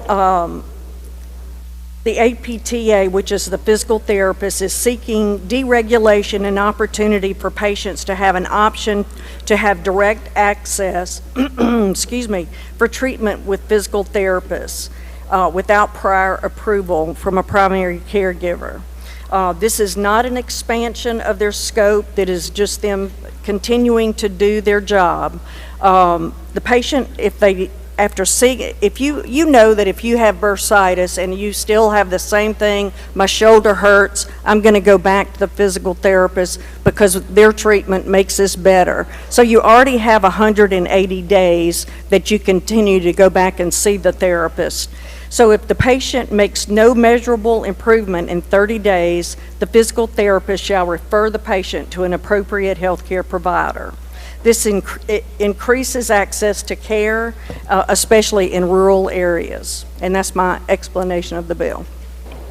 Questions on the bill? Gentleman from Forest, Mr. Watson. Thank you, Mr. Speaker. If the chairman would yield. Yes, sir. I thought I heard two things. Would this eliminate the prescription requirement in the initial referral to a physical therapist? Yes, sir, it will. You could just go directly to a physical therapist without a doctor referring you? Yes, sir. All right. Thank you, ma'am. Gentleman from Montgomery, Mr. Oliver. Thank you, Mr. Speaker. Gentlelady, will you yield? Yes, sir. So if I understand this correctly, we're giving therapists the opportunity to perform outside the scope of a. Well, they're not guidance. outside their scope. They're still doing the same thing. Let me but- rephrase that. Okay. I said that wrong, obviously. They're practicing outside of the supervision of a physician or without the recommendation of a physician. That's to provide correct. physical therapy. So we're allowing them to do this, and this same similar bill, if I'm not mistaken, came up in the same committee with nurse practitioners outside I really did. physician care. You may have to say that again.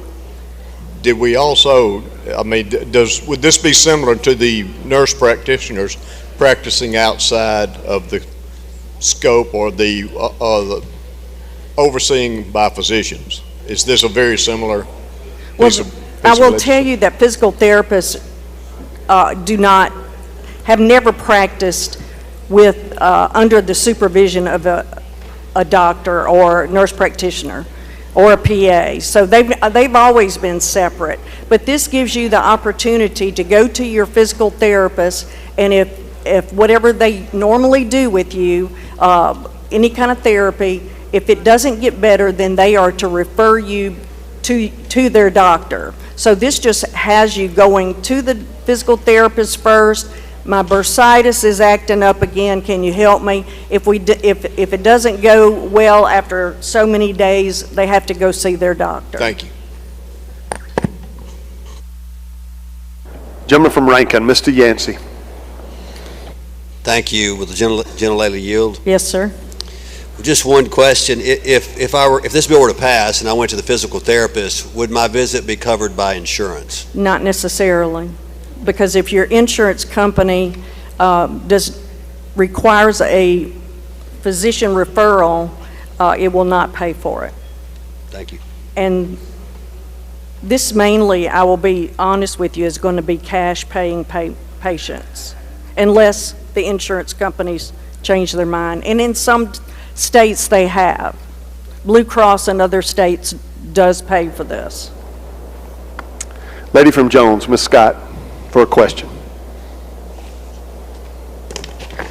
One question, lady. I just want to be sure. Now, this will not impact our Medicaid program at all, will it? No, ma'am. So you're saying that if a person on their own initiates this with a physical therapist, they'll be paying this? They'll be paying out of pocket. All right, thank you. Gentleman from Marshall, Mr. Faulkner. Thank you, Mr. Speaker. General Lady Yield. Yes, sir. If a person, let me ask the question this way, is there a diagnosis necessary for a person to be able to go to the physical therapy, or can they just go if they just having back pain? You're having back pain, they can try a few things, but if you're having back pain, there's no physical therapist that wants to touch you before you go and see a doctor, have an MRI, and see what they're doing. And they're not trying to do that. Also, remember, these are all doctorate of physical therapists. They're not just out willy-nilly with a couple of years. They have a doctor's degree of physical therapy. So they also don't want to treat somebody who has a herniated disc without getting that diagnosis first. But if you have something that you've been fighting for years, a shoulder injury, an old knee injury, and you go see your physical therapist and this helps, the physical therapist, first of all, will tell you whether your insurance is going to pay for this or not. And if it doesn't, that person will be able to decide if they would rather just pay for it out of pocket or not. So diagnosis is necessary, but not the referral from the doctor. I'm sorry. The diagnosis is necessary to go to see the physical therapist, but not the referral. Right. Okay, thank you. Gentleman from Washington, Mr. Hines. Thank you, Mr. Speaker. General Lady Yield. Yes, sir. General Lady, I want to try to help you a little bit. All right. So if I was possibly stepping down off a stool in my kitchen and tweaked my knee a little bit, I woke up in the morning, a little swole, a little hurt, and I knew a physical therapist, I could go to him or her and walking in, she give me some exercises and stuff I could do to kind of alleviate the strain. That's Would this right. help that? And if you don't get better, obviously, the physical therapist is going to send you to a doctor for further testing. Absolutely. So, gentlelady, have you ever been to a physical therapist? I have. Would you not agree with me that they give you a series of exercises to do on your own when you leave the therapist so you can build muscle mass and strength? They do, because most of these patients are chronic and have the same thing all the time, so they keep going back. And it's another reason we're just trying to give access to the patient without having the triple step. You go to your doctor. I've gone to him, every year for 6 years for the same thing. This is just alleviating a step. But that physical therapist is also going to stay in close communication with that physician. So, gentlelady, they have a code of ethics that they have to follow as well. And so they would have to document in your file and your chart if this was something beyond their ability to practice. Would you not agree? Absolutely. And so that would help get them the reference they need to go to the doctor and probably get whatever the insurance needs to cover. That's right. All right, thank you, gentlelady. Thank you.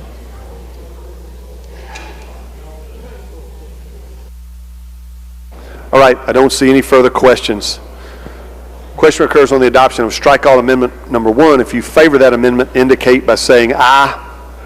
Opposed, no. The ayes have it. The ayes have it. Anything further on the bill, lady? That's all.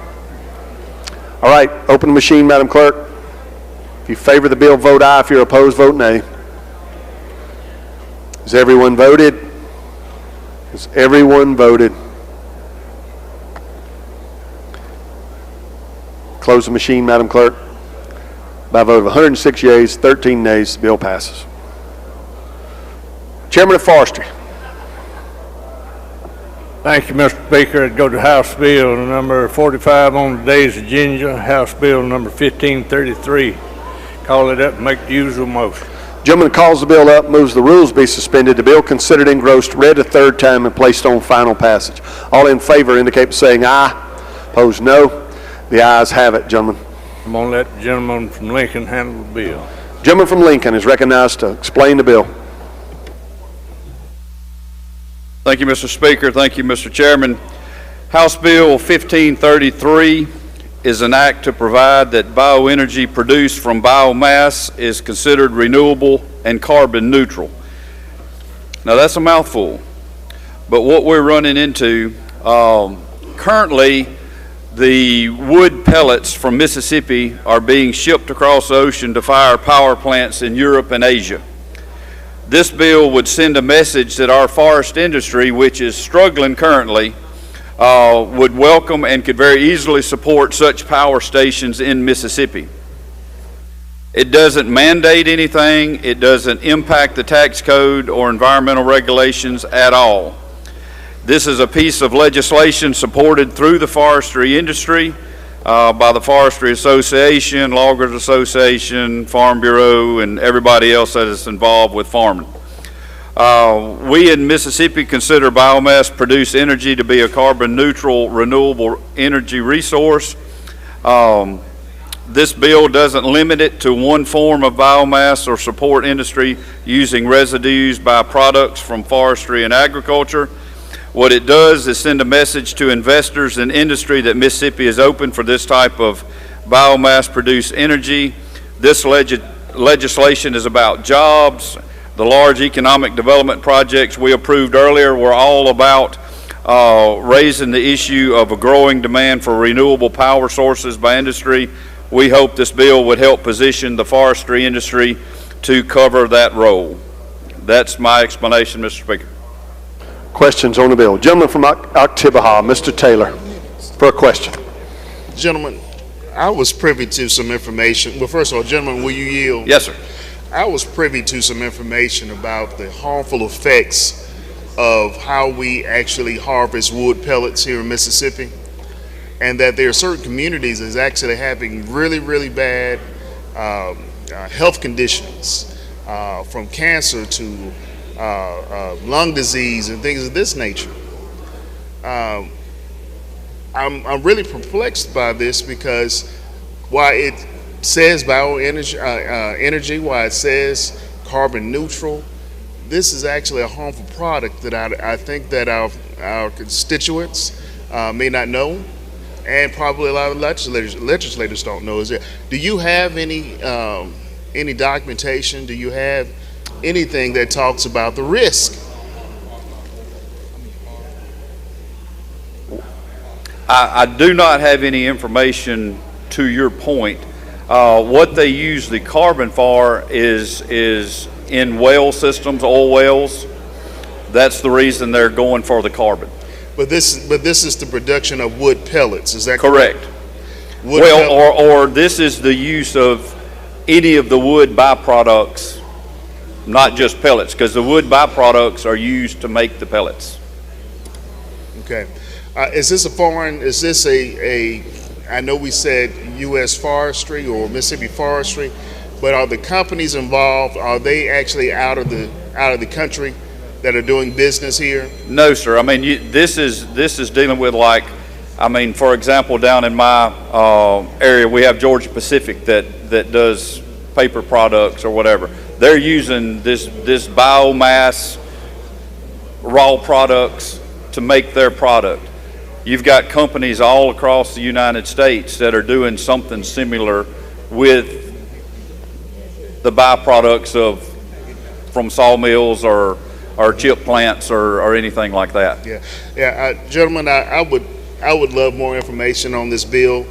I'm under the impression that the way that this biomass product is engineered for wood pellet products are actually harmful for some of our small counties, that actually when these large industries move in, make these pellets, that it becomes toxic to that environment. So I just want to make sure that the Well, I've been in the wood business for a long time before I came here. I've never heard of that problem, but if I come across it, and I will ask these folks about it, and I will let you know if that's fair enough. Thank you, Jim. Lady from Hines, Ms. Summers. Thank you, Mr. Chairman. Mr. Speaker, excuse me. Will the gentleman yield? Yes, ma'am. I wanted to camelback off of what the gentleman from October Hall was saying. The plant that he's referring to is a European-based plant down in southwest Mississippi, and the plant was fined the highest amount from the Mississippi Department of Environmental Quality because of the air pollution that's coming from the biomass as a result of the wood pellet production. And as a result of that, we have received testimony from residents that live in that area that have experienced cancer. Children are being diagnosed with asthma. People are dying as a result of this biomass. So with your bill, when you say it's considered carbon neutral, does that mean that it will no longer be considered pollution? I'm not sure on that.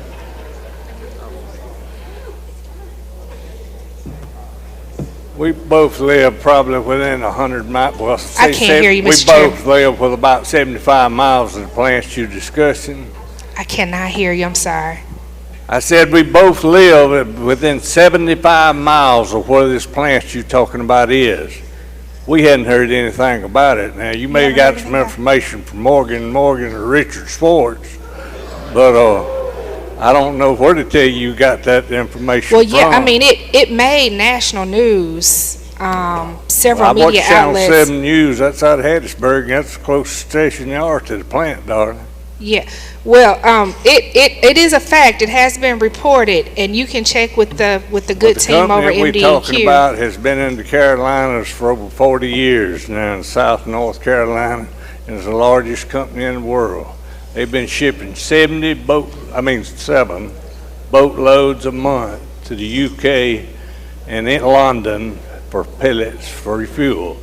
And what we need to try and get away from is the carbon analysis that's in coal and fire it with fuel pellets that we can use some of this timber that's laying on the ground.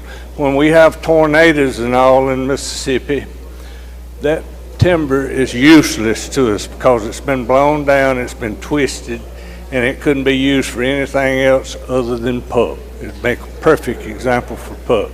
And this bug timber that we're getting right now in the state of Mississippi is a perfect example to be used for pulp because it's no good for nothing else. I kind of heard what you said, but I would submit to you that all of those plants that you're referring to are putting pollution in the air, and it's killing or making sick the residents that live in those areas. But let me ask you this, Mr. Chairman. Is there a natural way to get rid of carbon in the air? The way they're getting this carbon off, it's coming off is a vacuum type system, pumping it off. This company wants to be in the vicinity of wood, pipelines, and electricity because they're going to use these pipelines to pump that carbon in there, and then they go in with these oil wells and all that we frack in. It's got thick oil in them to make it useful where to come to the top of the ground. They're going to frack those wells with this carbon. We had a member in here for years and years that fussed at us for letting carbon get out of the state of Mississippi, going to Texas, what they was using it for, and they was getting paid for it. And he never got that bill passed, but that's what they're going to do with the carbon. And thank you, Mr. Chairman. And I could be wrong, but I think the most natural way to get rid of carbon is to have more trees. But I would encourage you and the body to look up the Drax Wood Pellet Company in Gloucester, Mississippi, absolutely. and look at the harmful impacts that it's having on that community. Sure. Thank you, Mr. Chairman. Appreciate your question. Gentleman from Adams, Mr. Johnson. Yeah, thank you. The gentleman yield. Yes, sir. It says in the title that this is an act to provide that we will declare, the legislature will provide that bioenergy produced from biomass is considered renewable and carbon neutral. Has some scientist, some chemist, some engineer provided a study that says this is what it is, and we're just doing it here ourselves? I've heard about half of what you said. I'm trying to understand, is this something that the legislature is doing independent of some scientific study? No. It's the industry wanting to come in and put industry in the state of Mississippi. It would be a great industry for the state and the timber resources that we have. I know. I understand that. But an industry could come in and want to make poison, but we don't get a chance to, we don't get the right to declare that it's not poison just because the industry says it is. Well, so I'm trying to understand, is this you or is it some scientist that's saying it's bio-neutral? If that would be the case, probably every paper mill we got in the state of Mississippi would be shut down due to the fact that the analysis of making pellets is basically the same formula that's used in making newspapers, cardboard, paper bags. Okay, I'm for creating the industry. And I'm just trying to understand if it is carbon neutral. If it is carbon neutral, then it's just carbon neutral. Why do we need a statute declaring that it's carbon neutral? I guess they got people that's a lot smarter than I am to figure that out. Like you said, they do have scientists and biologists and all to figure that kind of thing out. I know, but why are we doing it? Did a scientist issue a report that say that it's carbon neutral, and so you wanted to put it in statute? Off of it so the carbon wouldn't be there. So this is the industry asking for this legislation. The industry is drawing the carbon off of the tanks that the paper mill is in and being pumped into a pipeline to go and be used for fracking wells. I understand that, gentlemen. We have all kind of things that comes off of chemicals and all that's used in plants in a lot bigger industries than what we got, and they had to dispose of them in some manner or whatever. Just like the power plants down on the Gulf nuclear plant down there. They burying all that stuff, and we know it's highly engineered. So I mean, it's got radiation content to it, and we burying it somewhere. That's just the way it Yeah, happens. but you misunderstand my question. I can't answer your question about So that part of it. I'm asking, why are we putting it into law? I'll be glad to look into it and try to find out the answer to it. You don't know why you don't know why we're putting it into law. Why we're making a law that we're declaring that something is carbon neutral. Because this plant says that's part of their because process. the people who of are what they do. creating the carbon says it's carbon neutral. I understand. Thank you. It's in the bill. Thank you, sir. Gentleman from Marshall, Mr. Faulkner. He passes. Gentleman from Oktibbeha, Mr. Taylor. For what purpose? Question. You're recognized. Gentleman, will you yield? Yes, sir. A quick Google search from the Southern Environmental Law Center. Violation at wood pellet plants harm southern communities. It says pellet mill violations in the South. As the biomass industry has grown in recent years, these dirty pellet facilities have proliferated through the South, releasing harmful pollution such as nitrogen oxide, along with fine particles that cause respiratory infections, asthma in nearby communities, and also cancer. I understand that we're talking about being carbon neutral. What particular company are you talking about? No, this just lists all the companies that are in this business. What I'm saying is that we need to be very careful about this legislation, declaring it non-harmful or non-toxic when we know that there's evidence that it's harming our small communities. That'd probably be very similar to what they call the black liquor that comes off paper mills. Black liquor comes out there and it's supposed to be disposed of in ponds to a process from one pond to the other pond about 7 times before it goes back into Pearl River. A lot of times when the river's up, it's strange to me, some of it gets dumped in the river. And I understand what you're saying. Yes, sir. Motion to table. Gentleman's motion is to table. You wish to respond, Mr. Chairman? Those opposed have 5 I would minutes. ask that you not table this. With the industry and all like it is and suffering in the state, this is probably one process that we could use because we don't have any paper mills and all taking pulp, short wood anymore. And it's laying on the ground, just laying out there rotting now. And with the beetle infestation that we have, it's going to get worse. And you hadn't seen the last pine tree that's died yet on the interstate, but you're going to see a lot more. All right. Question occurs on the gentleman's motion. His motion is to table House Bill 1533. If you favor that motion, indicate by saying aye. Aye. Opposed, no. No. Noes have it. Noes have it. Motion fails. Anything further, Mr. Chairman? Final vote. Gentleman moves final passage. Open machine, Madam Clerk. If you favor the bill, vote aye. If you're opposed, vote nay. Has everyone voted? Has everyone voted? Close the machine, Madam Clerk. By a vote of 76 yeas, 36 nays, the bill passes. Chairman of State Affairs, gentleman from Jackson. Thank you, Mr. Speaker. Ladies and gentlemen of the House, I'd like to go to that next item, item 46, House Bill 516. Call it up, make the usual motion, and Mr. Speaker, it is a committee sub. Gentleman calls the bill up, moves the rules be suspended, the bill considered engrossed, read the third time, and placed on final passage. All in favor indicate by saying aye. Opposed, no. The ayes have it. The gentleman also moves to adopt the committee sub for consideration in lieu of the original bill. If you favor that, indicate by saying aye. Opposed, no. The ayes have it. You're recognized, gentlemen. Thank you, Mr. Speaker. Members of the House, this bill simply gives us some additional time to keep the state procurement code sections alive so that we can possibly come up with some language to simplify and make our procurement code sections more user-friendly. I will tell you this bill has gotten the attention of some of the biggest businesses in this country, including but not limited to Google and Apple.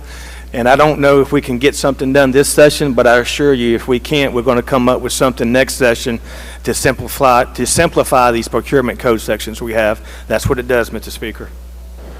Questions on the bill? I don't see any, gentlemen. Final passage. He moves final passage. Open the machine, Madam Clerk. If you favor the bill, vote aye. If you're opposed, vote nay. Has everyone voted? Has everyone voted? Close the machine, Madam Clerk. By a vote of 120 yeas, 0 nays, the bill passes. Next item, Mr. Chairman. Mr. Speaker, that next item is 47, House Bill 1161. Call it up, make the usual motion. Gentleman calls the bill up, moves the rules be suspended, the bill considered engrossed, read a third time, and placed on final passage. All in favor indicate by saying aye. Opposed, no. The ayes have it. You're recognized, gentlemen. Please recognize the Vice Chairman, the gentleman from Adams. Gentleman from Adams is recognized to explain the bill. Thank you, Mr. Speaker. Ladies and gentlemen, this bill is just a bill to provide that in dry counties, it says to provide that municipalities located in a county that has voted against coming out from under the dry law may authorize the sale of alcoholic beverages in an election for related purposes. The only change in the law is in Section 2A. It says any municipality at 5,000, population of 5,000 or under, and in Section B it says any municipality of 6,000 and under. Now it just applies to any municipality, no matter what the population is. That's the only change in the law. If there are no questions, I move final passage. Questions on the bill. Lady from Lincoln, Ms. Curry, for a question. Thank you, Mr. Speaker. Will the gentleman yield? Yes. Well, if we're going to let them go wet, are they going to be able to have a liquor store? Yes, they will. I mean, it's the law now. It just applies to anybody, any municipality that's 5,000 or under. We just taking the population restriction off. Right, but are we going to let the county have a liquor store? No, it's just the municipality. Just the municipality, just within the city limits. Oh, thank you. I want a liquor store. Gentleman from Harrison, Mr. Haney, for a question. Gentleman yield? Yes. Did I hear a referendum, reverse, or direct? No, it's whatever the law is. I mean, it's just an election. It says as voted, it can an election to determine whether the sale shall be permitted. The municipality asking for it just has an election of at least 20% of the duly qualified voters can sign a petition to put it on the ballot. So what kind of? It's going to be an election, correct? You said yes, an election? It is going to be an election. It's an indirect referendum, and it's a safety net. So help me, the indirect means it doesn't matter how they vote? Well, not indirect, it's reverse referendum. Reverse referendum, which means you have to vote, you have to say, right, to stop it. Thank you. Yeah. All right, don't see any further questions, gentlemen. He moves final passage. Open machine, Madam Clerk. If you favor the bill, vote aye. If you're opposed, vote nay. Has everyone voted? Everyone voted. Close the machine, Madam Clerk. By a vote of 95 yeas, 18 nays, the bill passes. Next item, Mr. Chairman. Mr. Speaker, that next item is 48, House Bill 1190. I'd like to call it up, make the usual motion. Gentleman calls the bill up, moves the rules be suspended, the bill considered engrossed, read a third time, and placed on final passage. All in favor indicate by saying aye. Opposed, no. The ayes have it. You're recognized to explain the bill. Thank you, Mr. Speaker. Ladies and gentlemen, this is the annual qualified resort bill that we will use as a vehicle to take up your request. If you remember, we also passed one out of the Ways and Means Committee. I will work with the chairman of the Ways and Means. We'll take up one of the two. If you have a request that hasn't been filed yet, just get with me and or the chairman of Ways and Means. We'll be happy to work with you. Make sure you get your request put into the final bill. Questions on the bill? Don't see any, gentlemen. Final passage. He moves final passage. Open machine, Madam Clerk. If you favor the bill, vote aye. If you're opposed, vote nay. Has everyone voted? Has everyone voted?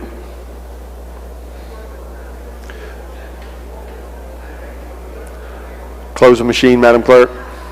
By a vote of 101 yeas, 11 nays, the bill passes. Next item, Mr. Chairman. Mr. Speaker, next item is 49, House Bill 1225. Call it up and make the usual motion, and it's also a committee sub. Gentleman calls the bill up, moves the rules be suspended, the bill considered engrossed, read the third time, and placed on final passage. All in favor indicate by saying aye. Opposed, no. The ayes have it. The gentleman has moved to adopt the committee sub for consideration in lieu of the original bill. If you favor that, indicate by saying aye. Opposed, no. The ayes have it. You're recognized, gentlemen, to explain the committee sub. Mr. Speaker, please recognize the gentlelady from Hines to handle the bill. Lady from Hines is recognized to explain the committee sub. Thank you, Mr. Speaker. House Bill 1225 would allow the state auditor to review and investigate an audit submitted by a municipality under certain circumstances. Those three circumstances are outlined in the bill. If an audit has an adverse opinion or a disclaimer of opinion, if an audit has been performed by an audit firm with a grade of fail in its most recent peer review, or if the municipality's contract auditor has received a violation from the Mississippi Board of State Public Accountancy in one of the 3 prior years. That is a brief explanation of the bill, Mr. Speaker. Questions on the bill? Gentleman from Madison, Mr. Blackman. Does the gentlelady yield? Yes. Thank you.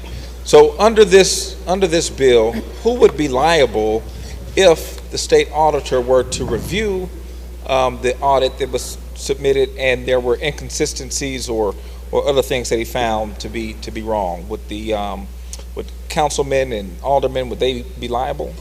You use liable, which is a legal term, so I mean, I don't know that liability would necessarily come in. It would depend on what it is that's wrong and would need to be fixed. It might be a clerical error in the audit that needs to be addressed. I mean, liability would come in if there's something that's been done that would result in civil liability or criminal liability. So that's a really broad, open-ended question.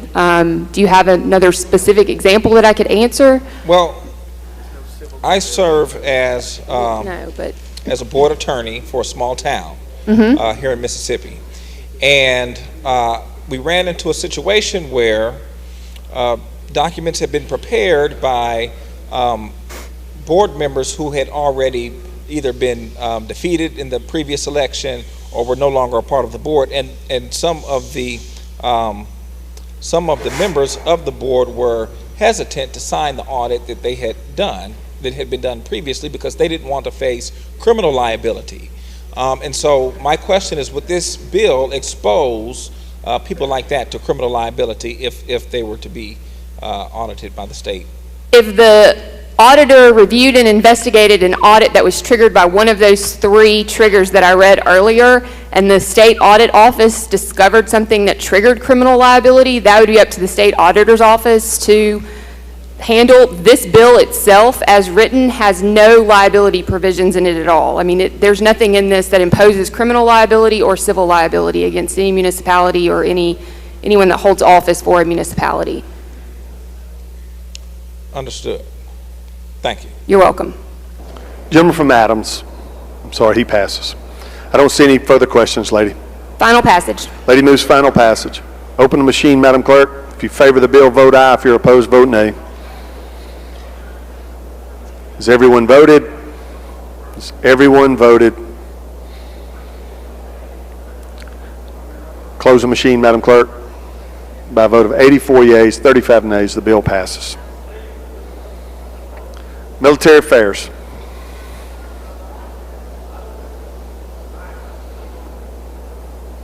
Gentleman from Tishomingo, you're recognized.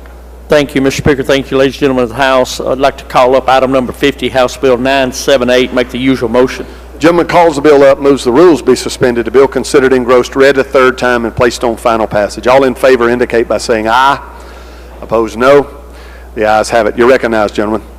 Thank you, Mr. Speaker. Ladies and gentlemen, under current law in the state, our Veterans Affairs Board, if a veteran files a claim and it's denied, he can file an appeal. Well, if he don't seek outside counsel or he wants to represent himself, the Veterans Affairs Board has a representative that can represent him during this appeal system. Well, a lot of our veterans in the past have come in and their appeals like in 2 weeks or maybe the next day or maybe 3 weeks away. Our Veterans Board is just asking for that veteran to give them at least 30 days notice to prepare for their defense in their appeal, and that's all the bill does. It's just asking the veteran to give us 30 days to help prepare an appeal for them, and they can go and fight for them. So that's an explanation, Mr. Speaker. I'll yield for any questions. Questions on the bill? I don't see any, gentlemen. Move final passage. He moves final passage. Open the machine, Madam Clerk. If you favor the bill, vote aye. If you're opposed, vote nay. Has everyone voted? Has everyone voted? Close the machine, Madam Clerk. By a vote of 117 yeas, 0 nays, the bill passes. Next item, Mr. Chairman. Thank you, Mr. Speaker. Thank you, ladies and gentlemen of the House. I'd like to call up item number 51, House Bill 1001. Make the usual motion. Gentleman calls the bill up, moves the rules be suspended, the bill considered engrossed, read the third time, and placed on final passage. All in favor indicate by saying aye. Opposed, no. The ayes have it. You're recognized, gentlemen. Thank you, Mr. Speaker. I'd like to call on the gentleman from DeSoto County to handle the bill. Gentleman from DeSoto is recognized to explain the bill. Thank you, Mr. Chairman. Thank you, Mr. Speaker. House Bill 1001 is a bill that empowers the Mississippi Veterans Affairs Board to open up the aperture of who can be buried in our national or in our state VA hospital or state VA cemeteries. So currently, what we have now is, if you think back to the original VA bill, folks that we have that have served our country in the state of Mississippi, if they're on active duty, where they're entitled to be buried into one of our few state cemeteries. But there was a huge gap that was left out. You see, we have a lot of National Guardsmen, Army National Guard, Air National Guard, who didn't necessarily meet the criteria because they, for one or another reason, didn't get the opportunity to get that status to be buried into one of our cemeteries. A prime example, I had a soldier that we recently lost about 6 months ago. He was a young 19-year-old E4. He was coming back from drill. We had duty up in Pontotoc, Mississippi.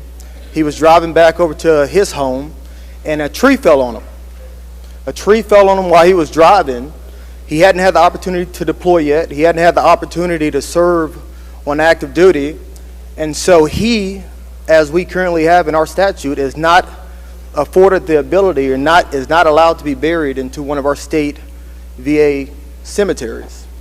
And so the federal government, they recognized this gap. They closed it to open up the aperture on who can qualify for this. There's federal funds that are attached to this program. And so what we're doing here in the state level is modifying our statutes so that our National Guardsmen can also have the same honors to be buried in their state cemeteries along their brothers and sisters in arms. Mr. Speaker, that is the explanation of the bill. I yield for questions. Questions on the bill. Gentleman from Washington, Mr. Hines. Thank you, Mr. Speaker. Gentleman, yield. I do. Would this courtesy also be extended to the wives of those guardsmen? That's correct. So it will extend to wives and children of the guardsmen who have fallen. Okay, thank you. All right, don't see any further questions. Move for final passage. Gentleman moves final passage. Open the machine, Madam Clerk. If you favor the bill, vote aye. If you're opposed, vote nay. Has everyone voted? Has everyone voted? Close the machine, Madam Clerk. By a vote of 121 yeas, 0 nays, the bill passes. Chairman of Transportation. Thank you, Mr. Speaker. Go to item number 52, House Bill 1432, and move to recommit it to the committee. Gentleman's motion is to recommit. If you favor that motion, indicate by saying aye. Opposed, no. The ayes have it. The ayes have it. Anything further, Mr. Chairman? Mr. Speaker, move to skip item 53 and 54 and go to item 55, House Bill 1519. Call it up and make a usual motion. Gentlemen, do you request those others retain their place? Yes. Yes. All right, and you want to go to which item? 55, House Bill 1519. He makes the usual motion. Gentleman calls the bill up, moves the rules be suspended, the bill considered engrossed, read the third time, and placed on final passage. All in favor indicate by saying aye. Opposed, no. The ayes have it. You're recognized, gentlemen. Recognize the gentleman from Tippa. Gentleman from Tippa is recognized to explain the bill.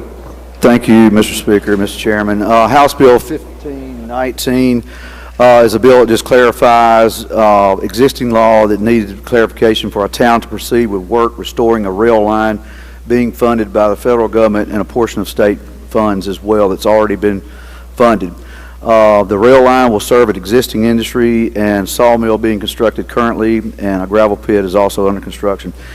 It's important to note the money is already committed, just need clarifying language for this town to proceed. I will entertain any questions, Mr. Speaker. Questions on the bill? I don't see any, gentlemen. Move final passage. He moves final passage. Open the machine, Madam Clerk. If you favor the bill, vote aye. If you're opposed, vote nay. Has everyone voted? Has everyone voted? Close the machine, Madam Clerk. By a vote of 121 yeas, 0 nays, the bill passes. Public property passes. Corrections passes. You pass, lady. Marine Resources. Oh, well, he's gone. He passes. All right, Chairman of Education, does he pass? Everybody's passing. All right, this may be a good place to stop for the day. Lady from the MIT, Miss Cockerham, for what purpose? I'm sorry, it's a different lady that's sitting there. Gentlemen?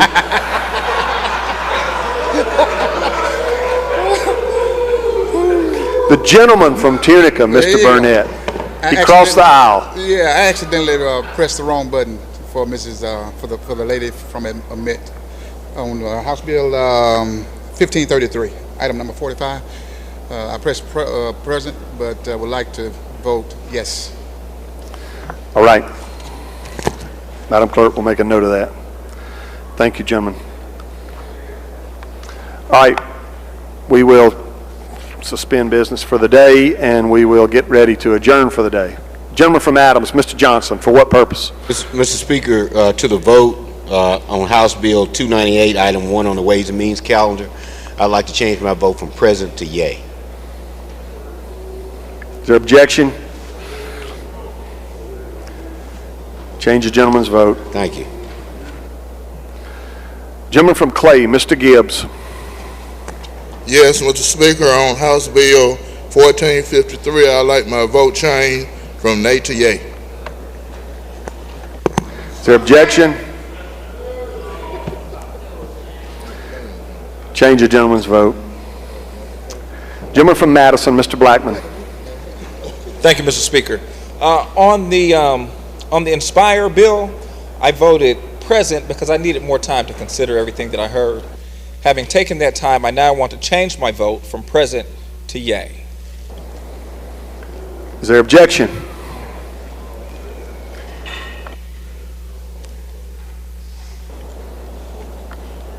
Yeah, he didn't. The bill number is 1450. I hear no objection. Change the gentleman's vote. Thank you, Mr. Speaker. Gentleman from Holmes, Mr. Clark. Thank you, Mr. Speaker. Mr. Speaker, for item number 1627, I hit my green button, but it turned red, so I'm asking for unanimous consent. It's funny how that happens around here, gentlemen. Is there objection to the gentleman's change? Hearing none, we'll change the vote. Gentleman from Alcorn, Mr. Maddox. Mr. Speaker, I made a freshman mistake. I was trying to help other people, and Was that the mistake, gentlemen, helping other people? Was that the mistake? Can I change my vote from nay to yea on item number 49, please? Is there objection? Change the gentleman's vote. Lady from Hines, Miss Summers. Thank you, Mr. Speaker. There must be something wrong with the voting box because my box went from, anyway, item number 34, I voted yay. I voted nay. I would like to be voted as a yay. Item number 34, House Bill 1627. I'll take that as a request to change your vote. Is there objection? Hearing none, we will change the lady's vote. Gentleman from Capaya, Mr. Holloway. Thank you, Mr. Speaker. I'd like to hold House Bill 1622 on the motion to reconsider for the purpose of a friendly amendment. What number item is that, gentlemen? Let's see. I want to find the number. Is it 19? Is it item number 19? Yeah. Item 19, sir. Notify the chairman and the vice chairman. Already did. Thank you, sir. Gentleman from Rankin, Mr. Shanks. I'm not changing my vote on anything. I just wanted to say we're going to have a rules meeting at 9 a.m. tomorrow. All right.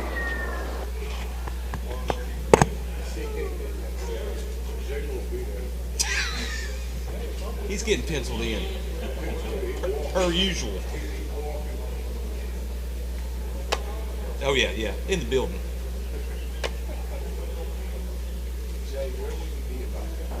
Gentleman from Tallahatchie, Mr. Rosebud. Thank you, Mr. Speaker. I would like to hold item number 18, House Bill 1453 on the motion to reconsider. Thank you, sir. Please notify the chairman and the vice chairman. Lady from Jones, Ms. Scott. Mr. Speaker, I'd like to hold House Bill 1225 on a motion to reconsider. You got that item number, lady? Well, for some reason, Mr. Speaker, my calendar is not showing these I believe items. it's item 49. Just trying to be sure. Help my clerks. I think it's item 49. My items are not right on my... If you look and that's not it, you let me know. Okay. Please notify the chairman and the vice chairman. Okay. Gentleman from Marshall, Mr. Faulkner. Thank you, Mr. Speaker. I'd like to hold item number 45, House Bill 1533 on a motion to reconsider. Thank you. Thank you. If you'll notify the chairman, vice chairman. Gentleman from Pike, Mr. Porter. Thank you, Mr. Speaker. With unanimous consent, I'd like to change my vote on item 5, House Bill 768 from yea to present. Is there objection? I don't want to hear any. Change the gentleman's vote. All right. I don't see anyone else seeking recognition. Does Madam Clerk have any announcements? Madam Clerk has announcements. Y'all give her your attention. Thank you, Mr. Speaker. Local and Private Committee will meet 5 minutes after adjournment today in room 103. Judd B will meet tomorrow at 11 and 113.